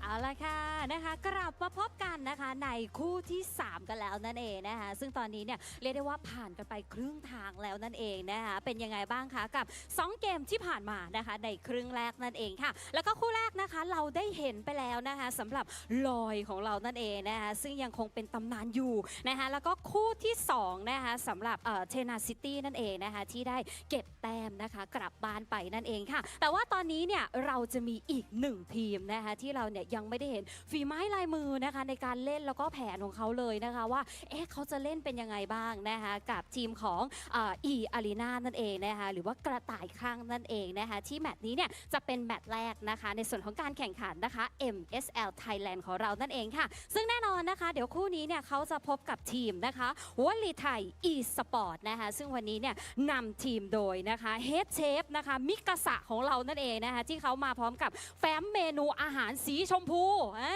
นะคะต้องบอกเลยนะคะว่าวันนี้เนี่ยเดี๋ยวเรามารอดูนะคะว่าเฮดเชฟคนนี้ของเรานะคะจะมาพร้อมกับแฟ้มสีเดิมหรือเปล่าและเขาจะเปิดมาแล้วสั่งเมนูอะไรหรือเขาจะเอาเมนูอะไรมาปรุงให้เรานะคะได้ชมกันบนเวทีนี้นะคะเดี๋ยวติดตามรอได้เลยนะคะแล้วก็เมื่อวานนี้แอบเห็นนะคะเรามีไฮไลท์อีกหนึ่งอย่างนะกับสาวๆนี่นะคะสาวๆนะคะวลีไทยวันนี้มีมานั่งสแตนบายกันรออยู่แล้วนะคะสำหรับใครที่อยากจะเห็นนะคะก็เดี๋ยวยังไงเนี่ยสามารถมาจอยกับเราได้นะคะแล้วก็รวมถึงนะคะกองเชียร์ของอีกฝั่งหนึ่งนะคะกระต่ายข้างของเรานะคะแอบเห็นก็มีสาวๆสวยๆเหมือนกันนะคะเดี๋ยวยังไงวันนี้เนี่ยก็ให้ทั้ง2ทีมนะคะเอนจอยกันได้เลยค่ะแต่อีก3ท่านนะคะที่อยากจะเห็นนะคะว่าสาวสวยนะคะที่เขาบอกว่านั่งอยู่ด้านหน้าเนี่ยมีใครบ้างแล้วก็อยากจะเห็นมากเลยสาวๆนะคะเชื่อว่าเขาน่าจะนะคะรอกันอยู่แล้วนะคะเดี๋ยวช่วงนี้ขออนุญาตส่งต่อให้กับ3หนุ่มแคสเตอร์ของเราค่ะ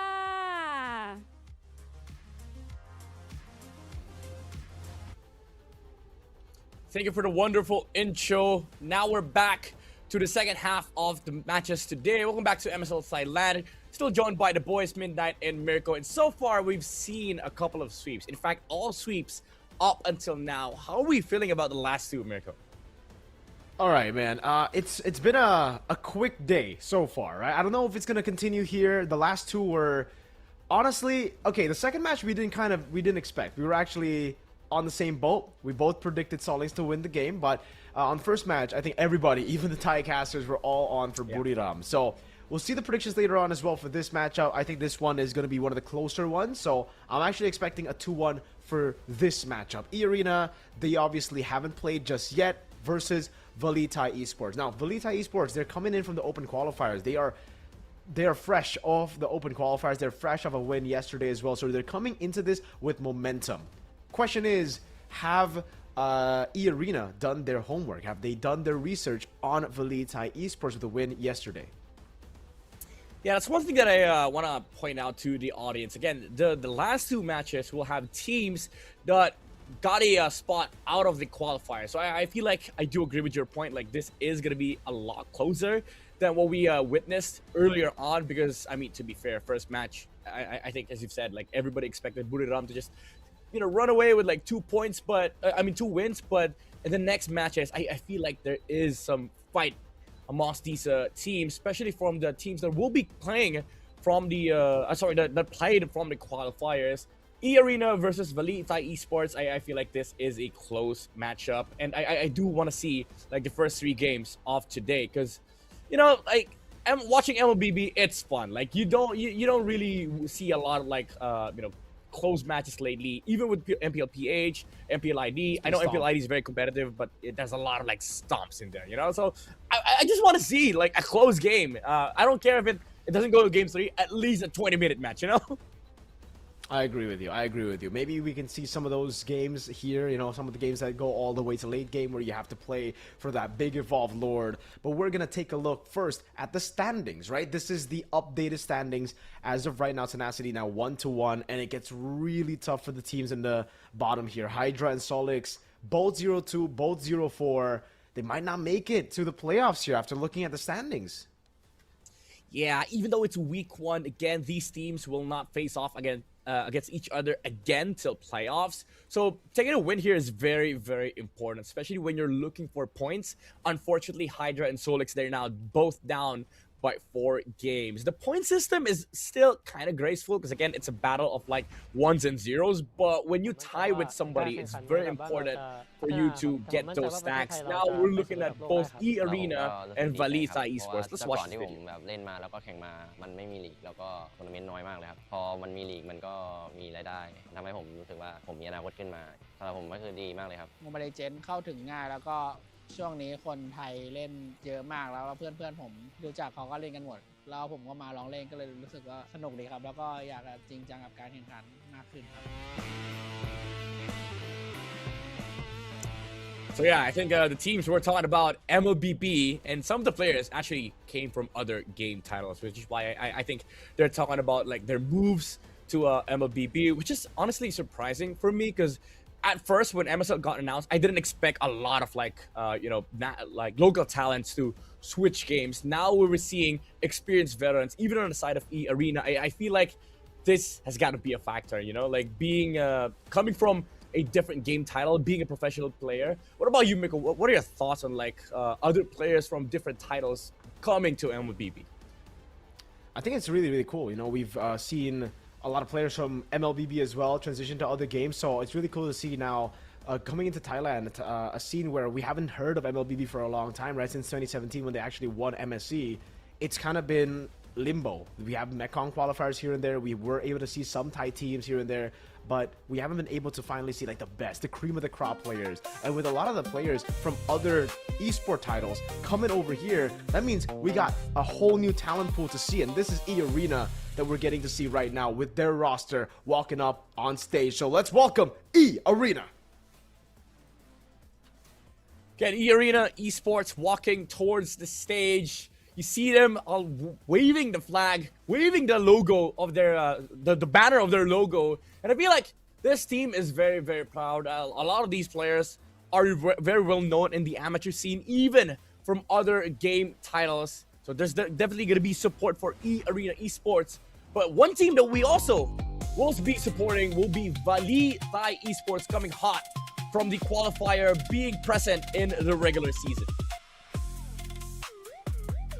I love seeing these new lineups, man. Again, this is the first season for MSL Thailand. We get to see so many new teams, and it's still the open qualifier format, you know? It's still kind of that relegation format that we haven't seen in our leagues for a while now since we franchised. And it's always a breath of fresh air to see teams always compete for the top spot, always compete to stay out of the red zone, because you never know. When will you have another shot at glory? If you go down, if you get knocked out of MSL. And for VLTH Esports, they're riding off the momentum of the open qualifiers and that win just yesterday, where they got a win against Hydra, who we just saw today, who showed a lot of pretty good MLBB. Yeah, and they're definitely not wasting their shot here, even outclassing their opponents yesterday. We got to witness the first Savage of MSL Thailand with KO on that Granger, on that victory against Hydra Esports, backed with amazing coaches.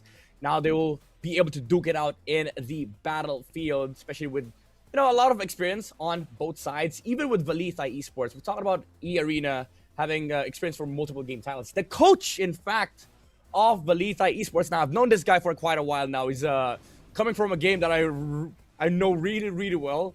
This guy will be able to lead this team and give them the knowledge that they need to be able to perform in this stage. Welcome, VLTH Esports. You have Nicholas, Kaninaru, Lingxi, Keo, and Chajame. I know a lot of these players were also like ex-teammates, and they're now able to reunite under the banner of VLTH Esports. But here you are, E-Arena Esports. Yeah, E-Arena, this is going to be their debut game. We have not seen anything from E-Arena, so they're coming out of here with maybe an advantage. It really depends, right?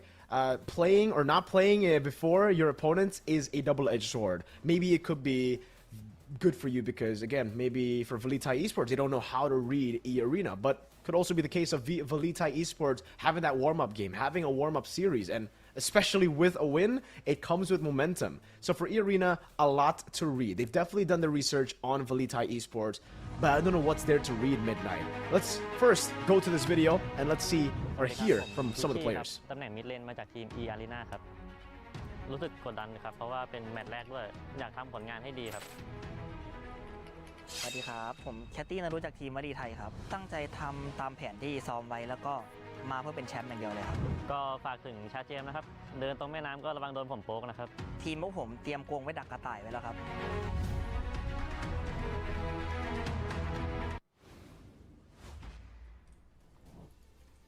There you There you are, go. some words Hey. from the players of the teams. Again, give us 2 seasons, you know. You never know, we might learn the language, pick up some words. But I know the players that have been, showcased in the video were professional players from other game titles. I'm pretty sure a lot of, the local talents know them. And, of course, there's a talent prediction. First time we split up on the decision. I went for VLTH Esports. And Miracle went for E-Arena. Why do you think E-Arena will get 2-0 in this game? I don't know, man. E-Arena, I mean, just look at the roster. It feels very, very promising. You know, they've gone all in this season. They've gone and taken Wraith and Midjeezy as well, 2 Filipino imports. And I really feel like these Filipino imports can really make the difference. I mean, coming from Indonesia, you know, I've seen the impact of Filipino imports firsthand. They've done amazing for the team. They've led the team really well. They've added a lot of macro to the team. And I think in this current meta, especially when you're up against a team as bombastic, as chaotic as VLTH Esports, some stability, some slower tempo players will actually do well for the whole team. I see. Now that you pointed out, actually now it makes sense. It's coming from experience, right? And also their coach, I think he's also Filipino, Coach Dart, used to coach Team Liquid Academy, I think. So for MDLPH. So I think that is gonna play into wait, am I thinking about wrong guy? Let me confirm later. But yeah, having those Filipinos in this team will likely help them out when it comes to like the macro game knowledge, as well as Peachy. Like I heard Peachy used to be an ex-pro for other game titles. He's been a pro for 7 years now, by the way. Dang, hey. A lot of that competitive experience, right? But he's technically still new here. So we're going to have to see whether he's able to show up in the MLBB scene. This is the drafting phase. Obviously, it all starts here. We've seen a lot of teams just win out straight from the draft. And I think for VLTH Esports, it's been that case. The way they were able to win against Hydra. They just completely outdrafted Hydra. They got the picks that they needed. They got that early tempo. And let's see if VLTH can do the same thing here against E-Arena. Yeah, it's always something to consider in the draft. Like, especially with the meta game right now, there's a lot of like flexible stuff that's going on. But now here we are, first game with the drafting phase ongoing. Fanny first ban against E-Arena. I mean, it's perfectly understandable. They might have no data whatsoever against E-Arena, and it's just a safe bet, honestly, for blue side to remove it, especially if you haven't showcased it yourselves. And I feel like for VLTH Esports, I think that the style of this team honestly is dependent on like early game aggressors, especially with their picks like Harley, you know, the Khalids, but they haven't showcased the Fanny yet. So I think it's just a safe ban against a team that you have no idea what they're capable of. Absolutely, man. You just always have to play the safe game, man. You never know.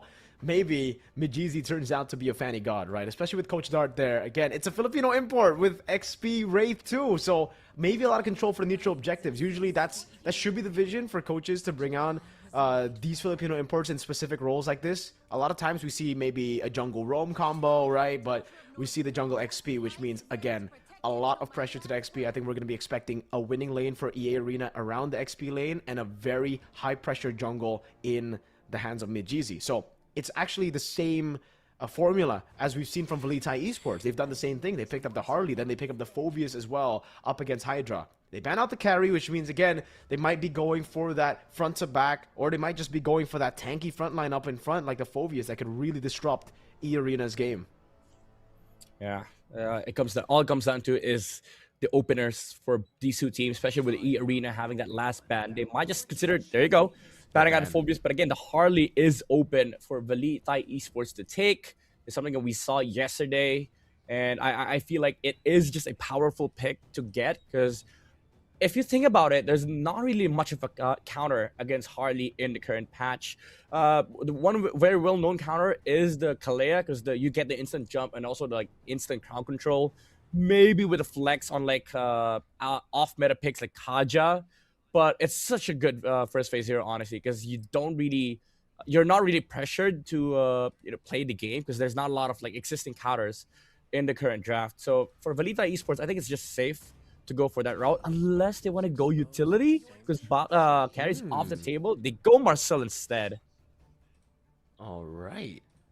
The Marcel first pick, we've seen this a lot, obviously. Marcel is a very, very high priority pick, but it's always a big question whenever we see the Marcel, right? Like, how good is it going to be for the team? Because for Marcel, it could really make or break a team. It could really stop the whole team from getting those big combos. So they got to be careful with that. E-Arena now, how do they play around it? You usually don't want to go for that fast tempo composition when you're up against the Marcel, just because the Marcel can really stop those tempo. And that's why E-Arena, instead of going for the big ultimates that could really be delayed by the Marcel, they go for, I guess, consistent damage here. They also take away the Harley from VLTH Esports, a hero that was crucial in their 2-0 win against Hydra. Yeah, and I honestly think that this is a bigger win for E-Arena. They got the Harley, not really care about Marcel that much, and then they can also steal the golden hour with the Valentina IMU ultimate. So now VLTH Esports in a very weird position right now, because it's kind of awkward to pick up the fighters. It's kind of awkward to give off the fighters, but even then, if you pick up those fighters, you're giving so many valuable ults to the Valentina. So I don't know, man. Maybe they go back to picking up the Alice, heroes that you don't really care about giving ults to. But instead, they go for the Baksha route, and then the Kimi. Very typical, I would say, when you're locked in a position where you don't have a lot of good options. Baksha is just a solid pick, honestly, especially for blue side. You have a lot of defensive capability against Harley, but gets immediately countered by E-Arena with a glue pickup. Dang. I like it, dude. I like where it's going right now for E-Arena. You know what? This looks very similar to the composition VLTH Esports went for just yesterday. So, hey, maybe taking a page out of their book, really trying to put them into an uncomfortable spot. And I think that's a very, very good move to go for. Knowing that VLTH Esports, this is their style of play. This is how they've been able to get games. This is how they've been able to win or get the momentum at the start. It could really derail that momentum train for them. It was a Harley, Valentina, and a Glue yesterday with a Phobius and Claude. So they've taken 3 out of those picks. They banned out the Claude and the Phobius. So all 5 of the picks that VLTH Esports used to beat Hydra in Game 1 yesterday have been taken out. E-Arena, they really have done their homework. Yeah, honestly, at this point, I am very much concerned for VLTH Esports, because I see the Claude getting stolen. The Granger getting stolen as well on Red 4. Okay, never mind. They ban it. So, what do you play for VLTH Esports? Who is there to protect? For the Marcel, yes, you're protecting the Kimi, you're protecting the Baksha, but there's a glue problem for VLTH Esports already, and then there's also the Harley problem. They don't have the range against these heroes. And one glaring weakness that I've noticed with Marcel games is that if you don't hold down the long range heroes, especially heroes like Harley, you don't get to play the game. And for E-Arena, it's so much easier for them to actually set up plays, because VLTH Esports will always be playing defensively. So let's see it right now. With the front-to-back comp for VLTH Esports, they ban out the Uranus. They've obviously banned out the Kimi, so they don't want to go up against another frontliner that could really disrupt their game plan of front to back. But E-Arena could very easily still pick up, I think, the Alice. Even though there's a Baksha on the other team, I think it's a good takeaway, right? Because VLTH Esports, they might be setting their sights on the Alice here. That could be really, really good for them. Could stop a lot of what E-Arena have. Ooh. It's still the Yisun Chin pickup here. They ban out the Claude, banned out the Granger. They've almost guaranteed a winning matchup. Unless the Harith comes through here, then it gets a little bit more 50-50. So for VLTH Esports, do they want to go for another magic damage hero is the question right now, right? Yeah. I'm thinking about, honestly, just the Harith. it's a risk. It's a risky move, honestly, for Velita Esports. But if you consider the heroes on the side of E Arena, there's only one guy that buys the Radiant Armor unless they pick up another like frontline tank for E Arena. So Velita Esports, they have a lot of things to consider here. Where's the damage coming from? Because the Kimmy, she has to scale. You know, she needs time, and they need somebody that can apply damage. So there goes a Yuzong. I like this Yuzong for the sole purpose of it deals damage in the mid game, right? Like you're not solely reliant on the Harith, on the Kimmy. They do have decent damage profile, but now E Arena, they get to choose where to flex this glue. Could be glue roam, could be glue XP. Horrible matchup though. I think it's gonna go to the roam, and then you pick up the Alice. Very good draft, honestly, for E Arena. I think, for my personal judgment, Miracle, I don't know about you, but this is a clear victory for E Arena. I agree with you, man. They even snatched away the Alice. I think it was a missed opportunity for Velita Esports not to pick up the Alice against the glue. So much sustain, a way to deal with the Harley as well. And again, for E Arena, they have those winning lanes. They have, well, not winning lanes, but strong lanes that the Harley could really get into to force out at least a battle spell, maybe even a kill. So I agree with you, man. It's very, very good for E Arena. I think they've got everything down. They've even done their homework on top of this good draft, right? They've taken all the comfort picks. Velita Esports, let's see what they can do. Execution matters a whole lot too, right? We know the draft looks good for E Arena, but Velita Esports, there's a reason they came out of that open qualifiers, a very brutal open qualifier, single elimination to make it here. Let's see if they can prove their worth in MSL Thailand Season 1 on the main stage.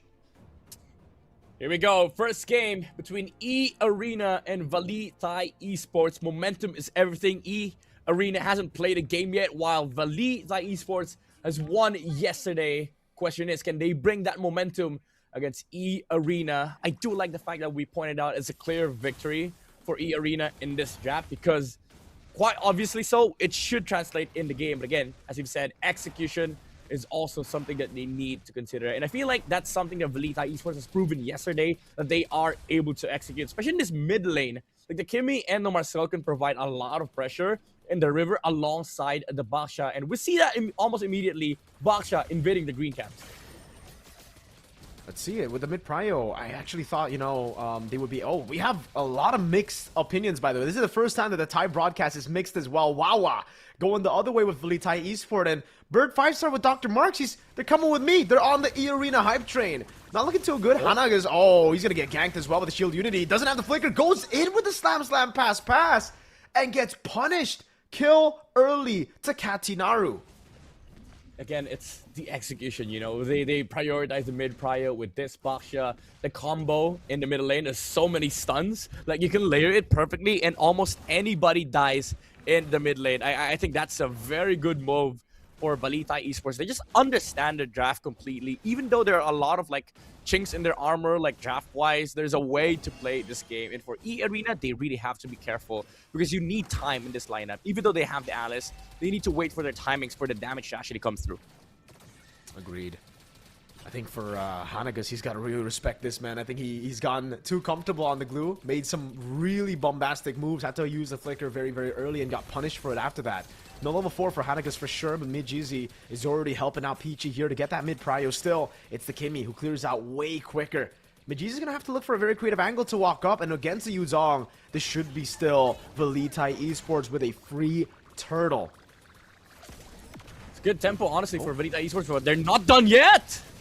Yeah, double golden hour coming down. Peachy doing a good job to save Hanagas for now, but he doesn't have the flicker. He's caught in the midst of it all. That's a free kill to Linksy.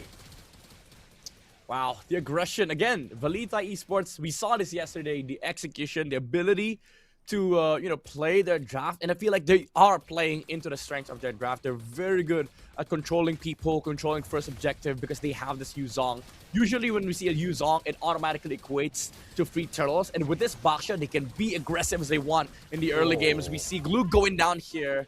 E Arena, no answers whatsoever. Velita Esports look incredible, dude. We were talking about how they might not be on their comfort picks. They proved us wrong real quick. Right off the bat, Hanagas caught on the glue, and now he's been caught 3 times in 3 minutes. That's a death per game or death per minute. Wraith in the bottom lane going for the throne. Ruin Katinaru! An invade ensues. Mid-Jeezy gets caught. Nicholas winning out of that matchup as well. A solo kill up in the gold lane, Nuzen. That's finally something for Arena to celebrate. Okay, that's a deal breaker for VLTH Esports. They were winning really hard early game, and now you lose out on the Harith. This was the player that performed so well yesterday, by the way. And for Arena, it is a big statement. Nuzen just got the Harith off guard. By the way, for the folks out there watching this game, if you want to know more about MSL, just go to the social media channels of MSL Thailand. And for the folks that are already watching, can claim a lot of gifts. But you just use the redeem code you're seeing on your screens. Check it out, man. You don't want to miss any MSL Thailand action, especially with games going this crazy early on, man. 4 minutes, 5 kills. Reminds me a whole lot of the Brawl server. Honestly, for Arena, that's something that they are trying to avoid right now. VLTH Esports, with this incredible tempo, the Skypiercer is finished now for Linksy, and this is where you start seeing the benefits of their composition. The damage is there. It's just that for Arena, even though they have a lot of like skirmishing potential, the Baksha moving around on the map is just giving so much space for VLTH Esports. And it's just a trio mid right now. Imagine when the Harith comes to the fights, it's going to be a lot more difficult for Arena to fight. They're just too far behind right now, Arena. They can't do anything. Oh, Petrifying the Furious dive over on Mijizi! Oh, he doesn't even get to jump away! He gets caught by the passive, instantly taken out. The purple buff gets stolen away by Katinaru, who's on a killing spree now. 3-0-1. They're taking everything away from Arena, and it really seems like there's nothing they can do here, Midnight. Yeah. Oh, it's a hard game for Arena, honestly. Like, personally, I've played so many Harley games. It doesn't feel good when you're the one being ganked in your own jungle. Usually, it's the other way around. And Mijizi is not finding space in this map. We haven't even seen the Alice rotate, honestly. He's been stuck on the EXP lane. He really has, dude. It's just so tough for the Alice. Getting outclassed in lane as well. Wraith really got to step up here later on in the game. You know, he's going to be tanky either way. Even if he goes 0-2, he'll find a way to get tanky. Right now, it's Hanagus. I think a big problem in the composition is the fact that the glue is just too behind, dude. He gets shredded down by the Kimmy. He can't even go for any mounts. And by the time he gets on the mount, I think he's already too low. They really have to just scale up at this time. I think they're doing a pretty okay job at that. It's still VLTH Esports who want to put the pressure down. And you can see it, man. The cut over at top lane. VLTH Esports, they're looking really good, dude. The rotations on the map, the way they're able to stop the farming pattern of Nuzen as well. And now the rotation straight around the turtle. 12 seconds it is until the turtle spawns in. Yep, and looking at the items right now, the Harley's so behind. Peachy cannot even do anything as the Valentina. He tries copying the Kimi. Oh, but what is he gonna do? VLTH Esports, they're just blitzing through the turtle. Oh, man.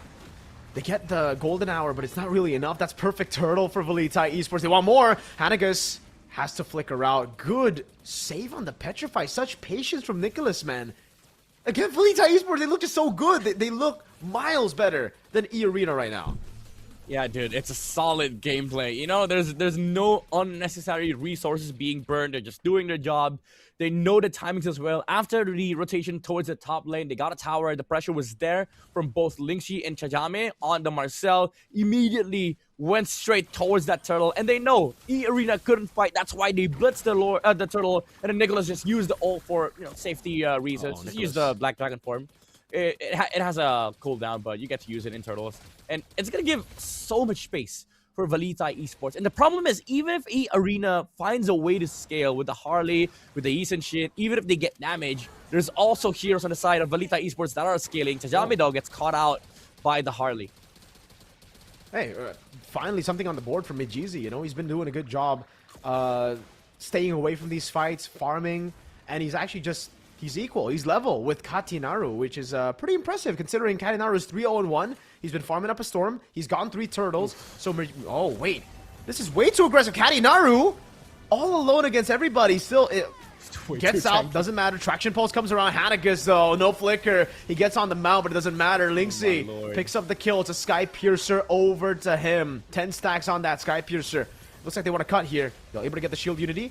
Comboed in with a Furious Dive. Golden Hour comes around by Peachy there as KO goes and works on the turret. Nicholas and Katinaru just keeping them at bay to take that turret for free. Marceau in the mid lane. On the other hand, Chad Jame stopping the turret take by Nuzin in the mid lane. Good job by him, utilizing the golden hour himself as the purple buff still is secured by Miyajizi.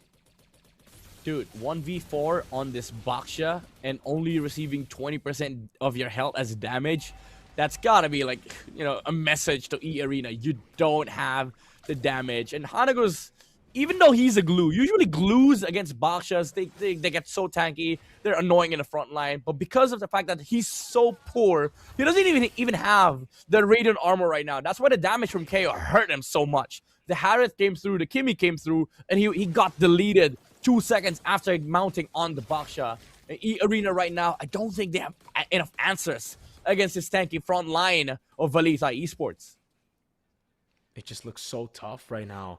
Despite those little wins from the arena, the stacks are going to build up, and Katinaru, all he needs to do is really just frontline with Chajame.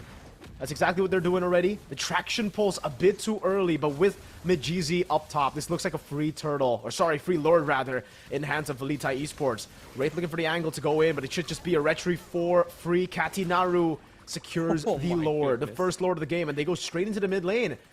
E Arena have done a good job at stabilizing the game, but the lead is very much still in favor of VLTH Esports. They're going to be able to push this to, what, 5-6k, I think, with this lord. Yeah. And the bigger problem for E Arena right now is not just, you know, finding enough damage to take down this box shot. You also have to consider the fact that the Kimi is just scaling. And remember, he has a Sky Piercer. So it's already hard enough to bypass the Baksha. The question is, do you have enough damage or resource to actually find the Kimi on the back line? Oh, Chajame? Yeah, that is very interesting move by Chajame there. He wanted to try to like isolate some of the members with the golden hour. Oh! Nicholas gets caught by Miyajizi, way too aggressive.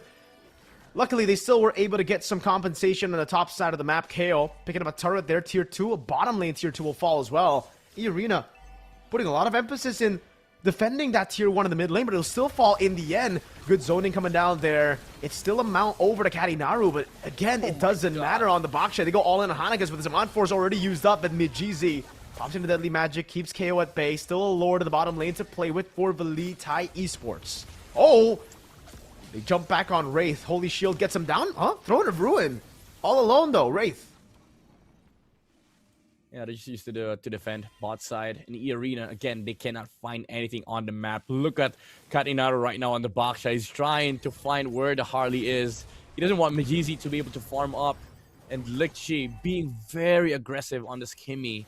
Again, the problem is for E Arena, it's not the Baksha that is the bigger problem right now. It's the damage coming from Lingxi on the Kimi, the setups as well. Even the Golden Hour. It was interesting that both the Valentina and the Marcel used ult on the mid lane. I think both teams understand that this mid lane is very, very important. But for E Arena, it's important for a reason because they need Miyajizi to farm up. Uh-oh, there you go. Golden Hour isolates the glue. That's a flicker out as well. Chajame doing a good job there. Black Dragon form coming down, but they just don't know who to target. They're so off. E Arena. An awkward team fight that should actually go in favor of them. Never mind. There was a flicker used by Nuzin. Yeah. I would say they equalize, I guess, because they forced out the Black Dragon form. But the problem is, even then, by the time the Lord spawns, it's gonna be off cooldown. So E Arena, they effectively lost the trade there because they lost a flicker. But at least they're delaying. They're delaying VLTH Esports from doing anything aggressive in their side of the map. Oh, Miyajizi though, very, very risky move. Honestly, if somebody finds that hat, Bog's just gonna roll around. For sure, that's a very, very risky move to take, man. And hey, Nicholas, he's gone for the damage build. Usually, I think it's a Fury Hammer, just stab, and he goes for the Hunter Strike and the War Axe, right? So he's gonna deal a lot of damage, but he's also gonna be somewhat squishy. Like E Arena can look for an angle there to just go for front to back. Yep, I think the idea is again the damage profile thing. Like they have a lot of magic damage with the Baksha, the Kimi, the Harith. I think he just wants to be able to supplement and offset some of the damage reduction that E Arena is going to be able to get with these items, especially the Radiant armor, right? Hey, retreat battle there. Oh, the Golden Hour actually stops it. This is a very awkward fight, but the Golden Hour comes around as well for VLTH Esports. They're going to go for the fight right there, but the Winter Crown gets used up. A little bit of a delay as Wraith gets caught very low. Still able to flicker out, but the follow-through from Kale. He flickers in forward, finds the kill. Hanagas now running for the hills as Chajame gets those pictures on him. Lord number 2 to Vali Thai Esports. Oh man, the understanding on this team is next level. After the golden hour, both junglers were already looking at the Lord HP. It was 3.7k. Somebody was gonna get that anyway. But Vali Thai Esports focused on jumping on the Harley. Mijizi was stunned when Katinaru was able to use the retribution onto the Lord. And it got awkward real fast for E Arena because they were out of position after the golden hour. No Holy Shield to help them right now, and they're clear. You know, it's pretty bad with this composition. It's kind of a team fight composition that they need to win with. KO looking for the siege onto the turret. They still have another wave coming down to the mid lane and the top lane with the Lord as well. Jane gonna go up top there, getting the golden hour, putting them in an awkward spot. Just a few more hits there. Golden hour lands as well by Peachy. But there's not much follow-up. They can't do much. 2 base turrets already down. The final one in the bottom lane or going down as well. This is Vali Thai Esports just stripping the arena down of their base turrets and being happy with it. Great discipline by Vali. Again, they cannot do anything. Even if they try walking up, there's a boxer rolling around, keeping, you know, a safe distance from the Kimi, the Harith, and essentially blocking E Arena from doing anything. And he's just too tanky at this point. Like, even if we argue there's a lot of magic damage on the side of Vali Thai Esports, that's also true for E Arena. Like, 4 heroes are dealing magic damage. He has Radiant Armor on Katinaru, and they only have 1 physical. And even if the YSS gets fed, it's a hero that doesn't really attack heroes in the front line. He waits for stunts to connect because he's not like a Claude who can just freely basic attack a boxer rolling around. He has to proc his passive, which is a lot awkward for Nuzen when there's a boxer rolling around. It really is very awkward. Again, Nicholas, you can see a little bit of that squishier build, more damage output, but yes, squishier build of the Yu Zhong.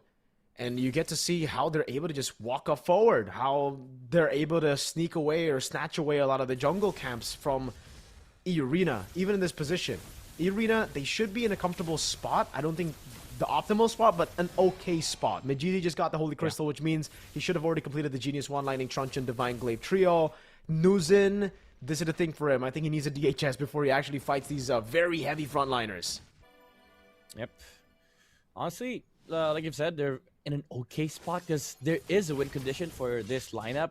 They just need to find either the Kimi or the Harith. They do have damage to take him down, especially if they find if they land the stun from Nozen's ultimate, right? But the problem is they don't get the vision. Both the Kimi and the Harith are playing off map when the boxer roll is on cooldown and everything. Oh wait, Mijizi, one side. Oh no. Yo, KO's just waiting there. He gets caught. He has the damage, but he has got to be way more careful in looking for those angles to flank. Oh, read out completely the Black Dragon form, and now they go for the Lord for free. I don't think E Arena can defend this one. Again, their wave clear is not good.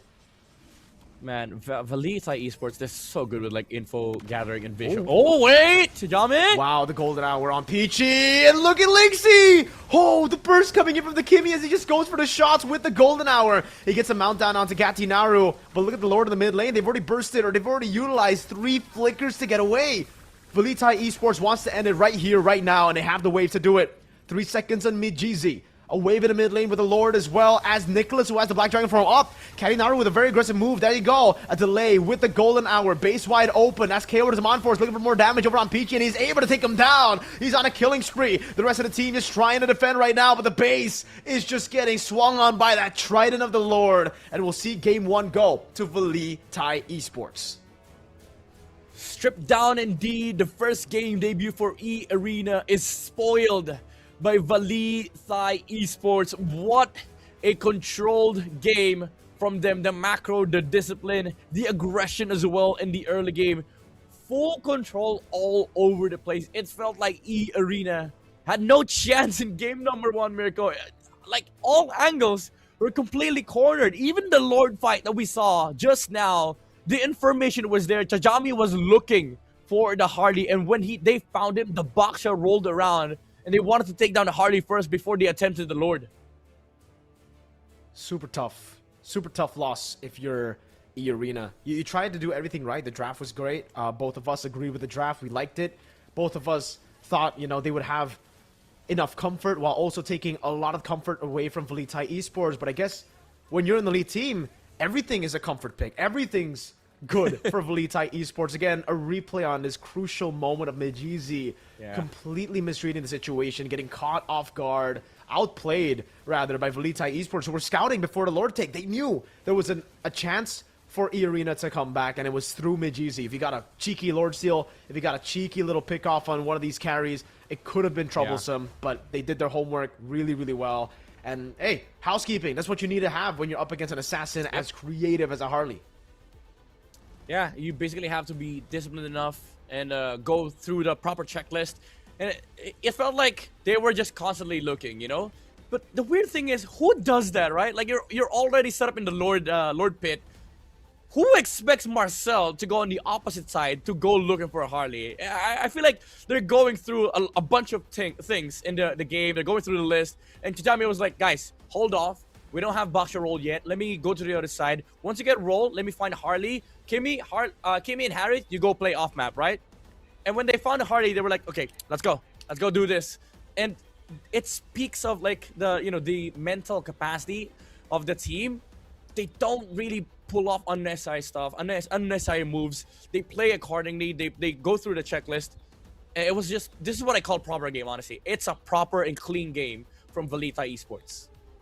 Great discipline, calculations on point, a draft that really suits their style of play of just going for that early game, controlling neutral objectives. And unlike the teams who've gone Baksha today in MSL Thailand, they know how to push the lead forward, right? We saw almost the same thing there, where the Harley was able to match the farming pattern, was able to match the level of the Baksha despite the perfect turtle from the Baksha. But what was different is they weren't afraid to make moves around the map. They weren't afraid to be proactive while they have the lead, right? They got the proactive moves. They got the Sky Piercer on the Kimmy. They fed Linksy here on the Kimmy with the Sky Piercer, and it just became so difficult. But I think it was all down to the start of the game, Midnight. They shut down the glue way too early, and with the glue taken out of the game, 0-3 at 3 minutes, it just gets really tough because even when you go and get the mount, you don't have enough damage, you don't have enough HP to really be a threat.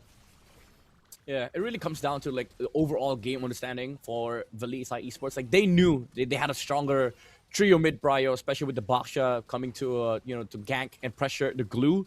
They actually found a lot of kills onto Hanakus on this glue, which allowed them to not care about the presence of this guy. In fact, Katinaru was willing to be mounted on by the glue, just providing a lot of access in the fights.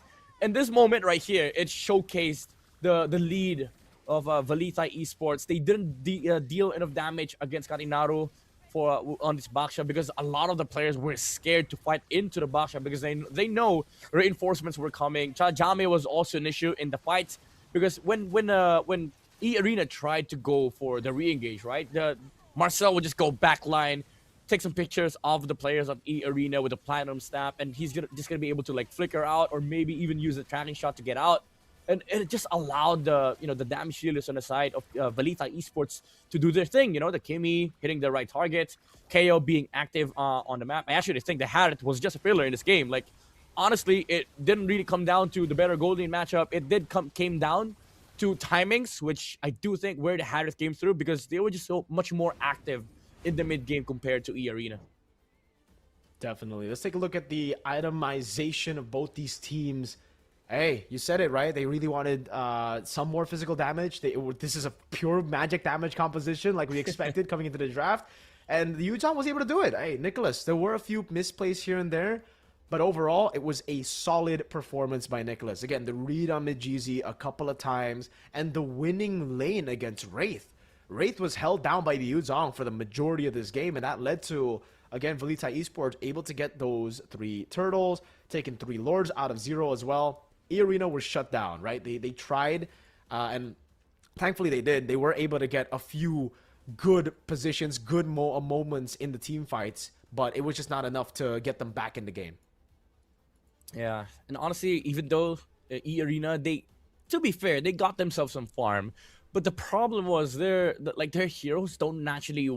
They don't want to fight into the composition of VLTH Esports, especially with this YSS pickup, which is honestly for me it was quite weird when they picked up the YSS first and then picked up the the Alice. It could have been the other way around. I would have liked the Alice to be there first, but because of the fact that they banned the Claw, they removed essentially the only remaining good hero against the composition of Velita Esports. Because again, when the Baksha is rolling around, nobody wants to come close. They don't even want to touch the Baksha. So even if Hanagos finds the mount onto Katinaru, who goes in? Like only the Harley can actually use the space escape, maybe exhaust all the damage that they have with the deadly magic. But even at that point, they're not bursting down the frontliner of Velita Esports. So it felt like there were no answers coming out from E Arena, not because of the player decisions, but because their lineup literally couldn't.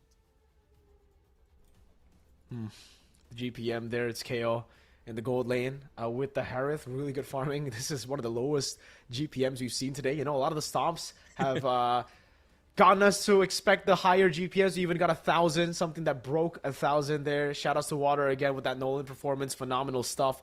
What, 80 Sky Future stacks, 11-0 performance on the Nolan. E-Arena. Yeah. Man, I don't know. What is it that they need to change? Because I think the draft is already good. If they don't go for those kind of drafts, then it just leaves those picks open for Velita Esports. And we saw just how much more dominant Velita Esports can be with those picks just yesterday. They dominated Hydra Esports yesterday. So, again, I think it's going back to the drawing board. It's them having to understand their composition a lot better and them having to play around the win conditions instead of just giving it over. Glue gotta stay chill. He went for the brawl way too early against Akimi. You need to respect some of the heroes. I know you got a better draft, but it doesn't mean you can just throw your body ahead and just expect to win every single time. Yeah, and also just overall maybe map read, because again, aside from the brawl factor, you also have to consider factor in when the Baksha rolls around. Like, you have to be very, very careful. Play defensive under the tower, because you know it's gonna come. Like, Bakshas don't roll around in level 4. Sometimes they even roll around after taking the first buff. And I feel like that was the starting point for the downfall of E Arena's draft. Like, even if they have timings, if they screw up those early game engagements, then they're gonna delay their game. It might come to a point where they don't even get to capitalize on the fact that they have a better draft, which we did see in this game. Like, we didn't see the glue factor. We didn't even see the Alice factor, because he just lost the lane against the Yuzong. It wasn't just a 1v1 loss against the Yuzong. It's more about like map movements as well from Velita Esports. The Alice could literally move around the map because mid lane's lost, Majisi's getting invaded. What do I do as an Alice, right? Like, what am I supposed to do as an Alice? I mean, I'm already in the losing matchup, and I lose my my mid lane. So I think it was just overall hard for E Arena. Definitely a lot of things that they need to adjust. Maybe lesser conditions next time, especially for game number 2, because there were a lot of conditions that they needed to check for the drafts here on the side of E Arena. Wherein on the other side, Velita Esports, all they cared about was just the scaling of the Kimi, being aggressive on the Baksha, and just playing with the mid-game timing with the Harriet. So maybe if they utilize more of that kind of strategy, they're going to be able to have a much cleaner game on the side of E Arena. Yep. So let's see it. Let's see in the drafts. Will they make an adjustment? Because again, me and Midnight, I think we're sticking on the fact that we like the drafts. We don't want to see too many things change. We still want to see the same picks.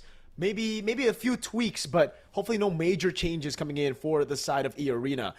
On the other side, though, Velita Esports, they're in such a good position because now they're like, all right, we can just do whatever, technically, and we should be able to still get our comforts. It's not really too crazy. It's not really too difficult for us. Everything's a comfort, and you guys can go and find your comfort in the MSL Thailand social media page. The official ones here, Facebook, YouTube, and TikTok. Redeem your code as well.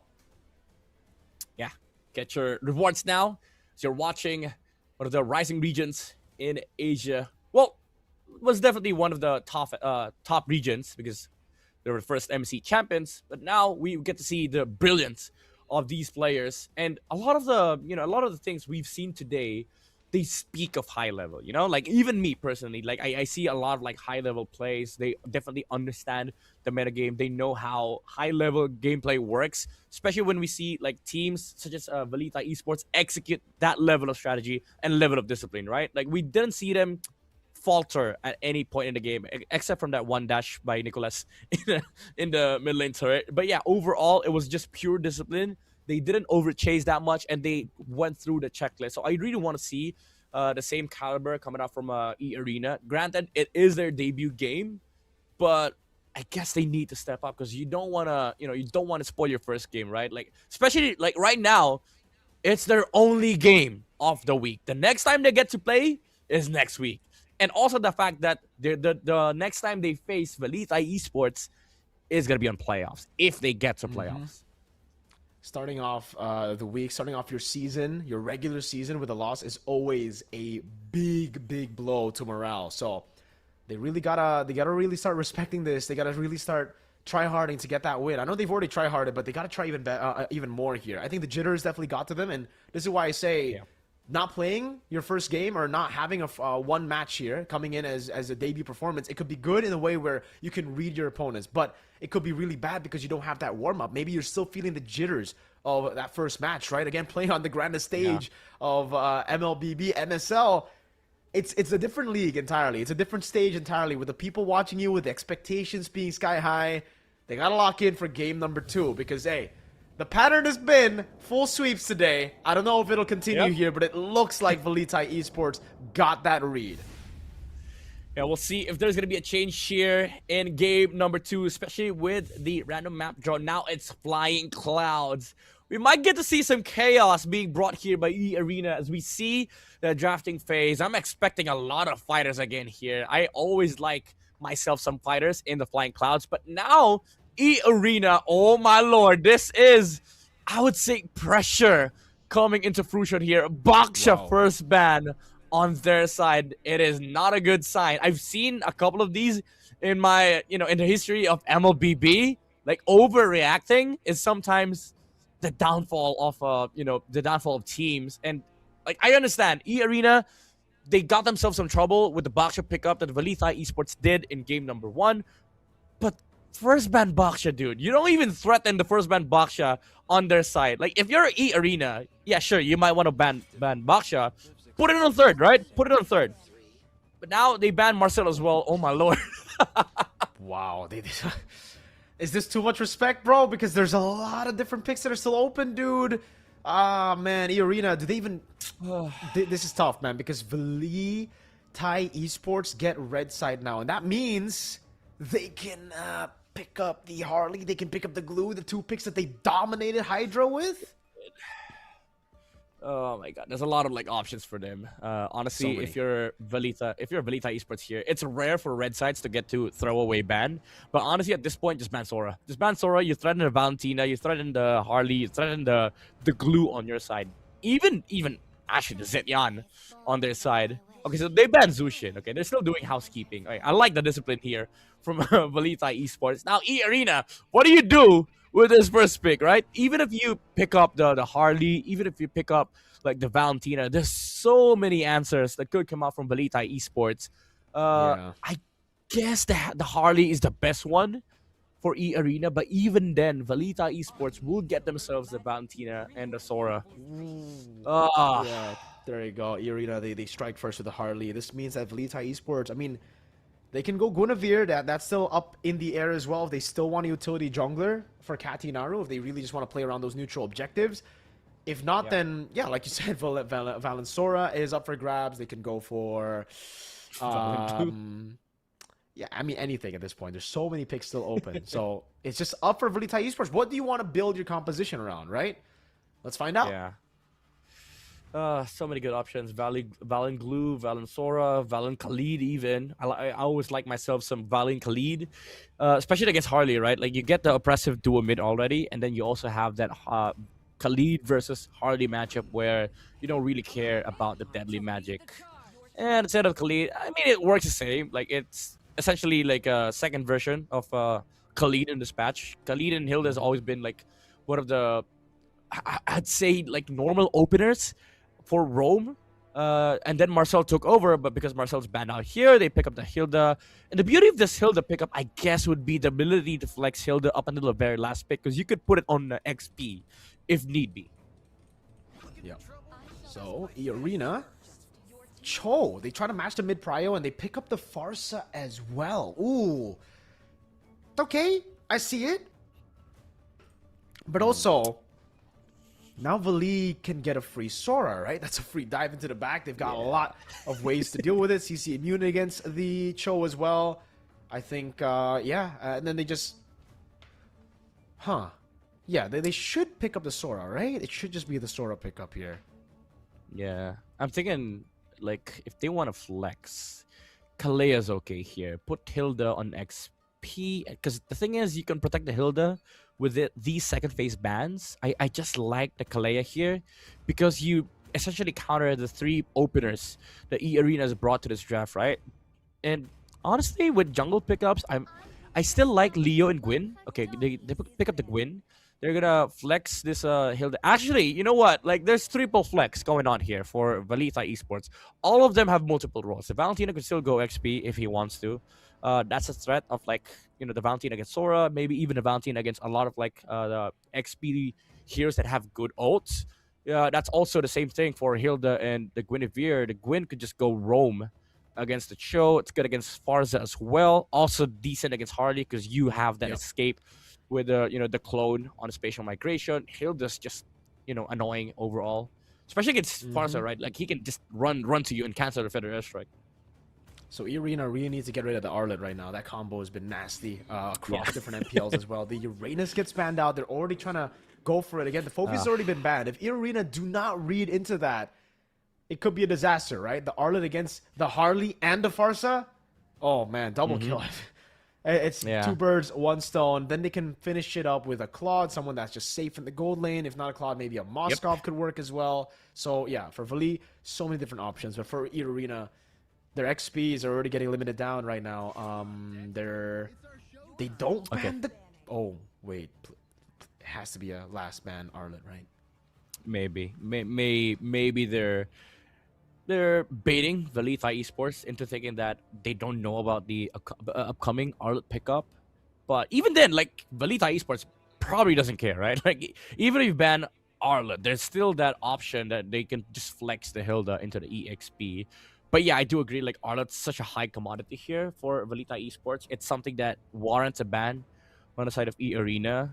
But at least they removed the Claude. But the problem is there's still the Moskov that could come out for for KO. Even Granger, honestly, I don't mind a Granger here. They banned Kyrie. Are they gonna go with Harith again?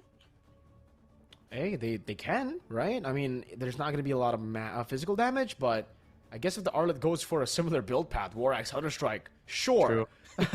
Sure. E-Arena, please let it be an Arlet. This would be a very, very big mistake if they let go of the Arlet. Unless they have, like, a crazy counter to it, but they've already banned the Phobius, so the natural counter is gone.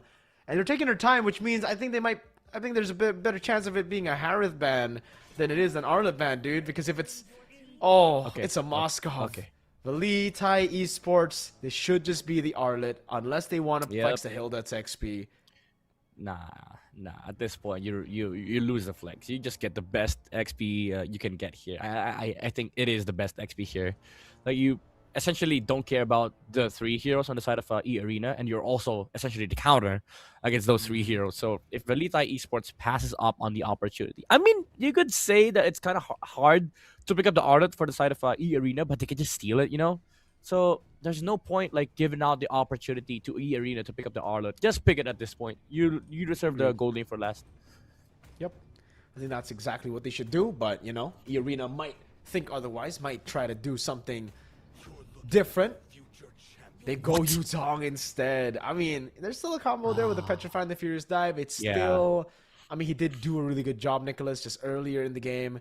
So, it is what it is. They have a different angle towards it. It technically also takes the Arlet away from the hands of E-Arena, because that's a winning matchup. You don't really want to go up against the Arlet with... the Yuzong with an Arlet. They go Granger. Wow, against the Yuzong still. And the Barats. Whoa, XP against the Yuzong, right? Yeah. I mean, historically, it's been a matchup that has been stable for both sides. I like this switch up from E-Arena. Maybe they were considering the fact that if they pick up the Arlet on the side of Valita Esports, then E-Arena could have picked up the Alice. But with this change, I feel like E-Arena has stabilized, right? Because none of normal marksman that can deal well versus the Barats is open. Both the carry and the Claude has been taken out. The last remaining option here would be to get some ranged marksman, something like even though we don't see it much, but with Clint, but they still go for the Harith. Yep. I don't know about this though. Like, I'd say E Arena has saved the draft. Yeah, but I think it's back to the same story, I'd say, for VLTH Esports. We didn't want to see too many changes in the draft, right? It was forced upon them, obviously, with the Marcel and the Baksha ban, but I think they did a pretty good job to keep what they've already had in the last game, just build on it a bit more, have a little bit of a different pick in the roam and the jungle, and everything else remains the same. It's still the same Valentina pickup, actually stolen away this time around, away from E-Arena. But I agree. I think E-Arena have stabilized in the draft. It looked like it was going to be a complete win for VLTH Esports, but they have something to play with. The only concern for me is how will the Barats rotate? He's a very slow hero. True. Literally. Like, the movement speed is one of the slowest in the game. So yeah, I see where E-Arena wants to go here. They just want to be able to provide like insane control in the front line, threaten the the damage from the Feathered Airstrike and the Deadly Magic combo. But one big problem that E-Arena has right now, even though they have an equal draft, I would say, is the fact that this Hilda is gonna be so annoying in this early game. It does come down to execution, as we see once again the land of dawn, the battle between E-Arena and VLTH Esports. With VLTH Esports already securing the first game, will we be able to see the first game 3 for today? Let's see it, folks. Linksy on a very different pick already. This is already an improvement for Hanagas. Not too aggressive early, but it's me, Jeezy, who gets punished. Has to pop regen early. It's still the same old aggression. Oh man, really good read by Hanagas there. Yeah, he knows the Guinevere is going to be lingering. I guess it's the lesson from game number 1, right? Like, VLTH Esports jungler likes rotating towards mid, giving them the mid prio, especially with the strength of the Hilda. This Hilda is going to be so annoying. Very, very annoying indeed, man.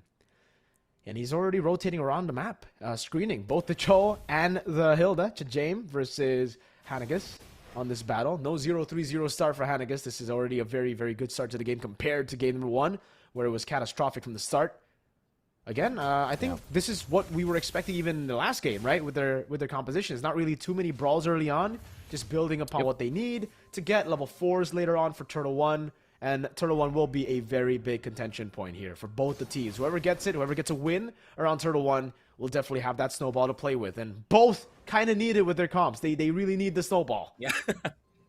Yeah, when you look at the draft, like both sides, they scream, let me win first Turtle, and then we snowball. So I think both sides are just slowing the game down. It does favor VLTH Esports a bit because they have more oppressive heroes, but the XP though.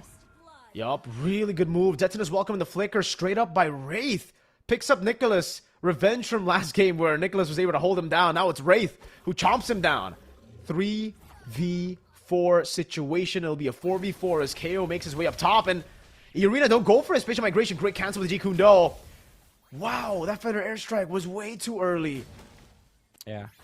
I was going to say, like, the turtle position is a bit advantageous for the side of VLTH Esports. Good move though, like killing the Yuzong first before going turtle, but it doesn't change the fact that there's a Hilda in this river. A big problem that they have right now is that they don't have anything to stop the Hilda as of yet.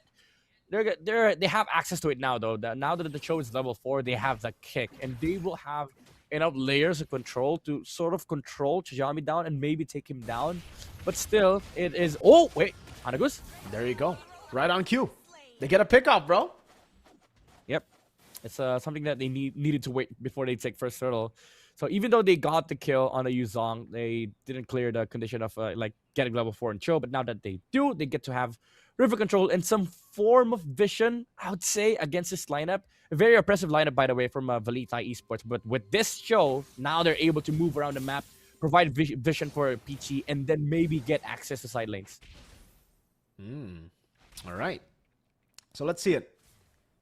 Again under the slow game, after that pickoff especially. Oh, Mid-Jeezy trying to go for the steal. Oh, he got it? No, did he get it? Yes, he stole it away from Katinaru.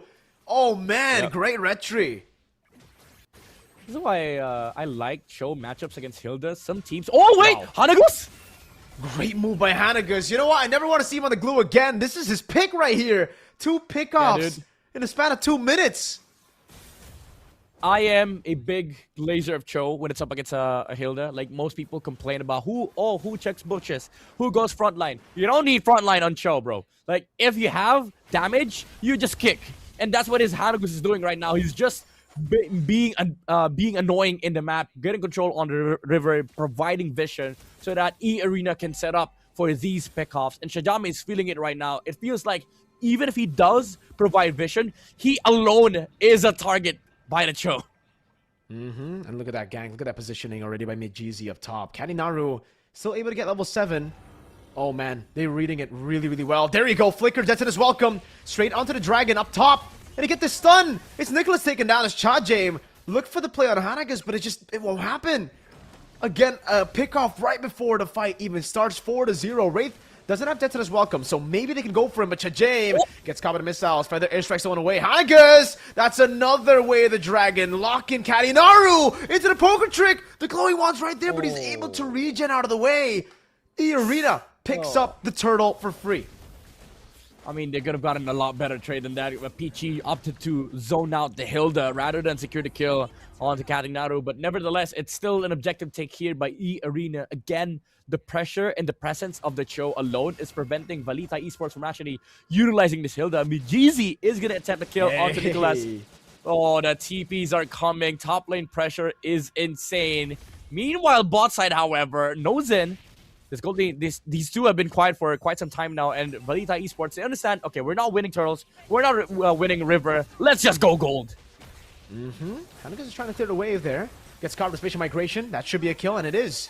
Still the Violet Requiem, though, used up, and E Arena, it wasn't even that bad for them. They get a turret up top as well to trade. They only lose their roamer. CE start for Kaninaru. There you go. There's going to be a winner crown next. I like the choice here for Valita Esports. It does show that they have enough experience, they have the game knowledge, you know. Again, it's literally impossible for them to contest top side right now. They go bot side, and they're now going to be able to bring the Harriet into the fight. So before, they're scared of the show. Now they might not be because they have a Harriet with a Purify. They just poke, and it may be set up. Oh, Hanagus! Yeah, I'm not too sure about that way the Dragon, man. He's been quick with it, but under tier 1, onto the Hilda, Chajame of all people. Not too sure about that, especially considering he had to use Flicker for it. If it was a free Way the Dragon, sure. Jikundo Way the Dragon Flicker, though, for a Hilda, not worth it, and Valita Esports punished that mistake. I mean, they probably thought they had enough damage, but the problem was, again, the Harith was in the mid lane. He was able to participate in the fight. So the move they made earlier is now paying off. Look at Chajame. He knows that, guys, we just need to take care of this Harith. Let me get vision on the river. Bring the Harith to mid. So it's always a 5v4 situation. All right.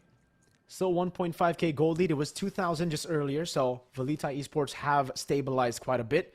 They're still going to have to rely on that combo. Hanagas, no Flicker. Needs to go for a pick. Harinaru's in the bush. If he goes and uses the Shanpu, could be really bad for them. Could be a pick off for Valita Esports instead of Hanagas.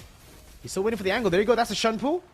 But he can't look for the angle just yet. And the turtle's already been started by E Arena. Great move by them. Really, really good moves, man, by E Arena this game. Yeah. I would say it's quite risky because they had no idea where the Guinevere was. But they were confident enough to just put the Barats on the the turtle pit, and if the Guinevere shows up, they have the Detona's welcome. Now Valita Esports, even though they managed to get themselves an equalizer earlier on, we still see the map pressure coming out from E Arena, the ability to split the map with the Harley, and also just the mere fact that they have the threat of the pickoff with the choke kick. Even though Hanagus didn't have the flicker earlier, Valita Esports decided to play it slow, which ended up causing them the turtle. Okay. Hey, redeem the codes, boys. We're giving y'all all the codes. Now, E Arena, can they replicate what Valita Esports were able to do to them, right? They were able to secure all the turtles in game 1. Now, this game... Oh, what the heck just happened in mid? Linksy picked off. Hanagas didn't even use the Way of the Dragon, so it was just pure damage that got him. Yeah, I think he got he just got deadly magic and then feathered airstrike. That was it. It was all that they needed to take down the Valentina. Couldn't even react. Couldn't even use the flicker. So I believe there was a stun there, somewhere in between, the Feather Airstrike and the Deadly Magic. But Velita Esports skill one Esports, stun by Peachy, no? maybe, yeah. And Velita Esports losing control on the map. We saw it from game number 1. They were really oppressive when it comes to the River Prio. But now E-Arena, because of this show, it changes how they played their game. Now they're playing scared. And the reason why Lynxy got punished earlier was because KO showed himself up on the top side. That's why E-Arena was able to move in the mid lane. All right. Let's see it. Majizi, this time, he's not behind in the Turtles, so he's actually the one ahead by quite a bit. 3 levels. It'll be down to 2 as Kadinaru secures his own orange buff. But still, it goes to show you, again, that difference. Last game, it was 3-0 in neutral objectives early on, and it was still Majizi leveling things out. Now with the lead, it gets really tough, and they are able to push the gold lead to quite a comfortable amount. But is it enough to really just win out of the fight? Oh, good flicker! Hanagus. The Deadly Magic was down as well. They're going to be looking for the combo now with the Petrify and the Furious Dive. No Dragon. No Feather Airstrike. No Deadly Magic. The Feather Airstrike comes back up, though, so Peachy has a say in this fight. Yeah, and honestly, they forced out the Black Dragon. Even though the flicker was good from Tajame, I don't think it was worth it for Velita Esports, because now E-Arena is the one that could play it slow. That's why you see Velita Esports hunting for this Harley. They know, guys, we messed up this Lord fight. We need to take down this Harley. Majizi, though, he's learned. He was caught just earlier in game number 1. He tried to make a risky move, got caught. Now he won't make the same mistake. He just builds that slow push up top. Oh, Kadinaru doesn't actually get that green camp, I think. Stolen away by Hanagas, not too sure. It panned away, the camera, right as that was happening. KO's up top. This could be a pickoff right here. I think Majizi has enough damage to at least bait out Zaman Force or a Purify. But KO's playing it so safe, man. Also with the help of Kadinaru in the bush, Majizi cannot make the play. Good read, Hanagas again, yeah. Always scouting. They're already on the Lord, though. They're starting things up. Yeah, this game, both sides playing it really well, playing with the information that they have. Now they see top side is pushing in into the tower. Oh, they see the cards. They know Harley's here. Majizi gets out immediately because he knows there might be a punish. There might be a play coming out from Velita Esports. He's learned his lesson, bro. Oh, Hanagus? Yep, for the airstrike coming down as well with Chajame. Oh, doesn't have the flicker. He's going to go down. There you go. That's Majizi picking up the kills. The Black Dragon form gets used up, and there's just not enough for Velita Esports to pull out ahead. It's E-Arena with yet another pickup before the Lord even gets started up, but they're taking things super slow. They're going to go for the purple buff first. They know they have the advantage. I like it from E-Arena, the discipline. Yeah, and Tajame didn't expect that the Harley was going to be staying there on top side. I was like, he was caught off guard. And Peachy with the Feather Airstrike zone. Good stuff coming out from E-Arena. Full control on the map.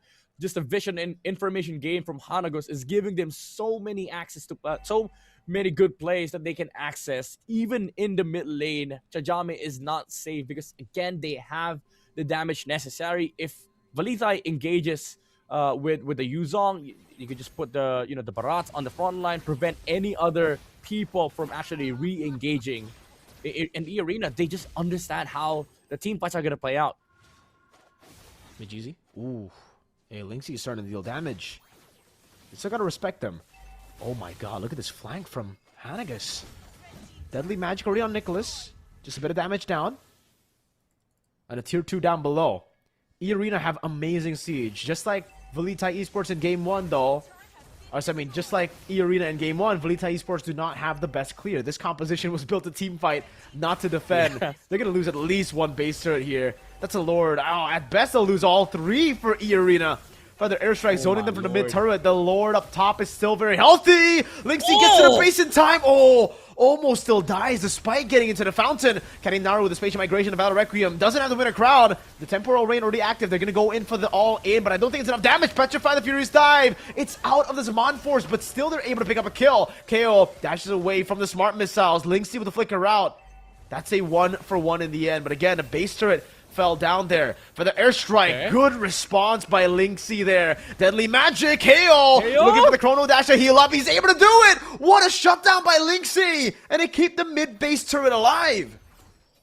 Oh my goodness, what a sequence from VLTH Esports. Even though they did not defend top lane, that team fight, it looked good for E-Arena because they were able to kite around some of the spells coming out from VLTH Esports. They were able to move away from the base. But after that, they got overzealous, I guess. They tried to go for one more, and KO surviving with that chrono dash, the shields that he gets from the from the basic attacks, and there was a wave there. That's why he was able to regenerate. And then Lingxi with a response onto the feathered airstrike. It hurts so much coming from the Valentina, and now they get to find they get to delay this game to the point where they get enough items to sort of deal with the heroes of E-Arena. They do have a lot of scaling heroes on their side, by the way.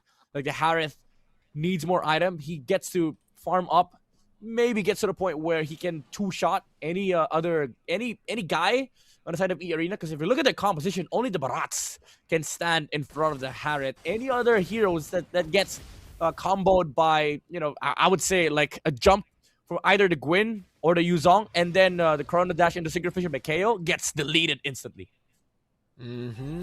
So already a different approach, Nicholas. He knows he's way behind this time. It's not the early advantage that they had in the previous game, but look at the Harith, rather, KO.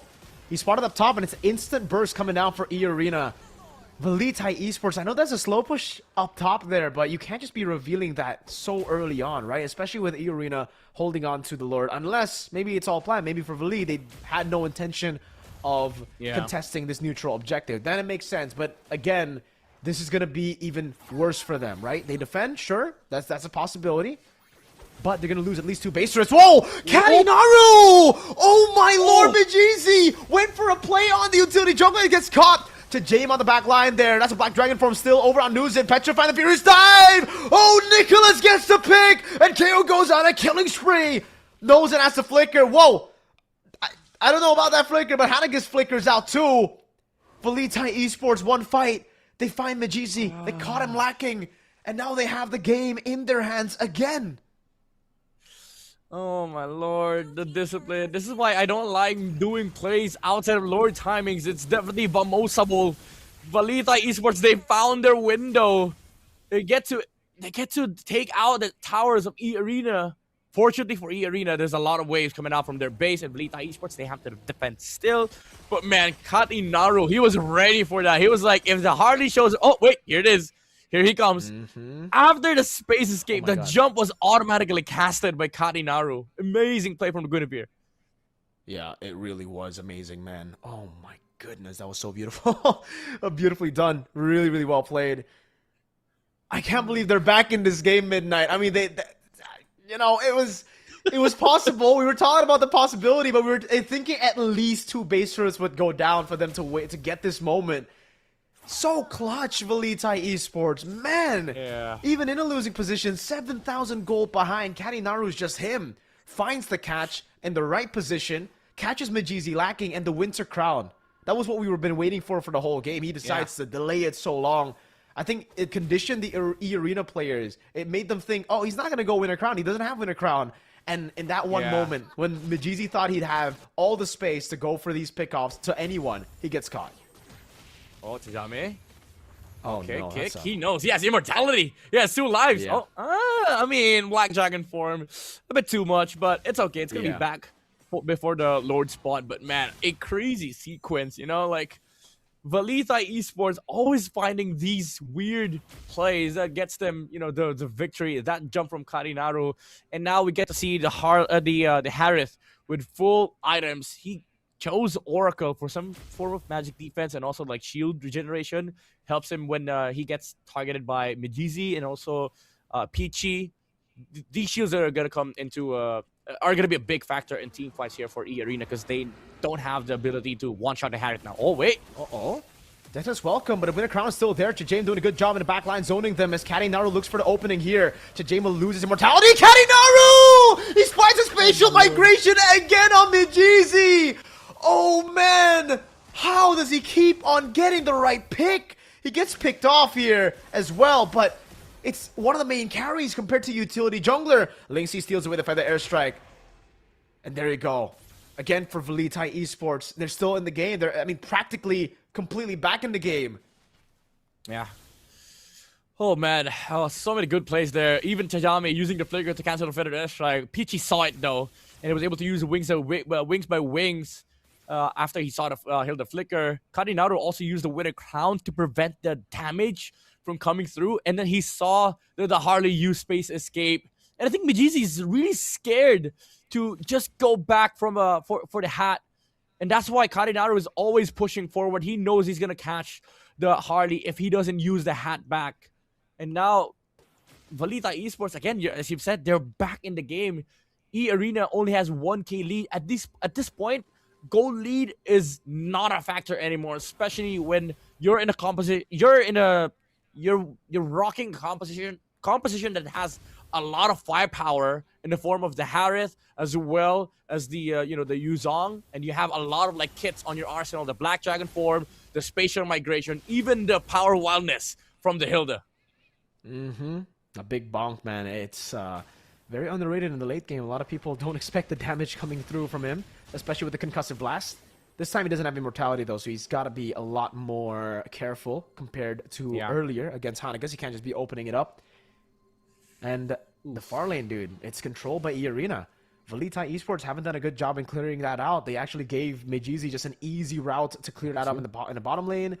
There's a conceal, but Chajame, he noticed it. That slow push is still going to build up. Valita Esports need to send someone there, or they need to hold the Lord right now. I don't think they can burst the Lord, so I don't think that's an option. They just got to send someone down.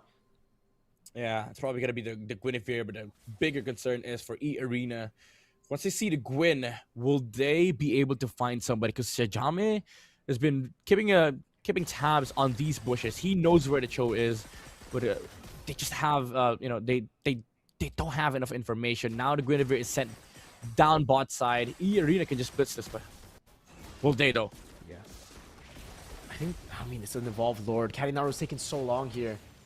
Oh, wait. They go on the Chajame with the Jikundo flicker. Now the feather airstrike, petrify! Well played, Nicholas! Now it's the Guinevere who rotates over. KO already on a double kill. Kadinaru, he doesn't even need to look for the play. Mijizi gets caught again. This time by the dragon that he was able to slay, what, 2-3 times in a gank up top. This time it comes back to bite him.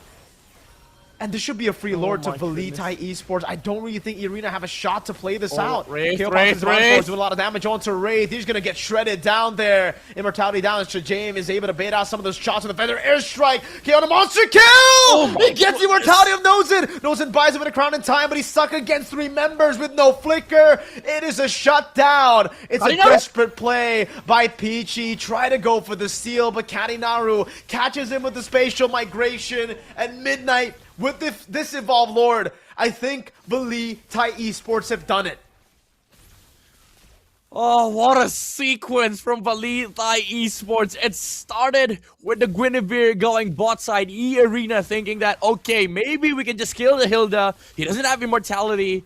But it was a bait. It was a bait. The Guinevere stood next to the Cyclone Eye. It was able to reach the team fight right at the right moment. But that petrify from Nicholas into the feathered airstrike by Lingxi saved the team fight. And KO was just dishing out so much damage with this Harith. Actually used the Zaman Force twice in that team fight. And they found the target. Again, you've said it. I think this is done.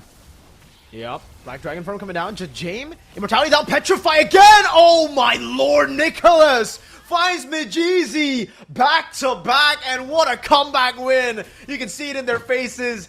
The emotion of the fans, of the players. Valita Esports. They climbed the mountain to get that win, and hey, valid celebration.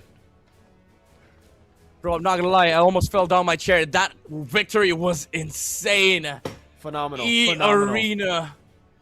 Oh my lord, if Malaysia could do it, so can Thailand.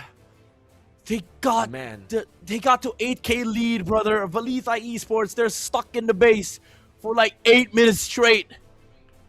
But man, that petrify from Nicholas, oh my goodness. I'm speechless, bro. And now we understand why they went for Yuzong for Nicholas, dude. They're just so confident in his comfort hero. He goes 1-3 in the early game. He goes completely forgotten in the early game. And then he pops off in the late game. I don't really think we are used to seeing Yuzongs play that way. Usually it's, if you lose out in the early game, you're kind of cooked. But he does it. The three-man petrify, the furious dive right on cue onto Mijizi. KO being the stable carry, but Nicholas really finding that redemption arc in this game alone. A really good play by Peachy. It would have been GG's anyway. He had to try to do something there. I can't really diss him for that moment. It looks memey, obviously, because he got picked off. He didn't get what he sought out to get. But still, it was a fantastic play again, though. Back-to-back petrifies on the right target. Nicholas. ค่ะนะคะขอแสดงความยินดีด้วยนะคะสำหรับชัยชนะนะคะในการแข่งขันนะคะในรอบนี้เกมนี้ละกันนะคะอยากจะแนะนำตัวหน่อยค่ะชื่ออะไรกันบ้างคะตำแหน่งไหนเอ่ยชื่อแคตตี้นารุตำแหน่งจังเกิลจากทีมวดีไทยครับค่ะชื่อแก้วตำแหน่งโกเลียนจากทีมวดีไทยครับโอเคนะคะแล้วก็อยากจะทราบความรู้สึกแบบว่าสดๆร้อนๆเลยนะคะที่เราชนะมานะคะจริงๆแล้วเนี่ยเราชนะมาเมื่อวานด้วยนะคะแล้วก็เมื่อสักครู่นี้นะคะคือเราเก็บไป2แต้มเลยนะคะรู้สึกยังไงบ้างคะกับ2แต้มนี้ก็รู้สึกดีใจแล้วก็ปลดล็อกตัวเองครับเพราะว่าทางทีม EA ก็เป็นอีกหนึ่งทีมที่เต็งแชมป์เหมือนกันครับค่ะรู้สึกปลดล็อกตัวเองมากๆครับโอเคค่ะแก้วค่ะก็รู้สึกดีใจครับดีใจกับฟอร์มตัวเองครับพี่โอเคนะคะคือเมื่อกี้นี้เนี่ยหันไปเห็นกองเชียร์คือแบบร้องไห้เลยอ่ะซึ้งใช่ไหมคะดีใจที่แบบทีมเราชนะนะคะวันนี้เก็บแต้มไปได้สวยๆเลยนะคะแต่ว่าอันนี้อยากจะแบบสอบถามนิดนึงว่าในแฟ้มของโค้ชในฐานะที่เราเป็นผู้เล่นนะคะเป็นคนในทีมของโค้ชเนี่ยอยากจะทราบนะคะว่าแฟ้มสีชมพูนะคะลายMy Melody นะคะของเชฟเขาเรียกว่า Head Chef ของเรานะคะมีความลับอะไรหรือว่ามีเมนูอะไรอยู่ในนั้นหรือเปล่าอันนี้สปอยได้ไหมคะราเมงครับบอกเมนูเลยนะคะมีราเมงอันนี้คือรับออเดอร์ตรงไหนคะ ตรงนี้น่าจะยังเนาะนะคะเพราะว่ายังดีใจอยู่อันนี้สปอยได้ไหมคะว่านอกจากที่เราเล่นเมื่อวานแล้วก็วันนี้เนี่ยจริงๆแล้วในแฟ้มนั้นมีแผนอะไรซ่อนอยู่หรือเปล่าคะก็ไม่มีอะไรครับเป็นแบบเมนูอาหารตามสั่งครับเผื่อนักแข่งหิวไอที่เขาเปิดมาอันนั้นคือจริงๆใช่ไหมคะใช่จริงๆคือเหมือนแบบเป็นดับซีเคร็ตอะไรจริงๆไม่มีเลยไม่มีครับจริงๆเป็นเมนูผัดกะเพราอะไรที่แคสเตอร์เขาบอกเลยใช่ครับจริงๆโค้ชทีมผมเปิดร้านไก่ทอดครับเป็นเมนูที่ร้านเอามาแข่งเลยครับนะคะไก่ทอดอันนี้แถมน้ำจิ้มด้วยไหมคะที่ร้านแล้วแต่สูตรโค้ชครับแล้วแต่ขอด้วยเนาะโอเคงั้นกลับเข้าสู่นะคะสาระกันนิดนึงนะคะถ้าเกิดว่าให้พูด1ประโยคถึงชัยชนะในวันนี้เราจะพูดว่าอะไรดีคะใครก่อนก็ได้ค่ะ1ประโยคตึงมากครับตึงมากครับแล้วเราครับสุดจัดครับนะคะงั้นคำถามต่อไปเลยค่ะในเมื่อวันนี้เนี่ยเราตึงแล้วก็สุดขนาดนี้ถ้าเราได้มีโอกาสท้าไฟกับอาจจะเป็นทีมอื่นหรือว่าคนอื่นก็ได้นะเราอยากจะท้า1-1กับทีมไหนหรือกับใครก็ได้อยากจะ1-1กับใคร1-1ก็อยากจะ1-1กับ B Boss ครับโอ้โหแล้วก้าวล่ะคะแก้วล่ะคะ1กับไอซี่ครับนี่นะคะไม่ธรรมดาเลยทีเดียวนะคะแล้วก็หลังจากที่เมื่อกี้นี้เนี่ยเราได้รับชัยชนะแล้วโอ้โหถือว่าเกมเมื่อกี้นี้สูสีมากนะคะอยากจะทราบว่าเกมเมื่อสักครู่นี้เนี่ยกดดันมากไหมคะกับแมตช์ที่ผ่านมาเมื่อวานนี้ละกันมากครับพี่มากเลยค่ะเรามีอะไรอยากเสริมไหมคะกดดันครับโอเคนะคะสั้นๆได้ใจความกดดันครับนะคะโอเคไม่เป็นไรนะคะแล้วอยากจะฝากอะไรถึงแฟนๆของเราที่มานั่งเชียร์สาวๆทั้งนั้นเลยนะเนี่ยนะคะแล้วก็เดี๋ยวจะมีแฟนๆนะคะที่ชมออนไลน์ผ่านทางบ้านด้วยนะคะฝากแฟนๆหน่อยค่ะก็ถึงจะเป็นทีมน้องใหม่ก็ขอบคุณทุกคนที่คอยเชียร์คอยติดตามด้วยนะครับฝากวดีไทยด้วยนะครับค่ะเชิญเลยค่ะเหมือนกันครับง่ายดีนะได้ค่ะมีทูใช่ไหมฮะโอเคเหมือนกันนะคะโอเคเอาเป็นว่าเดี๋ยวให้ทั้ง2ท่านนะคะไปพักผ่อนก่อนละกันนะคะขอบคุณมากนะคะก็ขอแสดงความยินดีด้วยนะคะกับชัยชนะในวันนี้นะคะและเดี๋ยวทั้ง3ท่านนะคะแคสเตอร์หนุ่มหล่อของเรารออยู่นะคะไปเจอกับทั้ง3ท่านกันต่อเลยค่ะ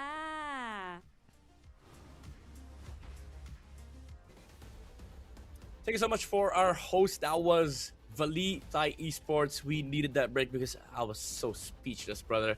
Like, this victory was so amazing to watch. I did not expect that. I was already waiting for, you know, the game to end. Maybe we do game 3, but we did get to see a close game. Finally, we were wishing for it earlier, and now we get served with a game like this.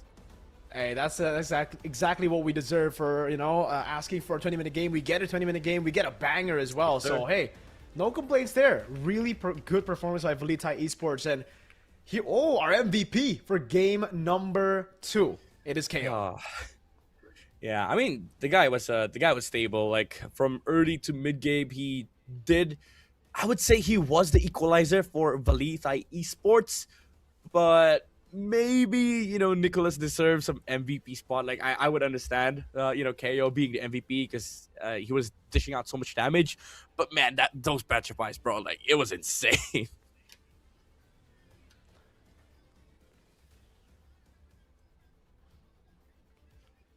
So now we get to see the highlights. The highlights from this game. Let me be honest though. Like, early game, E Arena had a lot of like good answers against this composition from VLTH Esports. It just so happened that there were a couple of answers from VLTH Esports, especially with the Harriet coming into the equation. But overall, they had pretty good control of like where the pressure is on the map, when to start the fight. I think it comes down to like the misplays as well here, like the jump from the Guinevere, punishing the mistake from Majizi, attempting to kill the Guinevere outside of Lord timings. Yeah, I agree with that, man. Oh man, this engage was just phenomenal though, bro. I mean, at this point, we just have to just watch and look at these moments. Wraith trying to make the clutch moment happen over the Catinaro, but I think even if he got the stun over, everybody else was just ready to follow it up. These moments, man, again, they end up with a 1-for-1, but you cannot trade a utility jungler for a main carry. And in this position, again, they were overzealous. Majizi, I like the fact that he played it safe a lot of times, but in these situations, I kind of have to go back on my word where you need to also make the risky plays on the Harley. You can't just play front to back. It just gives Nicholas space to do that, to re-engage, to see where you are, and then pick you off like it's no biggie. Oh, man. VLTH Esports, though, we just have to give him props. Give them props. Every single one of the team played well. And KO, 7-0-2 with a 7,000 goalie on your opponents. This guy is good, man. Yeah. I mean, even the Valentina, like, Lingxi was doing a lot of, like, heavy lifting in the fights, copying that Feather Earthstrike. Matter of fact, there were some points in the game where he was dishing out more damage than what Peichi could have done, but also because of the fact that Chajame was always on the hunt for the Feathered Earthstrike. Every single time that they see the Farsa use the ultimate, he was always there with the flickers, you know, with the power wildness, just to stop this insane range coming up from E Arena, which did allow more players on the side of VLTH Esports to sort of play the game. And yeah, we ended up having a lot of, like, I would say, scrappy fights wherein chaotic angles are much more favorable, which is why I do agree with your point. Like, Majizi could have been coming from like off angle, sort of like how many Harley players, even in the MPLID, MPLPH, sometimes they don't come from front, they come from the back, they loop around, you know, they get weird angles, because it made it so much easier for VLTH Esports to have this like blueprint of how to start the fight. Because if you look at E Arena, the way they want to start the fight is with a choke kick. Maybe Harley comes in the front line. That's where the lineup of VLTH Esports will actually excel, because they have a way to stop it, like with the Black Dragon form, the Hilda stopping the Feathered Airstrike as well, and then the Guinevere only looking straight in front of him. They don't have to worry about left or right side, because the Harley is coming from the same direction. That's true, man. Everything this time is all for VLTH Esports, man, especially because, hey, they were taking a lot of damage. Yeah, for sure. The sandbag, 2 games in a row. It's been on, for game 1, it was on E Arena, but in this game, they had to sandbag a lot of damage. They had to just take it like a good boy till they get to those power spikes, till they get to those moments where they could turn things around. But at the end of the day, it's who's clutches, it's who's able to make those moves happen. And in this game, it was them. They were able to make that happen. They were able to pop off. So, well played. GG to VLTH Esports. I didn't expect to be I didn't expect to be this impressed, but I was very, very impressed here today. VLTH Esports, GG, man. Well played. I can't wait to see what else we've got for MSL, bro. I mean, yeah. At this point, there's so many things that we haven't found out yet. This is only E-Arena's first game, and they did a really good job against VLTH Esports in Game 2, possibly almost winning against them, right? And I think right now, power rankings will shift. There's going to be a lot of conversations regarding who deserves to be top, who deserves to go down, etc. I'm so happy that we get to do this, you know. We get to cast amazing games from MSL Thailand, and we get to witness amazing plays like this, amazing teams, amazing players. But yeah, we're not done yet, guys. Folks at home, we still have one match left for MSL Thailand, so don't go away. We'll be right back.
Richman Shop โน 1 เรื่องเติมเกมเหนือกว่าทุกการเติมผู้สนับสนุนหลักอย่างเป็นทางการ League MSL Thailand เติมได้นับร้อยเกมพร้อมบัตรเติมเกมและบัตรกำนันอีกมากมายเติมถูกเติมไวผ่อนได้มีเงินคืนจ่ายสะดวกไม่ว่าจะโอนหรือผ่อนชำระและใหม่ล่าสุดรองรับการแบ่งจ่ายผ่าน SPayLater ดูแลทั้งก่อนและหลังการขายทุกช่องทางบริการ 24 ชั่วโมงร้านเติมเกมที่สตรีมเมอร์ส่วนใหญ่ไว้วางใจนึกจะเติมเกมต้อง Richman Shop เท่านั้นแล้วมาเติมกันเยอะๆนะみんな渦巻きナルトが帰ってきたぞ飛来神の術俺ってば父ちゃんを越す火影になる愚かなる王子供騙しかお待てろふっ行くぜこれが俺たちの力だってばよ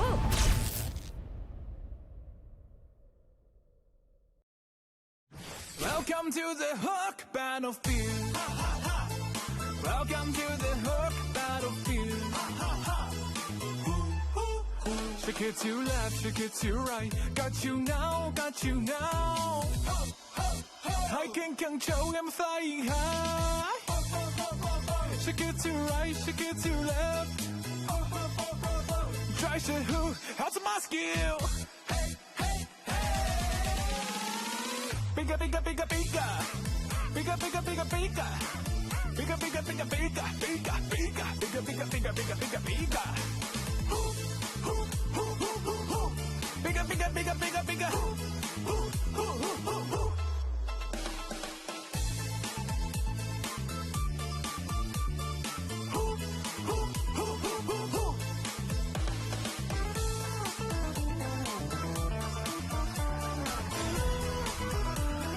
Welcome to the Hook Battlefield.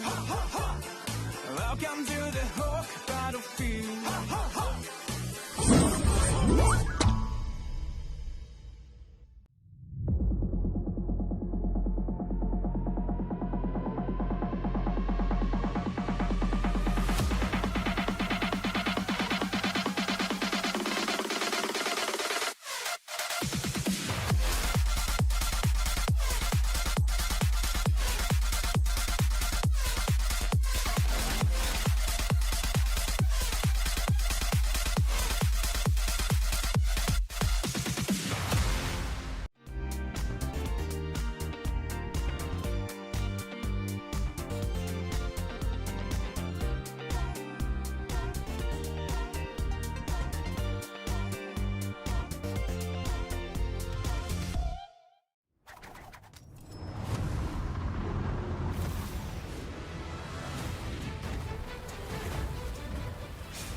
Richman Shop โนหนึ่งเรื่องเติมเกมเหนือกว่าทุกการเติมผู้สนับสนุนหลักอย่างเป็นทางการ League MSL Thailand เติมได้นับร้อยเกมพร้อมบัตรเติมเกมและบัตรกำนันอีกมากมายเติมถูกเติมไวผ่อนได้มีเงินคืนจ่ายสะดวกไม่ว่าจะโอนหรือผ่อนชำระและใหม่ล่าสุดรองรับการแบ่งจ่ายผ่าน SPayLater ดูแลทั้งก่อนและหลังการขายทุกช่องทางบริการ 24 ชั่วโมงร้านเติมเกมที่สตรีมเมอร์ส่วนใหญ่ไว้วางใจนึกจะเติมเกมต้อง Richman Shop เท่านั้นแล้วมาเติมกันเยอะๆนะみんな渦巻きナルトが帰ってきたぞ飛来神の術俺ってば父ちゃんを越す火影になる愚かなる弟子供騙しかお待てろふっ行くぜこれが俺たちの力だってばよ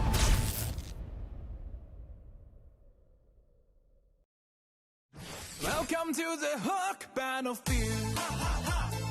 Welcome to the Hook Battlefield. Shake it to left, shake it to right. Got you now, got you now. I can show I'm flying high. Shake it to right, shake it to left. Try to who? How's my skill? Bigger, bigger, bigger, bigger. Bigger, bigger, bigger, bigger. Bigger, bigger, bigger, bigger, bigger, bigger, bigger, bigger, bigger, bigger, bigger, bigger. Bigger, bigger, bigger, bigger, bigger.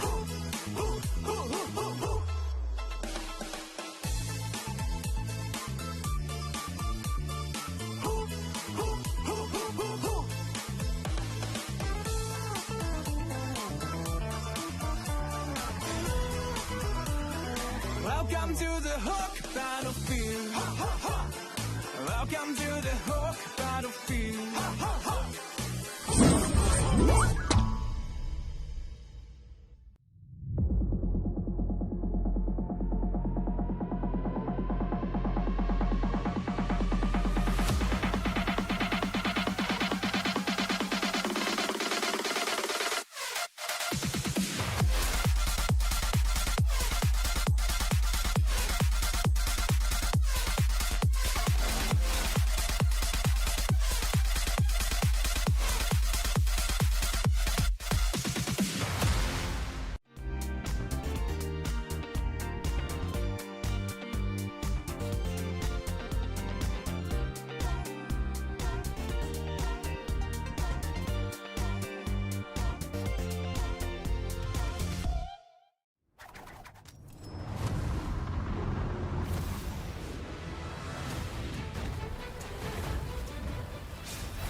Richman Shop โนหนึ่งเรื่องเติมเกมเหนือกว่าทุกการเติมผู้สนับสนุนหลักอย่างเป็นทางการ League MSL Thailand เติมได้นับร้อยเกมพร้อมบัตรเติมเกมและบัตรกำนันอีกมากมายเติมถูกเติมไวผ่อนได้มีเงินคืนจ่ายสะดวกไม่ว่าจะโอนหรือผ่อนชำระและใหม่ล่าสุดรองรับการแบ่งจ่ายผ่าน SPayLater ดูแลทั้งก่อนและหลังการขายทุกช่องทางบริการ 24 ชั่วโมงร้านเติมเกมที่สตรีมเมอร์ส่วนใหญ่ไว้วางใจนึกจะเติมเกมต้อง Richman Shop เท่านั้นแล้วมาเติมกันเยอะๆนะみんな渦巻きナルトが帰ってきたぞ飛来神の術俺ってば父ちゃんを越す火影になる愚かなる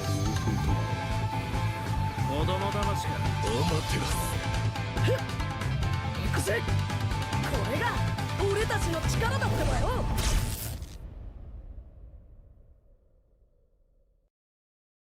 Welcome to the Hook Battlefield. Welcome to the Hook Battlefield. Shake it to left, shake it to right. Got you now, got you now. I can control, I'm flying high. Shake it to right, shake it to left. Try to who, how's my skill? Bigger, bigger, bigger, bigger. Bigger, bigger, bigger, bigger. Bigger, bigger, bigger, bigger. Bigger, bigger, bigger, bigger, bigger, bigger, bigger, bigger. Bigger, bigger, bigger, bigger, bigger.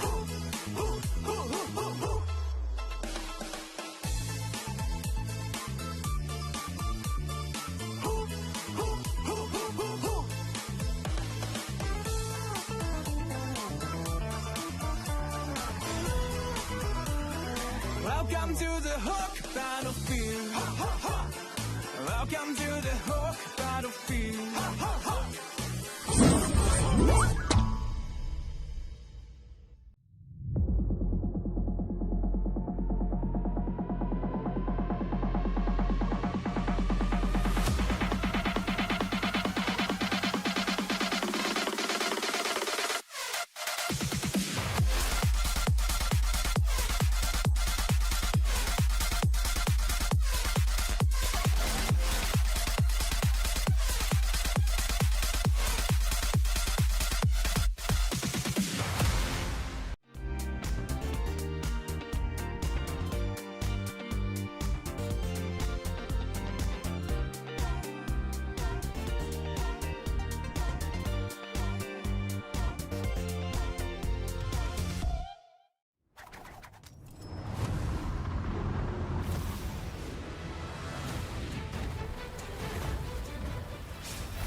Richman Shop No 1 เรื่องเติมเกมเหนือกว่าทุกการเติมผู้สนับสนุนหลักอย่างเป็นทางการ League MSL Thailand เติมได้นับร้อยเกมพร้อมบัตรเติมเกมและบัตรกำนันอีกมากมายเติมถูกเติมไวผ่อนได้มีเงินคืนจ่ายสะดวกไม่ว่าจะโอนหรือผ่อนชำระและใหม่ล่าสุดรองรับการแบ่งจ่ายผ่าน SPayLater ดูแลทั้งก่อนและหลังการขายทุกช่องทางบริการ 24 ชั่วโมงร้านเติมเกมที่สตรีมเมอร์ส่วนใหญ่ไว้วางใจนึกจะเติมเกมต้อง Richman Shop เท่านั้นแล้วมาเติมกันเยอะๆนะみんな渦巻きナルトが帰ってきたぞ。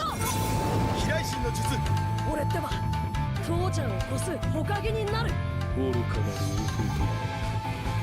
王子供騙しかお待てろふっ行くぜ。これが俺たちの力だってばよ。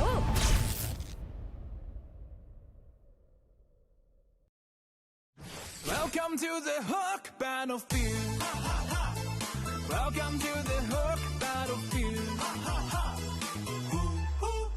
Shake it to left, shake it to right. Got you now, got you now. I can control, I'm flying high. Shake it to right, shake it to left. Try to who, how's my skill? Bigger, bigger, bigger, bigger. Bigger, bigger, bigger, bigger. Bigger, bigger, bigger, bigger. Bigger, bigger, bigger, bigger, bigger, bigger, bigger, bigger. Bigger, bigger, bigger, bigger, bigger.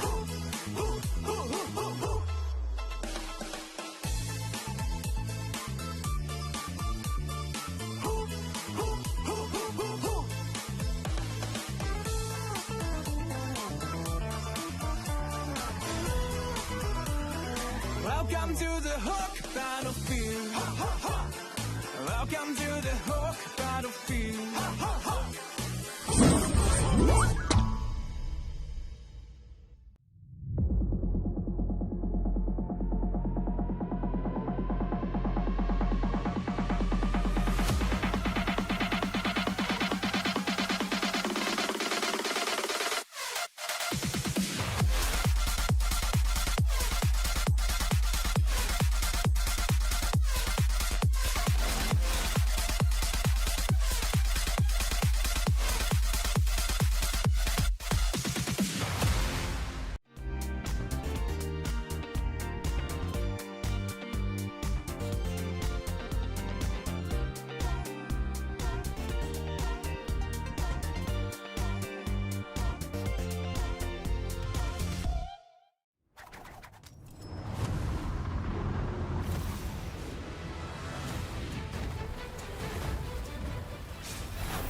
Richman Shop โนหนึ่งเรื่องเติมเกมเหนือกว่าทุกการเติมผู้สนับสนุนหลักอย่างเป็นทางการ League MSL Thailand เติมได้นับร้อยเกมพร้อมบัตรเติมเกมและบัตรกำนันอีกมากมายเติมถูกเติมไวผ่อนได้มีเงินคืนจ่ายสะดวกไม่ว่าจะโอนหรือผ่อนชำระและใหม่ล่าสุดรองรับการแบ่งจ่ายผ่าน SPayLater ดูแลทั้งก่อนและหลังการขายทุกช่องทางบริการ 24 ชั่วโมงร้านเติมเกมที่สตรีมเมอร์ส่วนใหญ่ไว้วางใจนึกจะเติมเกมต้อง Richman Shop เท่านั้นแล้วมาเติมกันเยอะๆนะみんな渦巻きナルトが帰ってきたぞ飛来神の術俺ってば父ちゃんを越す火影になる愚かなる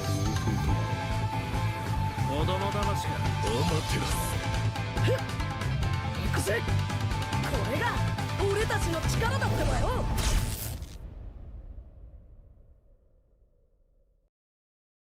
Welcome to the Hook battlefield. Welcome to the Hook battlefield. Shake it to left, shake it to right. Got you now, got you now. I can control, I'm flying high. Shake it to right, shake it to left. Try to who? How's my skill? Bigger, bigger, bigger, bigger. Bigger, bigger, bigger, bigger. Bigger, bigger, bigger, bigger, bigger, bigger, bigger, bigger, bigger, bigger, bigger, bigger. Bigger, bigger, bigger, bigger, bigger.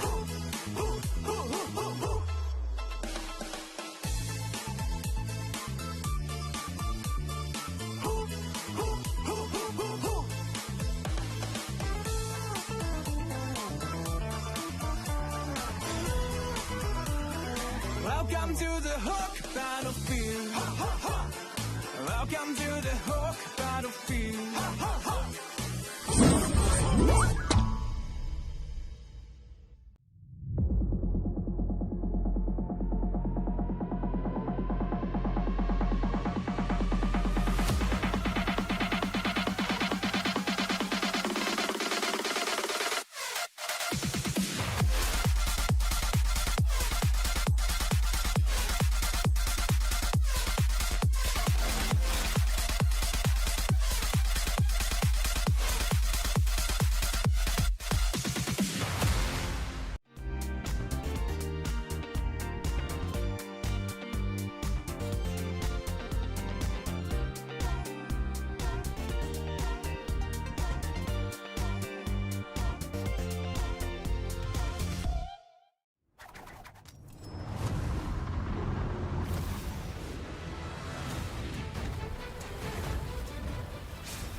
Richman Shopโน1เรื่องเติมเกมเหนือกว่าทุกการเติมผู้สนับสนุนหลักอย่างเป็นทางการ League MSL Thailand เติมได้นับร้อยเกมพร้อมบัตรเติมเกมและบัตรกำนันอีกมากมายเติมถูกเติมไวผ่อนได้มีเงินคืนจ่ายสะดวกไม่ว่าจะโอนหรือผ่อนชำระและใหม่ล่าสุดรองรับการแบ่งจ่ายผ่าน SPayLater ดูแลทั้งก่อนและหลังการขายทุกช่องทางบริการ 24 ชั่วโมงร้านเติมเกมที่สตรีมเมอร์ส่วนใหญ่ไว้วางใจนึกจะเติมเกมต้อง Richman Shop เท่านั้นแล้วมาเติมกันเยอะๆนะみんな渦巻きナルトが帰ってきたぞ飛来神の術俺ってば父ちゃんを越す火影になる愚かなる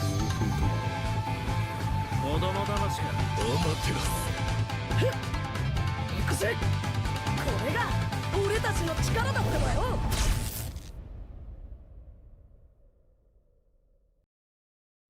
Welcome to the Hook Battlefield. Welcome to the Hook Battlefield. Shake it to left, shake it to right. Got you now, got you now. I can control, I'm flying high. Shake it to right, shake it to left. Try to who? How's my skill? Big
การแข่งขัน MSL Thailand Season 1 Powered by Moonton Official Telecommunication Partner True 5G Official Gaming Phone by Infinix Official Sponsor by Richman Shop Official Gaming Chair Partner DX Racer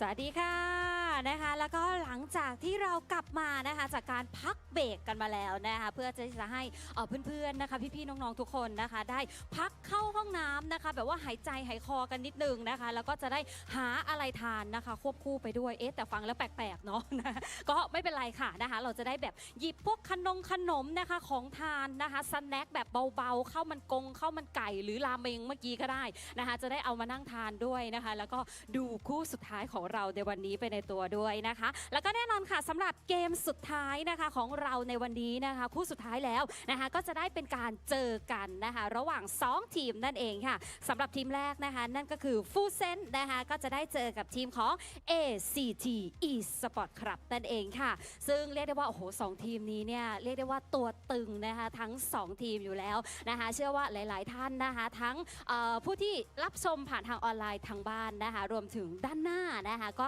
อยากจะชมแล้วอยากจะชมกันหรือยังคะอยากไหมอยากมากๆเลยนะคะรวมถึงตัวดิฉันก็อยากชมแล้วนะคะสำหรับคู่นี้ค่ะเอาเป็นว่านะคะใครที่รออยู่นะคะสำหรับการชำระแค้นนี่นะคะว่าจะมีการเกิดขึ้นไหมนะคะในแมตช์นี้นะคะการแข่งขันคู่ต่อไปเนี่ยเดี๋ยวเรามารอลุ้นนะคะแล้วก็รอเชียร์กันได้เลยค่ะอันว่าเดี๋ยวช่วงนี้นะคะขอส่งต่อให้กับ3แคสเตอร์หนุ่มหล่อของเราได้เลยค่ะ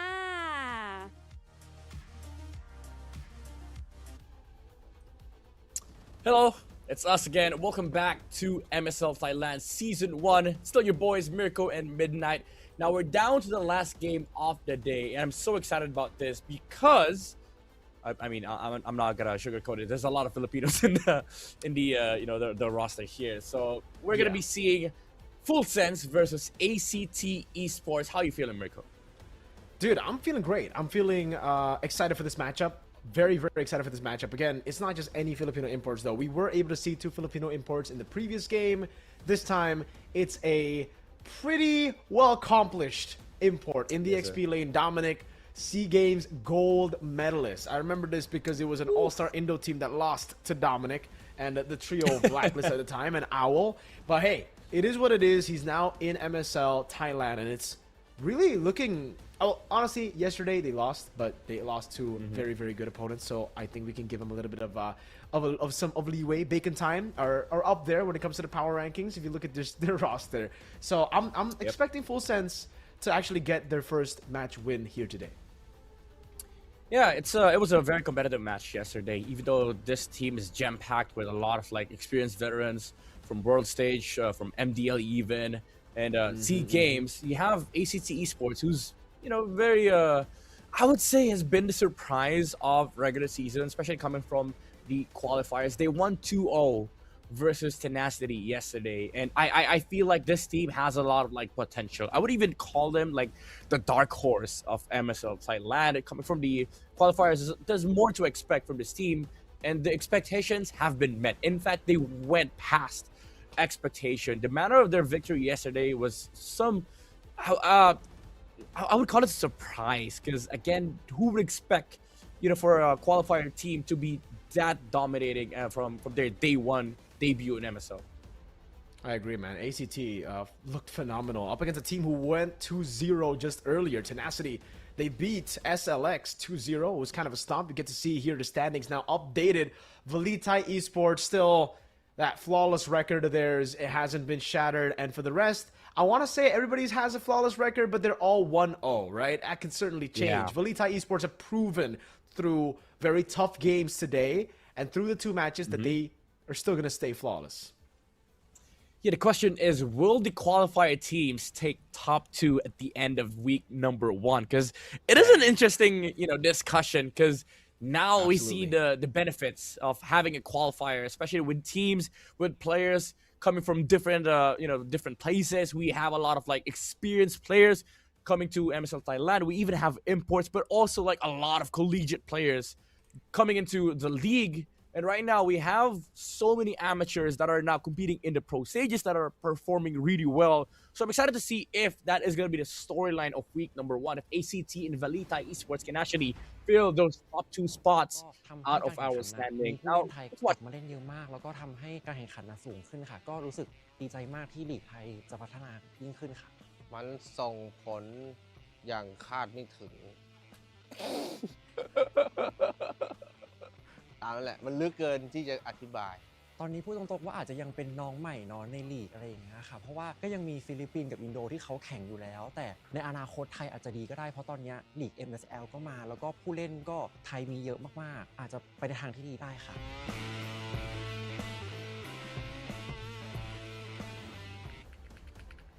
There we have it. Full Sense again. Apologies, we don't understand Thailand. We don't understand Thai, but give us 2 seasons. Give us 2 seasons. 2 seasons. Maybe more. Maybe playoffs offline. We'll learn the language. We'll try to learn the language, Yep. I mean, if you support us casting MSL, because we're supporting MSL Thailand, support us. You never know. Maybe we come to Thailand and experience the competitive MLBB in the country. But yeah, going back to the match that we haven't had, ACT Esports against Full Sense. There's a lot of expectations on the line here for both sides. Coming from a loss, of course, Full Sense, they have to make a recovery here in this game. While ACT, it's the pressure of continuing the dominance, because I think it's also one thing to win in your debut day, but it's also another thing to continue that streak. I feel like there's pressure on both sides here. Yeah, VTH were able to do it. VLTH were able to do it. So we'll see if they can actually go and do the same thing, right? As a team from the open qualifiers, you are already coming into it with momentum. You went through a grueling, brutal single elimination tournament to make it to the MSL stage. And we're going to welcome their opponents first, though. Full Sense. They're looking amazing. Yes, they lost, but they lost to Bacon Time, one of the teams that are favored to win the entire thing. 2-1 as well. So, hey, Full Sense, they got a really good grasp in the game. They have amazing early game as well, and that's what brought them to late game against Bacon Time in those 2 games that they lost. Yeah, a lot of familiar names here. We see them coming up the stage. The question is, are they able to bounce back after that loss? Again, it is not a loss that you should be, disappointed with, but it is a loss nonetheless. But Full Sense, I think they need to bring all the sense that they can get here up against their opponents, because they're coming off from a hot streak from the qualifiers now to the regular season of MSL Thailand.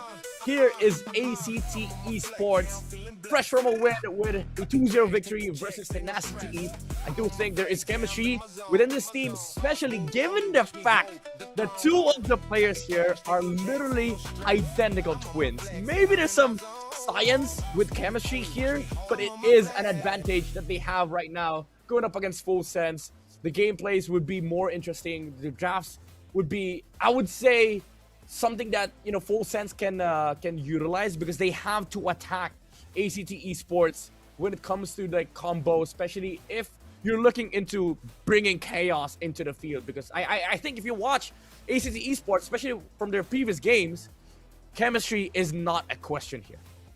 Absolutely, man. They got that synergy, that telepathy between the twins for sure, man. And, it really reminds me of early days BTR Season 7 when they had Matt and Max. So, hey, I might be a little bit biased towards ACT now that I see that Coach Shadow, Coach Drando, respective coaches of both these teams, they're definitely going to be trying to craft that really, really good comp to beat each other out. And again, I think for Full Sense, they've been proven a little bit more. They were up against Bacon Time. We rate Bacon Time super highly. But ACT, that's where they strive, in being the underdogs. Not a lot of people expected them to make it to the MSL stage. Not a lot of people expected the open qualifier team to beat Team Tenacity with a Laotian import. So it's time for them to prove to the world again that they deserve.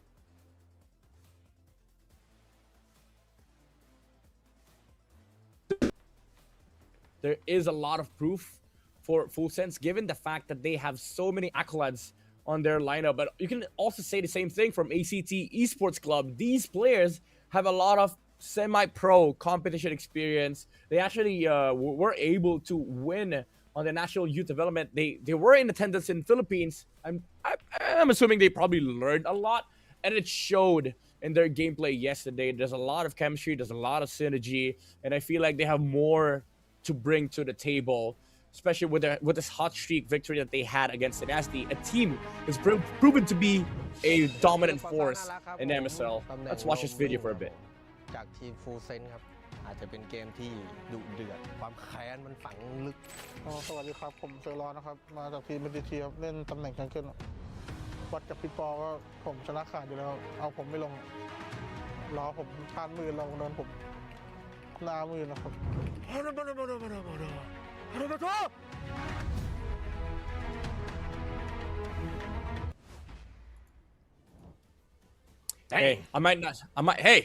Hey, Mirko, I might not understand Thai, but I understand what the last part was. I'm pretty sure. Absolutely. We're talking smack, but here's not talking smack. We're split again. Oh, my lord. Oh, damn, you went for ACT? I thought you would 100% go for Full Sense here. Oh, man. I am proud with my Filipino competitors, but I am, you know me, bro. I'm an enjoyer of underdog storylines, and I feel like ACT demands respect. They demand the support from their fans, because their showing yesterday was short of amazing. I agree, bro. Let's take it into the random map draw. Let's see what map we get here. I agree with the ACT performance yesterday. It was fantastic. So hopefully they can carry on that momentum in the Broken Walls map here as we see the map change come through. All right. Drafting phase, Full Sense on the blue side. It is ACT on the red side. Wait, I gotta check stats from yesterday. Did they both find success on these respective sides, or... Because Full Sense won game 1 while being on red side. Yeah, ACT won one red side game, so I think it's both equal. Now that I think about it, I do think ACT Esports does have an advantage because they're on red side right now, and they get to I would say they get to like again dictate the tempo of the draft. So let's see it. Valentina and the Freya respect coming through. Man, a lot of pressure on Valentina. Full Sense though, they ban out the Phobias, they ban out the Juicin, and the Marcel is just standard bans coming through. We'll see if they can pick up some of these prio picks. The Guinevere is open. Full Sense have picked it up, I think 2 games, but those are the games that they lost. So again, it's pretty concerning.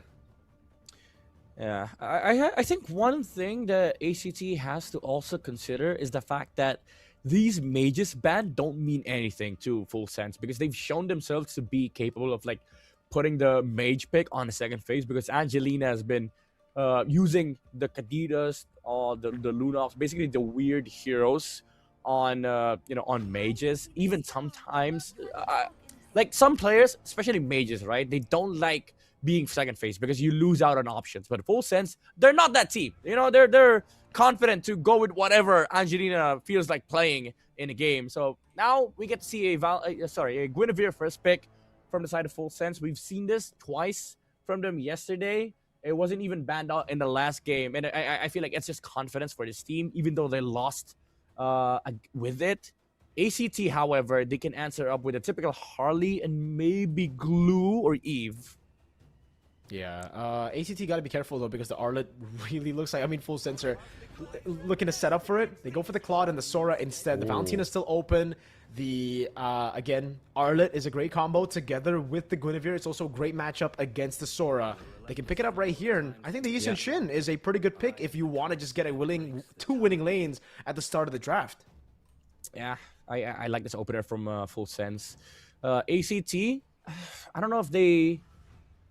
I don't know, actually have no idea what they're going to go with on Red 3 because Claude and Sora is kind of a dead giveaway. What you wanted to do, you just want to, opt for team fights, right? The scaling, the team fights. But Full Sense Esports, they're going all out on these lanes.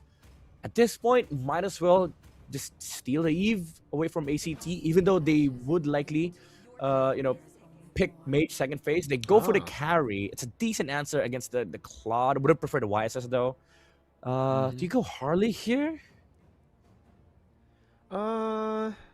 Not too sure. The Harley is a pick they can go for sure. It's just, do they really want to just bank on that, or do they want to go for just more of pressure in the mid lane?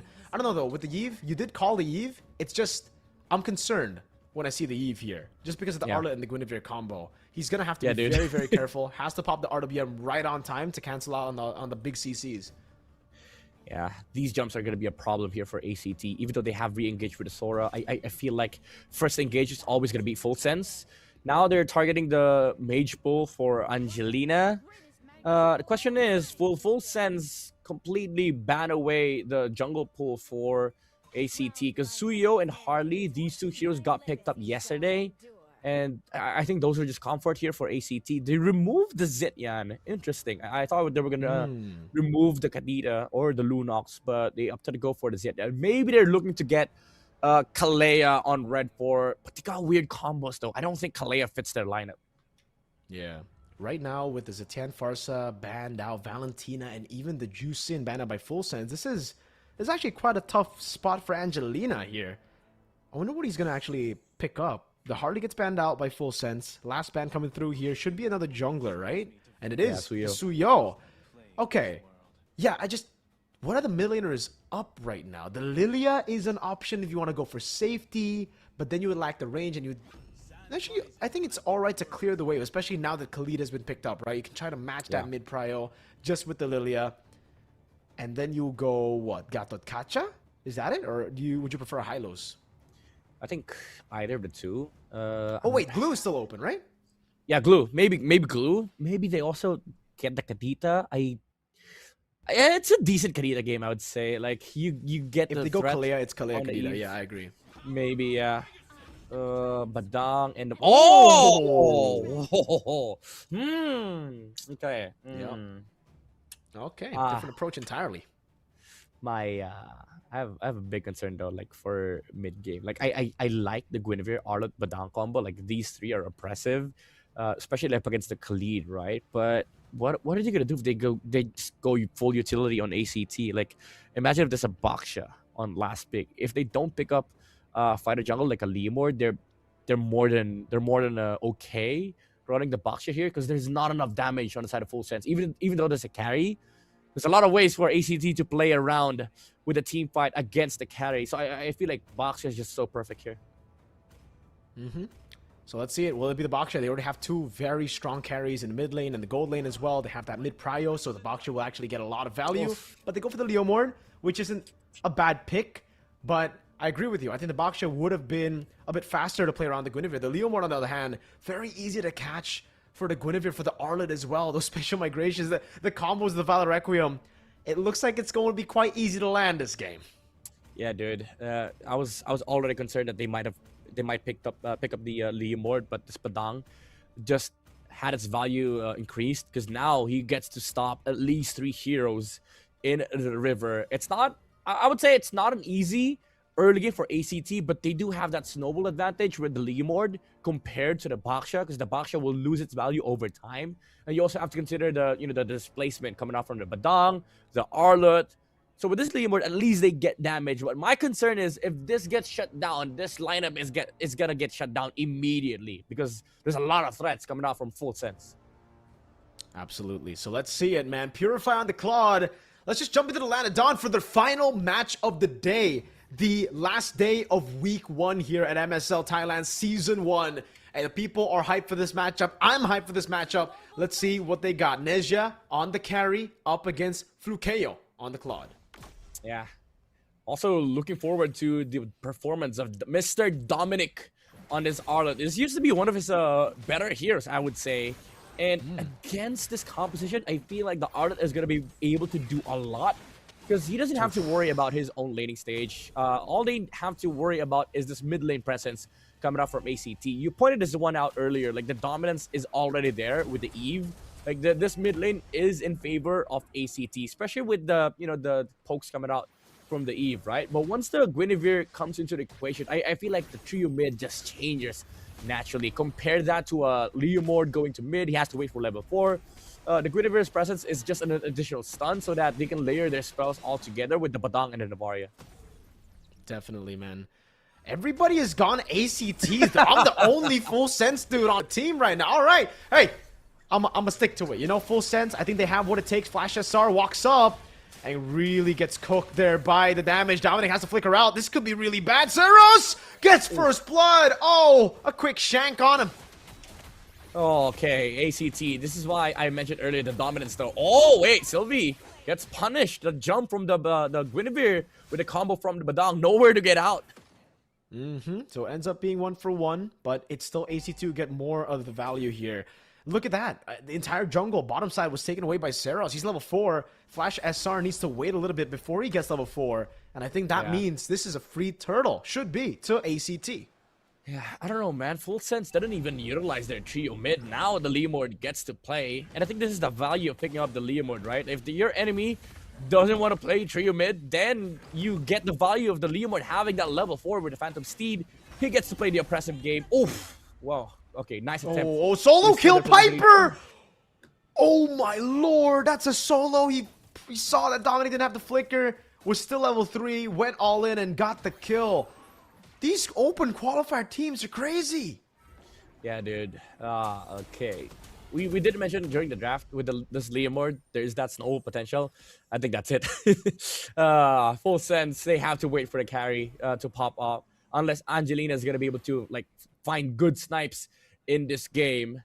And by the way, there's a lot of special redeem code after game 1. So tune in here at YouTube at MSL Thailand. Watch out for those redeem codes, boys. Let's see it. Special redeem code.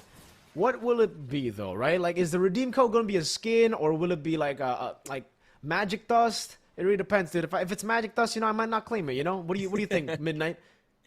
I think I'd rather just watch, put my eyes on the screen. But if it's a skin, hey, no one's complaining. Come on, it's a free skin. Yeah, For sure. I would love a skin too, man. I've been eyeing those redeem codes. So Dominic, he's got to play really safe now. He's 0-2, really far behind. Actually, not that far behind, but in the early game as an Arlet, if you lose out like this, it gets really tough. And Piper, he senses something, dude. Dang.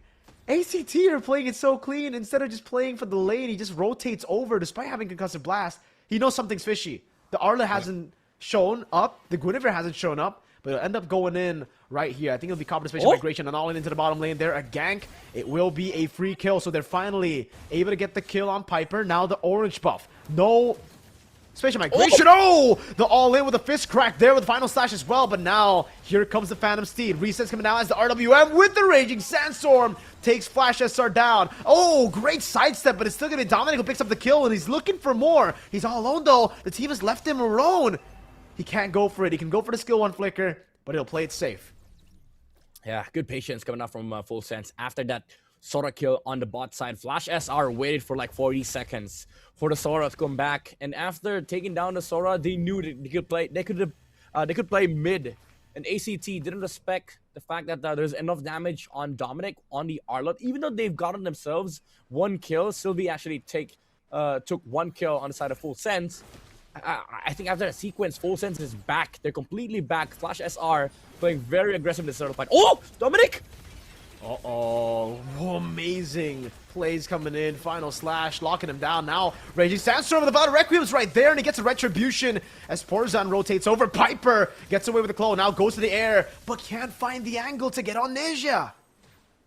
Yeah, they didn't even commit the flicker. He could have actually flickered in, but he realized the damage might not have been enough. So ACT, they backed off. What a final slash coming out from Dominic, catching Zeros off guard immediately into the combo with the Badang, the Guinevere. And this is what I mentioned earlier, right? Like the displacement factor. If you were a boxer in this game, you wouldn't care. But as a Leomord, you cannot use your ult deliberately like that because they see the Phantom Steed coming. If you use that, Dominic's gonna know you're gonna be here in this position. I can use the final slash. Man.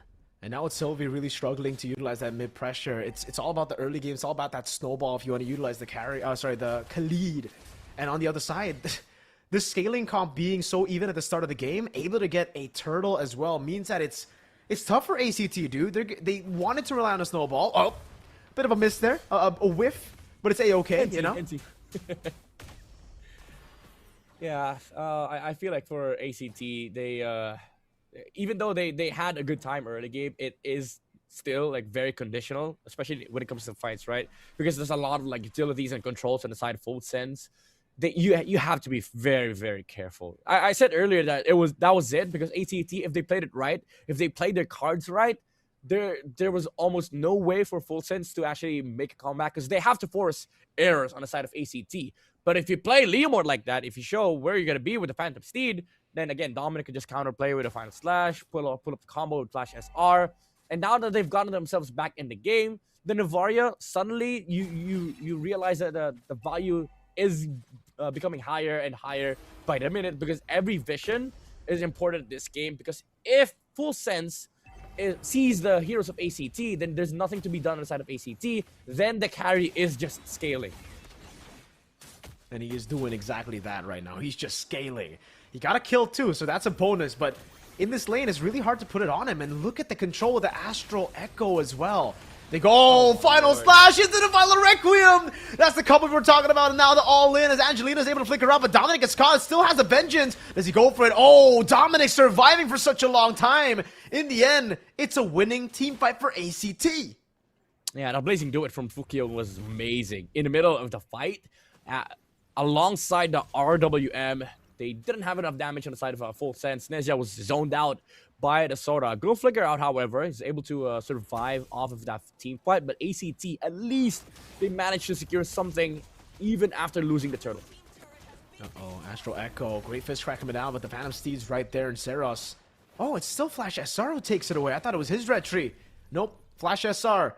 So keeping up with ACT Seros. I think he got scared because of the ultimate from the Navaria. Yeah, as well. There's a lot of like combos on the side of Full Sense. The thing is, when the Navaria lands his ultimate, you get the hitbox problem where even if the skill doesn't technically land because of the extended range. The Badang and the Arlev can confidently just use their their ults and then hold down the Leomord. So it's quite scary for Zeros to actually play aggressive this game. This is why I would have wanted a Baksha, like this guy could just stand front line, would not give a Take damn the about combo. any spell. Yeah, exactly. So I think ACT, they're feeling the pressure right now because it's not so easy to actually close the gap between these heroes. They have to commit RWM, they have to use the Phantom Steed, they have to basically commit a lot just for them to actually start engaging into a team fight against Full Sense. They get the turret down below. Really good there by Porzan. He just accompanied Nezia. And he should be in a good spot already. I wonder if he's already completed the Swift Trinity or not. It is very early, but he's been farming up a Storm. So he should be very close. At least 10 to 11. That's where we'll expect the Swift Trinity. Lord has already spawned in the game as well. And, it's always really nice when you have a carry in your team and you then slow push the bottom lane because you're able to blitz it so quickly. Flukeo doing a lot of damage. Fist crack though. Lands on Sylvie. No combo with the Val Requiem. Flukeo jumps in now. Venezia gets all in by Piper as well. Flash SR will get a trade and it's going to be the Yve who falls around. That's a patient migration that doesn't land. Dominic still looking for the combo. Piper can't really get close enough to go and get those stacks on. 2 for 1 currently. Dude, this Claude is making the difference here for ACT. Oof, almost hit the Leomord. But the Blazing Duet on the backside, even if Full Sense got the combo that they wanted, Dominic was able to land one final slash onto 2 heroes. But there was no follow-up because Flukio was on the other side, zoning out the damage dealers, zoning out Nezia. And then Zeros, because of the final slash, he was close, much closer to the carry. That's why he was able to close the gap. And now, Full Sense, they're feeling the pressure right now. Flukio on this Claude has been phenomenal, but as you've said earlier, Nezia could just burst this Lord down. Oh, they went all in. Val Requiem as well. Zeros is here though. Flash SR with the clutch retribution. That's going to be the combo coming down with the RWM. Locks him in. Flukeo with Blazing Duet. Dominic gets caught. Nezia stunned up in the air. Zeros walks up and stomps him on the ground. Again, it's the Lord to Full Sense, but the team fight to ACT. Oh my goodness, this Claude is very good, I would say. Like, the timings on the Blazing Duet, almost perfect under the reload manipulation. And again, it's in the middle of the fight. Full Sense cannot fight even after the final slash has landed because Nezia is nowhere near in range. And even after the dash out, Piper has always been on point on reconnecting that engage with the Cloud form, finding Nezia on the backside. These team fights have been really good for ACT. It's been phenomenal, man. Again, the timing as well. And I think for Full Sense, they panic quite a bit. The Violet Requiem, the indecisiveness as well. It looked like they really wanted to blitz it with the Leomord and the Claude showing bot. But then they just stopped for a second. They stopped for a bit. They were instead looking for a fight. That's a Purify from Flukeo, who's going to be able to get all the damage down. Piper, way too aggressive as the team had to back away with Flukeo using Purify. Flash SR, whoa! Aggressive move into the front. He tries to go for it. Violet Requiem, what? Flash SR! What was the vision? What was the angle? Dominic didn't have final slash. There was nothing to combo it with. Oh my goodness. I thought I was going to be happy with the Force Flicker out, but that was a vast moment right there, Mirko. That was clearly a vast moment, an oh my god Yar moment perhaps. Yep, and because of that, even after the punish, because the Leo showed himself bot side, I thought that was the whole idea why Full Sense engaged in mid. But because of the blunder from Flash SR, ACT is able to regain control of the mid. And Flukeo getting some space on bot side as well. 70 seconds before Lord spawn. This is hard for Full Sense. ACT is walking in the mid lane. And they're not giving up this prio. Even if you get vision on the Navaria, they're not going to care. They have the Claude in the mid that can just fight again with the Blazing Duet, split the fight. And the problem is, for the next few seconds, they can just play off map, for ACT. They can play the bushes, wait for the Claude Purify to come back up, and it is all going to be up for the next Lord fight. Let's see, 40 seconds on this. ACT have complete control, and if you look at the objectives, right, you'd expect Full Sense to be in control. You'd expect Full Sense to be the one who has the position that ACT does right now. Just cover up the gold lead, and you're like, okay, this is a winning game for Full Sense, right? Nope, it ain't. Oh! A bit awkward there from Flukeo. A bit of a force for sure. Maybe we shouldn't be complimenting him too much. Obviously, the caster curse, even through the online home cast, can still get through. Yeah. Hey, at least they burned the conceal here for Porza Naruk. They thought they were gonna be able to maybe re-engage against ACT. So both teams, they have to slow it down a bit. But I do think it favors ACT once again, because now the Claude has Purify back up again. He can do whatever he wants in a team fight. Could just split the fight again against Full Sense. Oh, however, Flash SR gets caught up on side. Final slash, but it's only on Sylvie. Flukeo still has a Blazing Duet. Oh, all in with the Shifting Skies. Now Flukeo decides to go with the Blazing Duet. It's still there. Everything is up. They decided to take a 4v5 fight with Flash SR down. Dominic now on his Arlet pick. He tries his best to survive here, but he popped into Vengeance. He lost on the reset as well. He can't do much. It's a very slow death, but he will die. Now up top, it's a gank onto Angelina with the Phantom Steed. Porza is trying to save him. Angelina, even with the fist crack, it's not going to be enough. 1 HP. Sylvie's waiting. He gets away. But this is still a free lord to ACT. 7,000 gold lead. It'll go up to 8K now as he takes the lord. Dude, these qualified teams, man, they know how to force. They know you get to play slow lane on the other side. But Full Sense, they didn't have the full squad on bot side. Only the Gwyn was there. And unfortunately, some heroes showed up in the mid lane. That's why ACT went full force on taking down this Guinevere. Once you take down a Guinevere, Lord is naturally gonna be free. But even then, Dominic tried stopping some of the heroes from ACT, and he gets punished for it. And his bleed is building up so much for ACT. They don't even have to worry about damage right now because they have a Claude. And add to that the snowball effect that they got. Oh, okay, that hurts. But now, with this Leo mode pickup, there's a lot of ways for ACT to look for team fights because there's so many damage dealers on their lineup. Matter of fact, 5 heroes deal damage on their lineup. They got a lot of damage dealers. You're absolutely right. That's the gamble they played in the draft. They didn't want to go utility. They didn't want to go safe route. But if you get a snowball or if you get a 9,000 gold lead, it don't matter. You're still going to make it work. Now, Dominic, can he get that big set into the Violet Requiem? Because I think that's the only way they can go for a comeback here. RWM on Angelina. Catches him. There he goes. Spatial Migration of Violet Requiem. Dominic with Final Slash as well. Zeros in the base, but there's not enough there as the fist track comes around. And that's the Eve going down. The Flukeo is still alive. Pops in the Blazing Duet and the Wind of Nature buys the immortality as well. Quick moves, but that's the fadeaway now. And a great read by Flash SR. Now walks up against Piper. Dominic with Final Slash brings him back into Neja. A Violet Requiem locks him down. That's Dominic coming down again with a Phantom Steed around for Zeros, but they gotta be careful because Nezia can really shred them down. Wave down below might actually be able to get a base turret. ACT, lack of composure. Yeah. You talk about risk. That move from Karn's Eve standing on front line using RWM in front of the Arlet and the whole squad of Full Sense, that was risky and they get punished for it. That jump from Flash SR completely dismantled ACT. Oh no.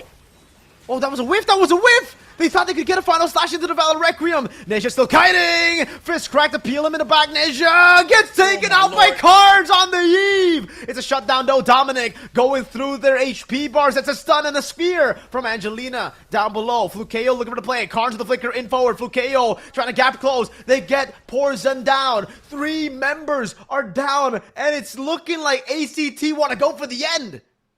I think they can. They have the Claude. The minion wave is marching under mid. Oh, good Final Slash from Dominic. Stops the minion wave. Okay, Full Sense. They buy enough time for the heroes to spawn. But ACT, man, they're not Valitai Esports. They're not disciplined. They're risky. And that jump on mid was risky. And it paid off because it forced some errors on the side of Full Sense as well. Jumping into the under the tower of ACT while Dominic whiffed the Final Slash. Oh my god. Too much. So many combos, yet that whiff. Oh man. And ACT, they again have the damage, like you said, Midnight. It gets really, really tough for them. The wave in the bottom lane is so good too. They've done so well here with the wave management. Everything points at an ACT victory currently. But FS, they still have a way in it. They have that combo. It's just you gotta land it, and ACT, maybe even a spear! Almost a one-shot on Flukeo! They take back control over it. Flash SR with the Violet Requiem, that's gonna be the all-in as well with the Final Slash. Red Tree battle! Who wins it out? It's Kranz with the RW WM pours down to the back line, trying to soak in as much damage as he can. His Flash SR gets a spatial migration, but gets demolished in the end. Dominic trying to stay alive. The Blazing Duet comes through, and again, it is Full Sense who looked for the combo, but couldn't quite get it. Oh my lord. This game is crazy, man. That hit from Angelina almost gave them the Lord, but Fighter Emblem, I guess, from Flukeo, able to regain the HP back off of the orange buff. And ACT, the Eve was able to take the Lord down, and now they're marching in front of the base. Full Sense, Phantom Seed from Lemur. They want to end it right now. Hey, they gotta play chill. I don't know why they're so... I don't know why they're in a rush like this midnight. They baited... I mean, they used the Phantom Steed. They have an Evolved Lord. There's no reason for them to go all into the bottom lane, and now they don't have the Phantom Steed. It's still an Evolved Lord. It's just, can they end is the question, with everybody back up. Oh! With an Astral Sphere as well, ACT. Also lack of composure. It's every time they get it around the base, dude. Every time they get around this place, it just gets really tough for them. They need to stay composed. They need to save these abilities, and they need to play around the damage reduction of an Evolved Lord. I like it though, that like the flair of ACT is that they're risky. They don't take calculated risks. They just do risky things. But it has proven to be like effective for them, because I feel like it's just their natural DNA, you know? And Full Sense, sometimes they cannot make sense of what they're seeing. So that's why maybe things become too chaotic for them. Even just the fact alone of with the Claude using the BMI Blazing Duet in the middle of the fight with the Purify as well, it gives ACT the advantage that they need. But I agree with you. Like, you're right in calling that when it comes to like Lord pushes, especially base pushes, you have to be very calculated. Phantom Steed, oh, they want to start a fight. Yeah, with the Blazing Duet too, man. But they don't get anything. Again, for ACT, it's very similar to how they fought in the bottom lane, right? There are a lot of times where they use out a lot of resources. Flukeo, everybody, they get overzealous. And all that was just for a flicker on roam. Yes, it's a flicker burnt, but I think having a tempo around the map, especially with the slow push down below, means that you don't need to go for these big plays. You can just play it safe. Oh my lord! Angelina's a problem. They've scaled up. This is a big problem. If he lands this 1-2 good shots on the big boys, on the backliners, oh man. Yes, sir. Imagine good combo with a good Astral Recall with a Lightning Truncheon proc, may be able to hit 2 or 3 heroes. It's something that ACT has to be concerned about. So this Lord fight is going to get awkward. Oh, they see Novaria bot side, however. They might look to engage. They go for the control, but they just can't go. They can't afford to go all in on the roamer right now. Forza's doing a good job, and again, they don't have enough shred. If it was a carry on the other side, it would be a very different story here. Unfortunately, it's not. It's a Claude. You still shred, but not nearly as fast as a late game, ultimate ready carry. Yes, sir. But what you get is mobility, which is what ACT is utilizing right now. The ability to just move around these bushes. Oh, look at the Badang though. Forces out the Khalid away from the bush, and they want to blitz. They do. It's the right call, in my opinion. That slow push is just going to constantly build up. And they get a shot on Piper too. Puts him at a 3rd or 3/4 HP. Huh. Spatial migration doesn't land. Flash SR needs to wait. Astral Echo. There you go. And they have to manage the waves again. Do that wave in the bottom lane. It's going to crash. Oh, they didn't reset it properly. ACT, they don't let it reset. They're controlling it. That wave in the bottom lane. Oh, man. Oh, man. Yeah, okay, they go for the reset. They want somebody to show up bot side first before they make an act. A Full Sense, again, this Novaria, they can just reach back the Lord in just a second. Oh, Khalid! Raging Sandstorm with the Blazing Duet. The RWM lands as well into the back, and Neji is completely zoned away. Now it's Sylvie, stunned up by Dominic. He's going to go for the play right now, but that's going to be Flash SR caught in it. Has to pop into Battle Requiem, gets the combo down. That's a lot of damage coming through as Dominic gets taken out with Flash SR. It's still everybody on ACT alive. They're looking for kills around the map. They get the winning team fight again. And it's through the slow lane in the bottom lane. Oh! The minions end up ending the game! ACT, you see, the boys going 6-7. What a win! Dude, they didn't even know that they won. After the tower was taken, this guy was like, what happened? Oh my lord. That just happened. Oh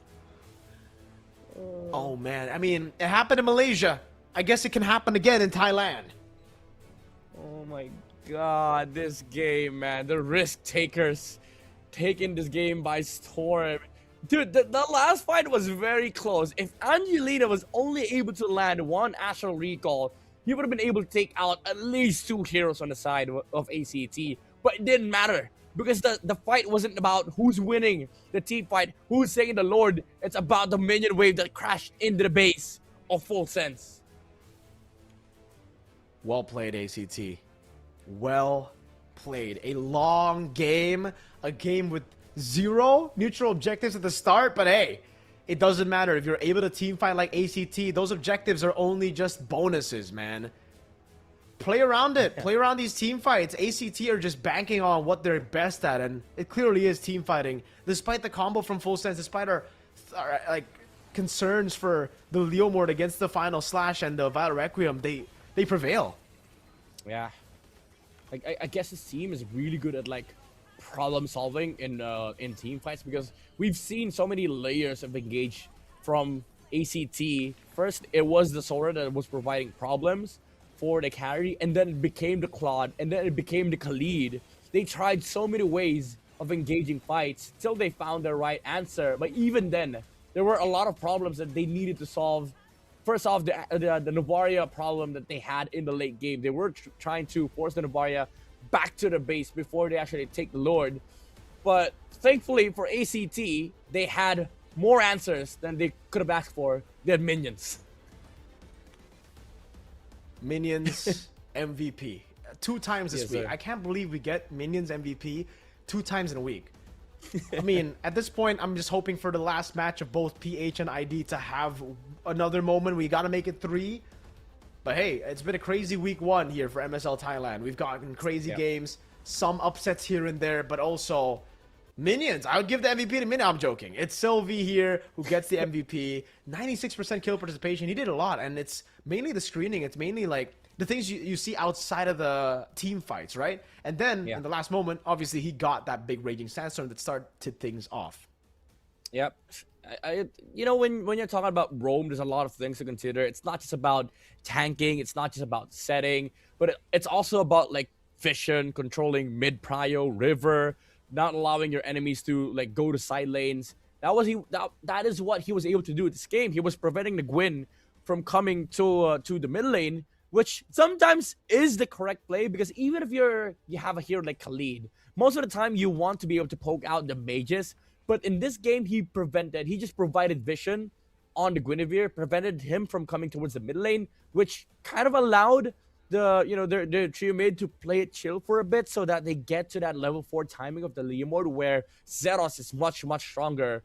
So there were a lot of like good solutions coming out from this team. I feel like even though they're risk takers, they're also good problem solvers, which is kind of ironic because sometimes they're making the problems themselves, but it is what makes their identity, I guess. Like ACT, they just know what the problem is and they know how to solve it. Even in fights, especially that last fight you pointed out, that Raging Sandstorm that came out from him actually started that whole thing after the Lord reset.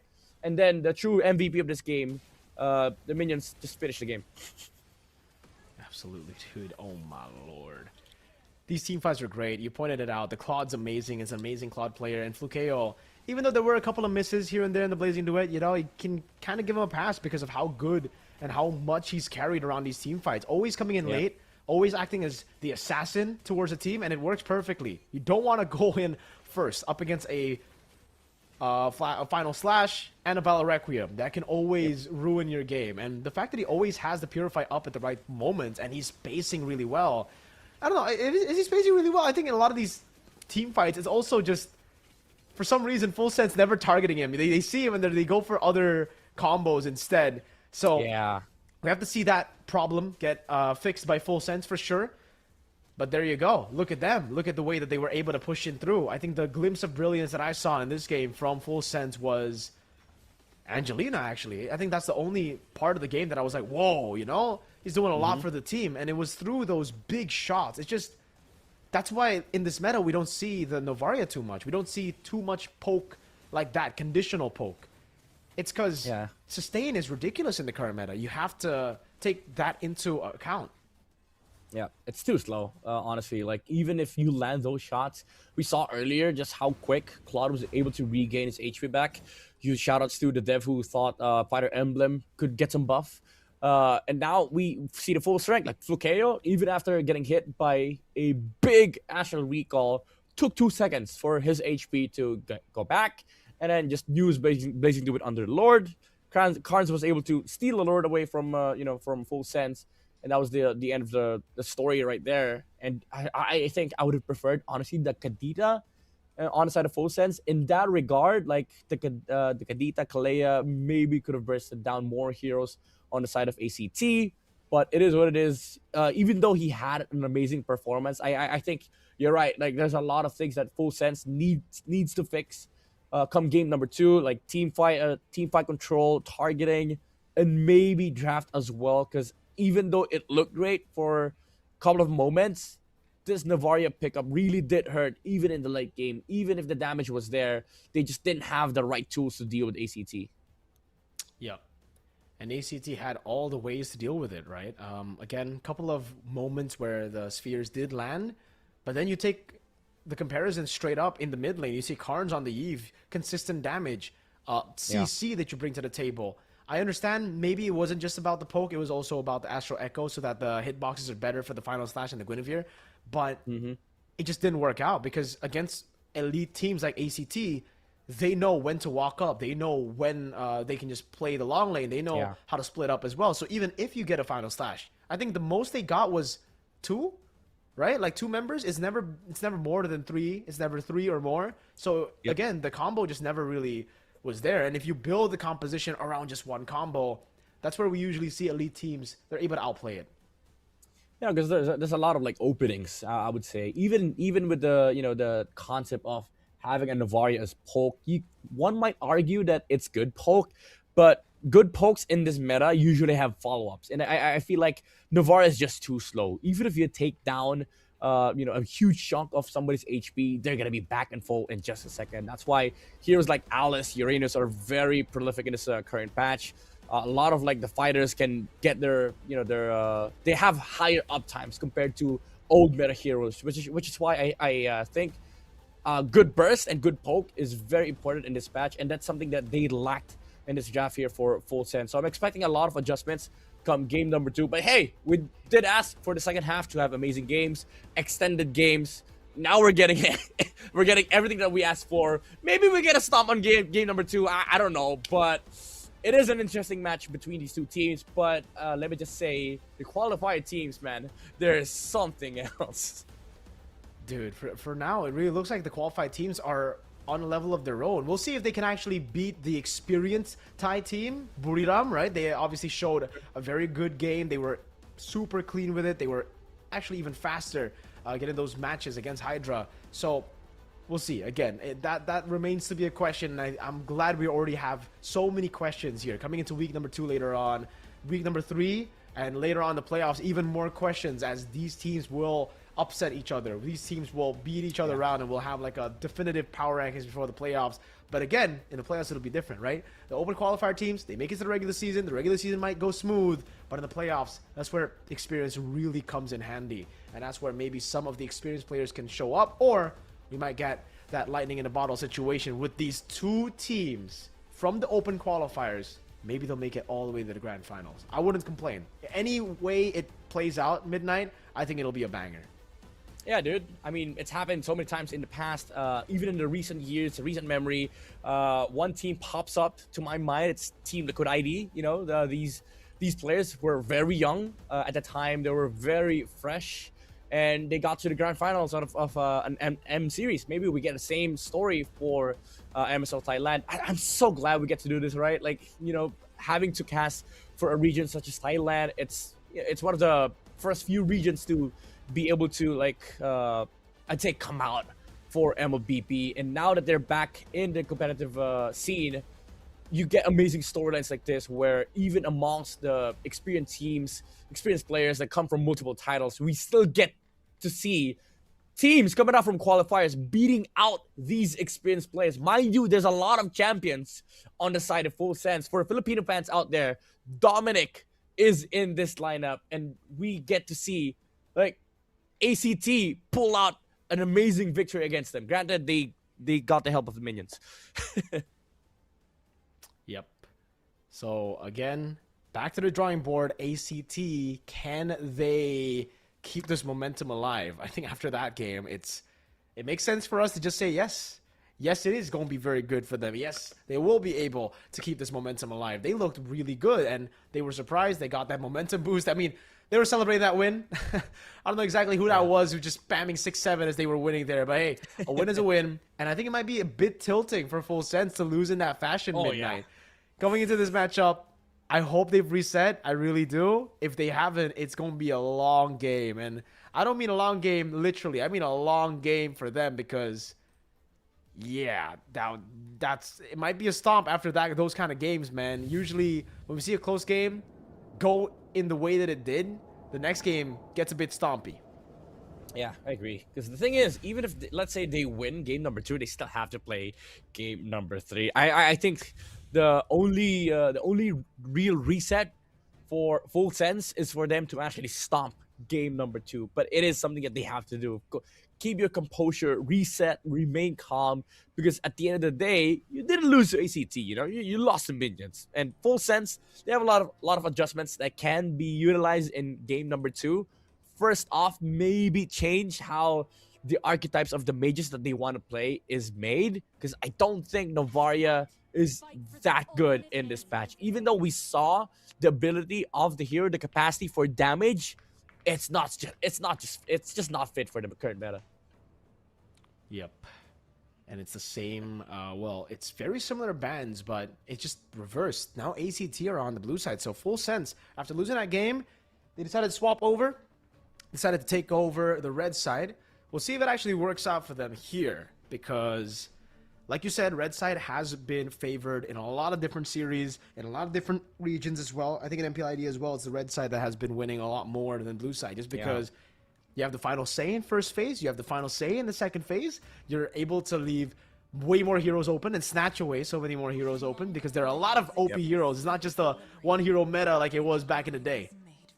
Yeah, it's actually so annoying playing blue side because even from my experience, like the problem with red side is you get so many advantage from red 3 and red 5 already because of last pick flex factor, and then also now you add the mage problem to the mix. Red 4 suddenly has its value increased because you cannot remove mages as the blue team because the red side can just snatch up the remaining mage on red 4, which is why I think Full Sense likes red side because they like picking heroes that are not mages. Let's say they pick jungle, XP, gold first 3, and then they pick mage red 4. They can protect it with the second phase bans. So I feel like this team likes playing around Angelina's heroes when it comes to the second phase. So we'll see what they're gonna be doing here for first phase. They get the Baksha, they get the Sora. Good answer against the Freya, I'd say, especially the Baksha, right? Like you get the damage reduction and also like the shield reduction and HP regeneration reduction from the Toy Toy Poison. So it is a good answer from Full Sense.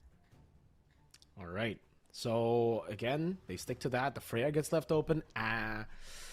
Do ACT just want to pull an alter ego here? Pick up a Leomord as well? There's a Guinevere that still works against the Baksha if you want to go for that. But ACT, hey, they pulled out the Leomord against the Guinevere. So I'd say the Leomord against the Baksha is a pretty solid choice too. Just go for damage. They go for the Khalid. So already a bit of the previous game showing here. But they instead go for Zetian. Interesting. So are they just heavily prioritized? Is this just a pure pick for mid prio? Is that it? Like they just want mid prio, they just want to rotate, they want to stop the Baksha from taking invades? I guess it's two birds with one stone, right? Because we see the Valentina, Zushin, and the Eve band, basically the trifecta in the mid lane.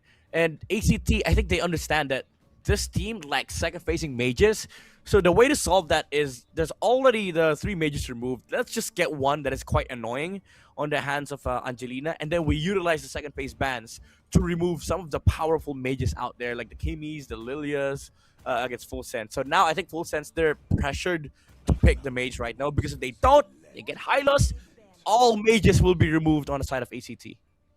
Yeah.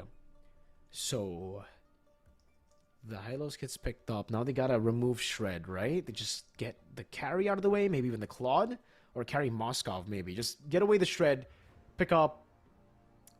The Freya's gonna go gold. That's the thing. That's the thing for ACT, right? Like, they can just play with that. They can still go gold lane Freya if these marksmen gets banned out. They can go for a CC, perhaps, in the XP lane. Still very, very possible as well. Goes through the Shred. Great lane against a Sora. So that's a 2 birds with 1 stone situation again.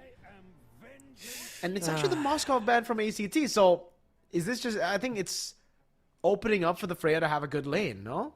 Yeah, I think so. And you know what's funny? Like, Full Sense, I think no matter what they do, there is a checkmate angle here for ACT. I hope they see it, because glue is such an amazing option here for ACT. It counters the heroes that we see here from Full Sense.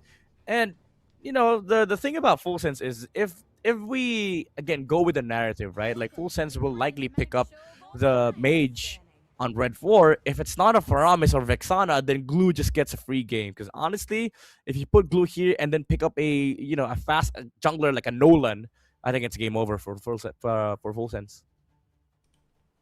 So they get rid of the Harley. Moskov already banned out. What do they go for next is the question. Kadita maybe? Kadita? Lunox. Yeah. You really like the Kadita. Okay, they don't care.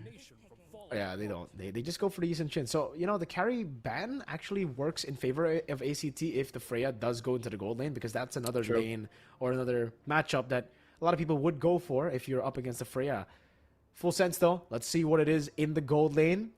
They set up for a very interesting gold lane, and I'll just say that, you know, with the carry ban and the Harley ban, they wanted something that's vulnerable but does a lot of damage. Unfortunately, Moskov was banned. Did they just go for Claude? Take that away from ACT? It's not the best lane against the Freya, though. Yeah, I think it's worse. Maybe they go... I don't know how to feel about this, but I feel like Clint should be okay here. Granger, I don't know.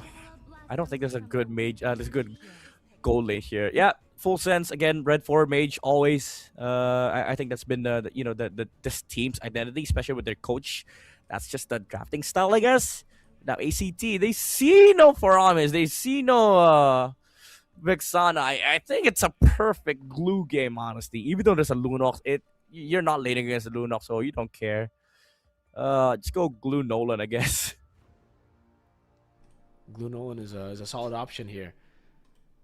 I agree with you. I think the glue still works very, very well. Not against Lunox, but yes, that's not really the main target anyways. I think the CC is still a pretty good option as well. Pop into Vengeance, you should be able to deal with that single target hero. They go for Suyo in the jungle. That is a very interesting choice indeed. And they go for the glue. So at least the glue we got, but then the Suyo. And usually Full Sense will... Oh! I don't know if I like the Obsidia though.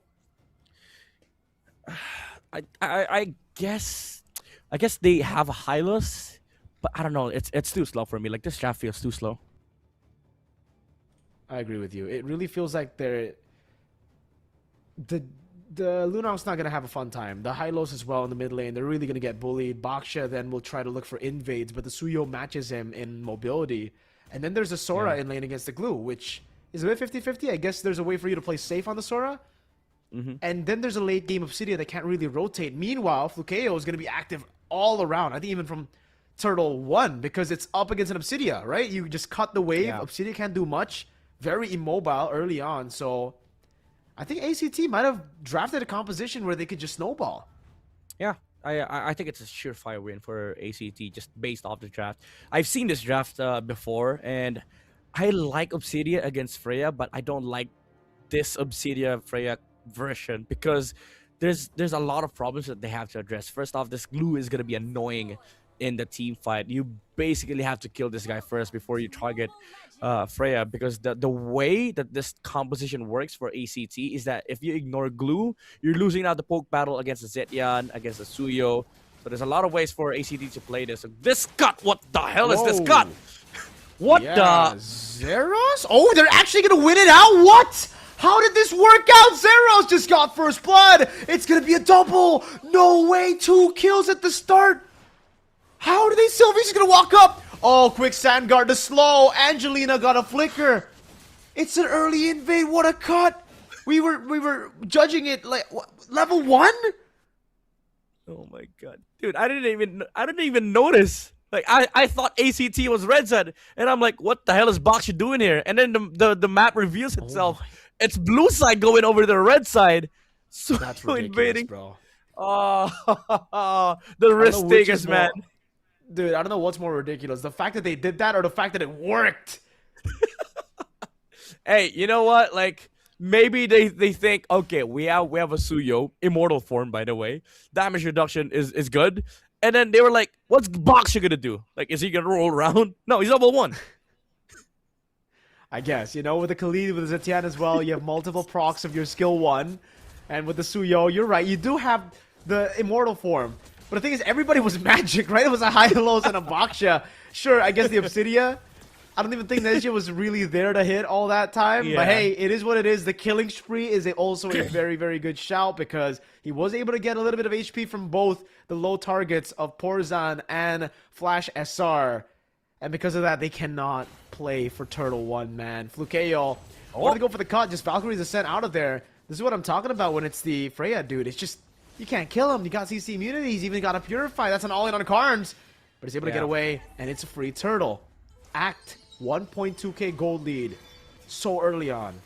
And that's why, this is why I feel like it's too slow. Like, there's no punish against the Freya. Even if you go and stop the Freya from, like, cutting the wave and then going to the Turtle, Suya doesn't care. If you're all topside, let me just take Turtle, right? So, full sense, even though they have a sense of what's going on, I don't think they have the time to react on it. Nope. I agree with you. I think that's really just the problem. We dissected the draft. We spoke on how slow it was, how bad it could be if a snowball were to happen, and I mean, we didn't expect the level 1 snowball, but hey, that is a snowball. That's a retry as well by Zeros. Takes it away. Flash SR. If he jumps over on those guys, he's dead. Yeah, so dude. he just got to take it right now. He tries to proc the passive. He does. I guess there's something that they get. They pop the Poissons. Whoa! Fear the Phoenix. So many resources used up earlier. And at least they get something. They get on the board. Yeah, but that's about it. They get a Khalid at best, you know, like full sense. They have to commit everything just to get one guy. At least they're giving space to Nezia. That's a good thing. But they're also not touching this Suyo. They're not touching this Freya. And by the time 5-minute mark comes, they're gonna have one more big problem on their hands. The Patrick is gonna come to mid. That is very true. The Patrick is going to come to mid. He's going to start participating in the team fights. And if you're behind on Baksha while going up against the Glue, yeah, it's going to get tough. And remember, folks, we're so used to seeing Glue roam. Glue XP is, he gets online a lot quicker. So be on the lookout for that. He's already rotating over. And the fact that they have 5 members in this fight instead of just 4, it'll be, what happened in the mid lane? They get a big pick off. That's going to be the all-in. But Dominic goes to the skies. And that's the Patrick having to back away, flicker out already. A brawl ensuing in the mid lane. Dominic gonna be taken very low, taken out as well. Boom! Seros picks up the kill. The Sky Piercer as well. Shout outs to James Panks. And I guess it's a win for ACT. Yep, especially with that Soul Sever. Queller onto Porzan. Hylos is out of the fight. The Turtle will go to the hands of ACT.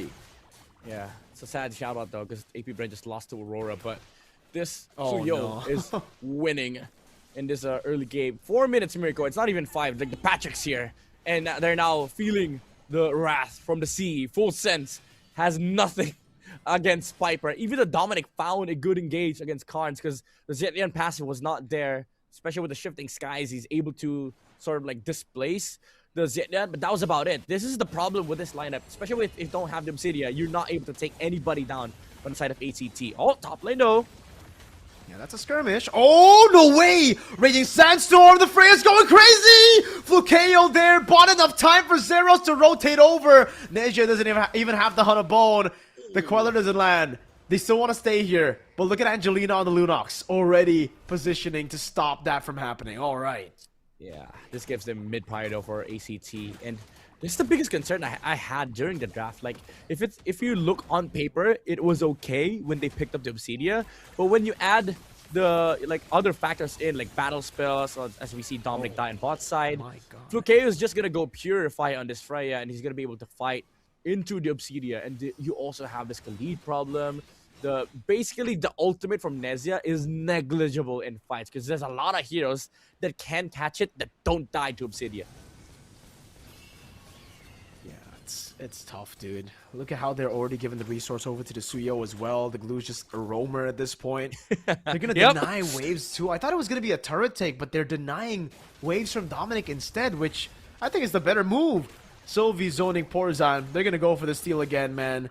Flash SR is already down 2 levels. That's a stun over in the mid lane. Angelina forced to use the Brilliance to get out. That orange buff isn't even taken by Zeros. It's taken by the roamer. Oh, Sylvie. The twin. Yeah, it's fine. He gave it to his brother. But problem is, map. There's nowhere to go for full sense. This Obsidia is locked onto one lane while Suyo is busy triple laning. It's not even double lane. It's triple laning. You add bot lane, mid lane, and then the jungle camps. That's 3 lanes. That's the type of Suyo game I want to play, man. Yes, sir. It's just everything for the Suyo, especially with the Sky Piercer. I don't think he's on the board just yet with the Sky Piercer, right? No stacks? Yeah. Right now? I think one. Okay, so he's sitting on 1.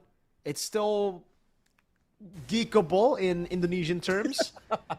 Because they have a late game carry, right? The Lunox, the Obsidia, they're technically late game. It's just that I think ACT might have a little bit too many bodies for the single target heroes to deal with.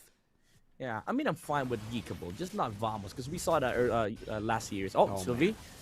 Oh, okay. Sylvie with the Cook Sand Guard is still able to survive. Oh, he just sustains through it all, despite the anti-region of the Baksha. Now it's Piper looking for another mount on Angelina, and he doesn't have the Brilliance. Has to flicker out. Piper gets away, baiting out that ability. A wave up top takes the turret down. Flukeo's just stopping the rotations from happening. Look at him going on the green camp. Flash SR. He can't even farm in his own jungle. Yeah, all they can do is stare, honestly. Like, at this point, there's nothing to do. They cannot even take the Khalid down. Dominic went in with a full combo, but he got mounted on by Piper, and then he landed a beautiful stun onto the 2 heroes on the backside. And ACT, again, there's just so much frontline for this lineup. There's so much Patricks, honestly. Like, even the small Patricks are a problem for full sense, because you pointed out there's so many single target spells on their side. It's too single target, man. It's too single target for them to enjoy this game right now. It's looking kind of cooked. Dominic can't even make plays on the Sora, despite getting his hands on the Sora, and no Valentina on the other side. Flash SR, I mean, he gets the shield unity, but there's no way they commit on a Glue. It still has a pass. It was building Glowing Wand, by the way. He doesn't even care. Yeah, oh, 1v5 here, the Phoenix for... Oh my lord, he survives that, and now the all-in happens. Sylvie with the Raging Sandstorm in the back. Now it's the Soul Sever. Flash SR will die to Piper. Oh, they have won. I think they have literally just won the game, Midnight. Yeah, I mean, when they picked up the Glue, it was already over. Like, you have to be very careful about Glue problems, right? Especially the second phase. It's very similar to, like, Uranus, Alice. Glue is also, like, a big problem, especially when you first phase Baksha. And then you pick up something like a Hylos, you know? So, ACT, they're literally just stomping over Full Sense right now. Full map control, no damage whatsoever on the lineup of Full Sense. Literally, Piper can do whatever the hell he wants in this game. Build Glowing Wand, maybe build full damage on this Glue, because he doesn't die this game. Okay. Oh, man, the Hunter Bone is kind of a suicide ult now. Oh, the all-in from Flukeo. He actually does die, Flukeo. At least that's one guy. Piper's going to take some turret aggro. He has to flicker out of there. But here comes the raid boss with a Sky Piercer. Oh, yeah. Don't walk there. Don't walk there, Dominic. He's dead. I think. Oh, Zeros doesn't want to go for it. Okay. They're going to play discipline. They did lose their gold lane, so no reason to risk. They're just going to chill. Yeah. Well, I guess with 2 stacks, you're kind of hesitant to just try and burst somebody. But with 4 stacks, that's a different story. Anybody dies with 4 stack Sky Piercer Suyu, especially 8 stacks. So ACT, they're kind of playing it chill because they made an error, I'd say, on the orange buff. Like you do die, okay? As much as we say you don't die, if you play properly, okay, you don't die. But if you force something like that, maybe you die, because even if you purify the Hunt Bones, there's still a lot of damage coming up from Full Sense with Angelina's combo on Lunox, and also the shield reduction coming out from the Tortoise Poison. So ACT still has to be very careful. But Piper, you literally don't die this game. Yeah, you can just go for the mount. It's so tough to kill him. I mean, they do a good job at defending the Lord. That's one thing the composition does with the Lunox and an Obsidia. They are pretty strong when it comes to high ground clearing.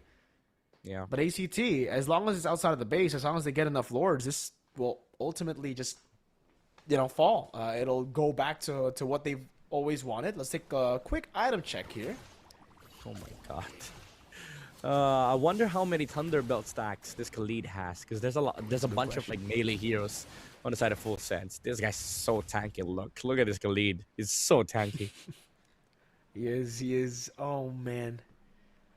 I don't know what to say at this point. It really feels like Full Sense are delaying the inevitable. There is a comeback angle. ACT have shown that they can throw inside of the Shifting Skies by Dominic. It's just zoning the minions. He just wanted to clear on the minions. But again, we've seen ACT. They've shown tendencies to throw when they're inside of the base.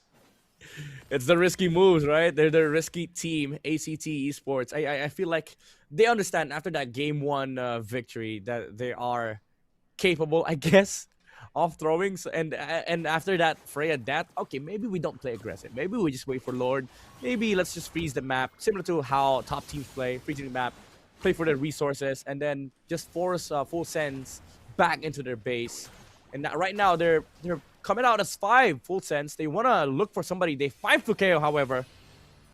Okay, but I think Flukeo found them. He goes back in. The whole team comes around as well. Piper, massive snaps on the pass. Zeros picks up another stack on the Sky Piercer. Now it's the mount on Porza. I think they got to feed it on Zeros, right? Yep. Yet another Sky Piercer for Zeros. Oh, man. They want more. Raging Sandstorm! Oh, I thought it was going to be bigger. I thought it was going to be the follow-up coming through with the Blade Surge. But Zeros, he was barely out of range. Now he looks for another stun on Dominic. Spaces out well. That's a tier 2 in the mid lane falling. They want some more, though. Did he have the Soul Sever? I don't think so. Could have been the Blade Surge, you mean? Double kill. No, the Soul Sever after the Raging Sandstorm. No. I was just thinking, he was going to Blade Surge the stun second time and then Soul Sever. Unfortunately, couldn't land it. Oh, that was a disastrous fight for Full Sense. I was about to say, like, if you walk out as 5, you find somebody, it better be Zetyan, because if you find the other 4 members, they fight back, by the way. Raging Sandstorm, Valkyrie's Descent, Glue just being Glue, and then Suyo with the Sky Piercer, they will fight back. You better find Zetyan, because if you don't, you're not gonna get a kill, honestly. Like, there's no way. It's literally impossible for anybody on the side of ACT to die unless, again, they play incorrectly. Now we're getting an instant replay for the first minute of the game, because this was the most interesting, I would say, moment of today. Absolutely. A lot of fights happening. It's just the brawls, We get to see the brawls in 4K in a replay. But that's about it. Right now with a free Lord, this should be at least a base turret cracked, and then they can play slow again. Or they can get a wipeout here if Full Sense decides to oblige. They gotta be careful. Oh man, Flukeo in the bottom lane. Good job picking up the base turret in the far lane already. Full Sense. I think they prioed the wrong lane there. They went all up top to clear out the wave where they maybe should have gone bot. Yeah. They had to stop somebody, honestly, but I think they're just too scared to walk close to the Freya, because again, looking at this lineup, you feel the pressure of being jumped on by the Glue, by the Freya, because there's so many follow-ups. You also have to consider the Fury, the Phoenix. As I say that. Oh, with the Raging Sandstorm too. Zeros picking up everything. He's godlike. That's another kill. He gets away. A double for Zeros. He's so low. And that was his Neja and Flash SR. 3 members down already. A weak full almost of sweeps except for one, but day 2 is all about sweeps there. We got the boy going 6-7 here with a Freya performance that was top-notch. Phenomenal performance by both the open qualifier teams. Yeah, I mean, what can you say? Like, this is just impressive from the qualifier team, especially considering how game 1 went, right? Like, they were quite risky, but this game, even though there were risky moments, they played wonderful. Again, with that draft, I keep saying that there's literally no way for them to lose that game. I just want to give a shout out to the coaching staff. This was a really phenomenal draft from ACT. They understand fully well what the second phase was for when they did the the Zetian blue 3 pick. They stole a lot of options from Angelina. And when they saw this Lunox, it was just an easy glue pick. Even though I was looking for a Nolan, this Suyu was also like fitting into their lineup. You just needed somebody that would flash farm, fight with timings. And they found it. ACT played it, again, phenomenally with this composition. Agreed. It's just, man, these open qualified teams, they went all in, dude. Really proven to us all that they can stand top against the best teams in Thailand. Again, a lot of these teams, people were expecting them to really perform, especially with the imports. Oh, let's walk us through this again one more time, Midnight. Yeah, again, this squad from Full Sense, they tried looking for a kill outside their base, but the problem was there was so many re-engage, there's so many problems on the other side. Even the glue alone is able to stop the entire fight against Full Sense. There's no reset button on their lineup, which is what led to their demise. Let's talk to the winning team on the stage with their host. ก่อนอื่นเลยแนะนำตัวกันนิดนึงค่ะชื่ออะไรแล้วก็เล่นตำแหน่งไหนบ้างคะ ชื่อในเกมเซวี่ครับเล่นโลม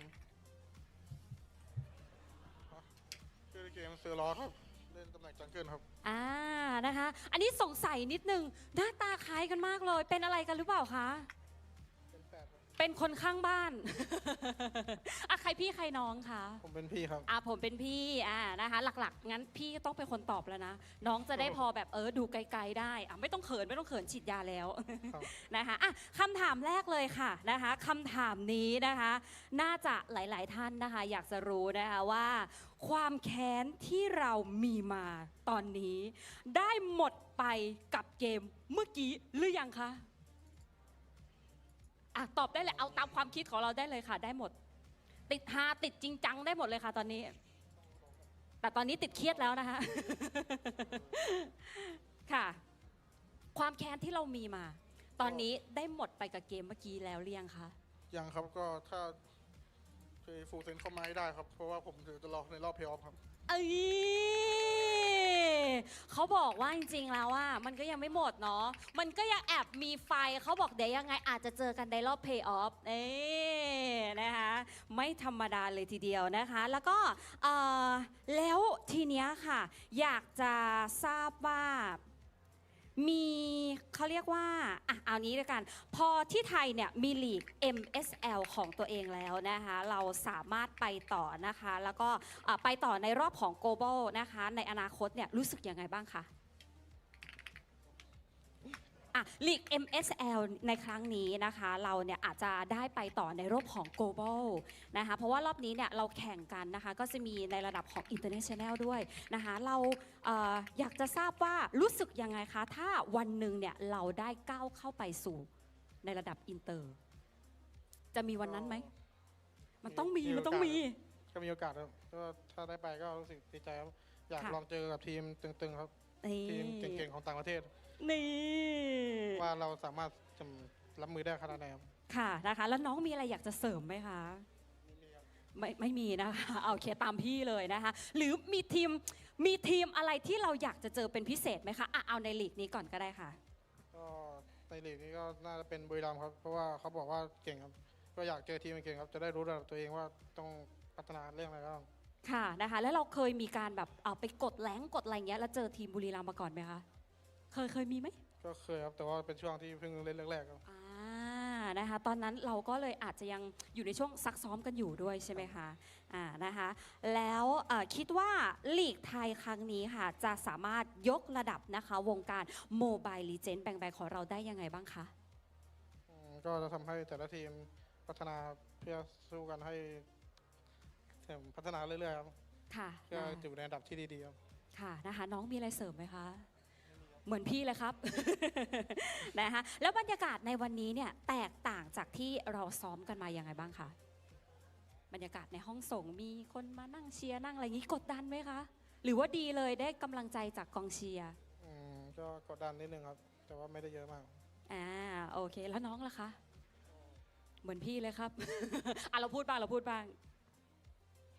ก็ไม่ได้กดดันเนาะค่ะแล้วก็เวลามีคนมานั่งเชียร์อย่างเงี้ยเราดีใจหรือว่าเรารู้สึกยังไงไหมดีใจที่มาเชียร์ครับโอเคนะคะอาจจะพูดไม่เก่งแต่ว่ารับรองว่าฝีมือเก่งแน่นอนนะคะสำหรับแฝด2ท่านนี้นะคะแล้วก็สุดท้ายนี้อยากจะให้เรานะคะฝากอะไรถึงแฟนๆที่เชียร์เราหน่อยค่ะนะคะอาจจะเชียร์เราหรือว่าเชียร์ทีมเราก็ได้เราเริ่มก่อนบ้างฝากถึงแฟนๆขอบคุณที่เชียร์ทีมเรามาตลอดจะฝากติดตามด้วยครับค่ะพี่เสริมนิดนึงก็ฝากติดตามทีม ACT Sport ด้วยครับเราจะพัฒนาเก่งพัฒนามากขึ้นให้โชว์แสดงให้เห็นครับค่ะแล้วบอกหน่อยเจอกันรอบเพย์ออฟครับโอเคค่ะขอบคุณนะคะทั้ง2ท่านนะคะก็เดี๋ยวให้ลงไปพักผ่อนนะคะก็เก็บคะแนนในวันนี้ไปนะคะแล้วเดี๋ยวช่วงนี้ขออนุญาตนะคะส่งต่อให้กับ3แคสเตอร์หนุ่มหล่อของเราค่ะ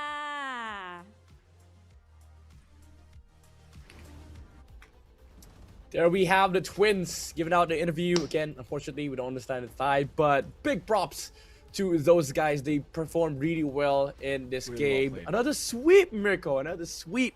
It was a day of sweeps, and I honestly were impressed by the team's performance, the showcase, especially from the open qualifier teams.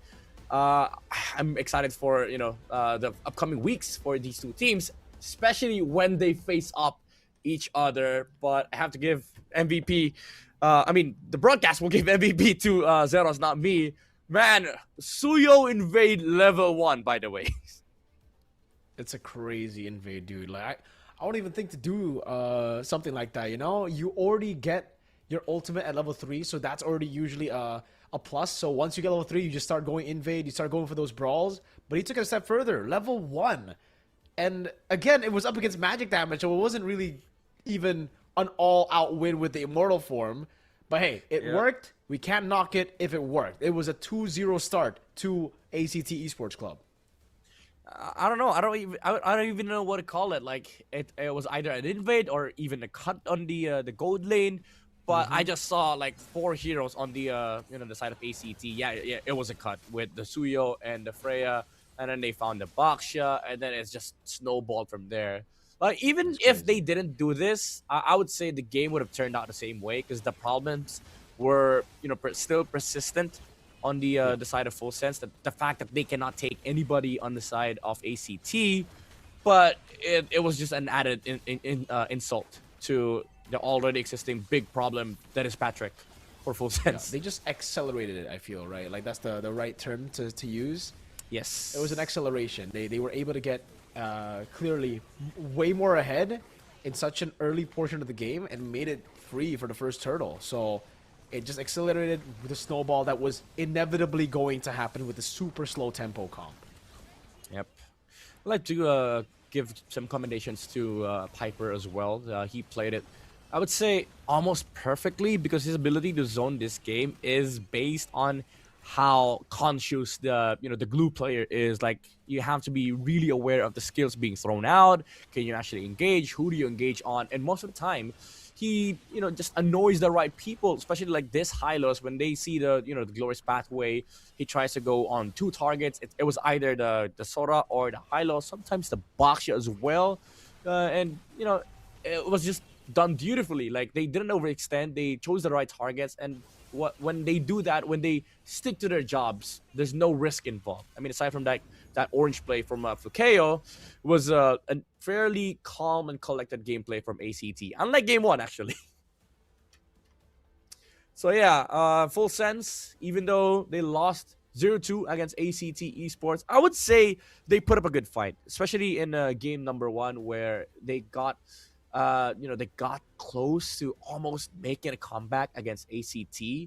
But game number 2, it was just an overall draft victory. I feel like the coaching staff of ACT understood what Full Sense were trying to implicate yesterday. And to be fair, Full Sense did have 3 games yesterday compared to ACT's 2. So you get to read and understand more a bit of how Full Sense wants to draft, how they want to play, and how they want to, I would say, shift things around between their players. So ACT did have a bit of an advantage coming into this matchup because they just understood that, okay, maybe mages will be a thing in this matchup. And they did just that. When they picked up the Zetyan on blue 3, they blocked a lot of options for Angelina, and the glue came around. Yeah, the glue. Man, it's such a good pick. It's such a good flex as well. They were able to really utilize it. And, hey, nothing much to say around this game. I think game number 1, definitely, like, we could have analyzed that for days because of how messy it was, how good it was to take objectives, but also an amazing team fight from ACT really stopped those objectives from being a problem for ACT themselves. And again, for Full Sense, they got to get better at team fighting. They got to get better at these moments in the early game and the clutch moments, because I think a lot of times, man, Flash, especially on the Guinevere, so... I guess it's panic, because he just pops in about Requiem, pops in these big abilities out of random, it feels, and you gotta stay a little bit more clutch than that, man. You gotta be locked in those situations, especially in the late game situations where it, involves the Evolved Lord. Yep. Unfortunately for ACT, they did lock in the match, and they're now locked in as the number 1 team of the standings. As you can see on your screens right now, the open qualifiers, yes, they are number 1 and number 2, and then Buriram United at number 3. Given the fact that they've only played 1 game, it's kind of expected that this is going to happen. But the other side of the bracket, this is where things get tough, especially for Hydra Esports and Solix Esports. They're now down 0-2 and 0-4 in terms of games. E-Arena, we did see lose earlier on, but some of the teams here, they're sitting okay. Like, I would say they're not feeling the pressure right now, but compare that to the 2 teams that are in the bottom 2, I don't feel like they're gonna have a good week. And speaking about good week, we have a good week coming up next week. Is a schedule for week number 2. We're gonna have Full Sense versus VLTH Esports on Saturday, and then King of Gamers will be fighting off against Tenacity. Bacon Time will be fighting off number 1 and E-Arena against number 7/8. I guess the last match, that is something that you should watch out for, because it's momentum once again that we'll be witnessing. Either E-Arena gets their foot back on the the playing field, or Solix Esports ending their losing streak. Everybody has shown how good they can be. It's just, unfortunately, some teams aren't able to close the game out. And we kind of sense it coming midnight in game number 2. After such a close game number 1, and after such a dramatic end to game number 1, the tilt kind of came in as well, for sure. Especially after getting invaded level 1 like that, dude. I'll be fully tilted. I'll be like, all right, GG's, bros. Let's just go next week, We can reset. We can try to go next week. We can try to do better. But it looks kind of cooked in this game. It's whatever. Next week, everything can change. We've seen how many teams can improve on just a week, on how they can just do the VOD reviews on what mistakes they made, little changes here and there. Because I think a lot of times we see these teams lose, it's with a draft that's all right, with a draft that could win, with a draft that could have done better at least, right? So I'm really looking forward to the improvements, the development of all the teams in MSL Thailand. I think this is an amazing first week for a new region. I expected way less coming into it, honestly. I'll just be honest here, but I was very pleasantly surprised with the performances of all the teams. Yeah, I'm really looking forward to week number 2, honestly. The storylines, also the performance, the players, even the metagame, it might change over the course of a few days, but that's about it for the regular season. Week number 1 here for MSL Thailand Season 1. This has been your casters, Midnight and Mirko, and I'm just gonna say it that I'm really looking forward to the next few games here of MSL. But for this week and today, it has been it.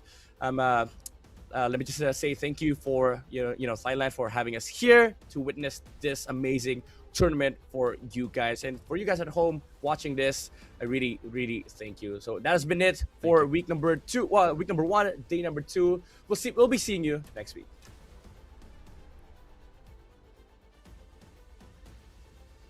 เดี๋ยวเจอกับวลีไทย e-sport นั่นเองนะคะในสัปดาห์หน้านั่นเองค่ะแต่ว่าตอนนี้นะคะหมดหน้าที่ของดิฉันแล้วนะคะยังไงก็ต้องขอตัวลาไปก่อนแต่เพียงเท่านี้นะคะสวัสดีค่ะ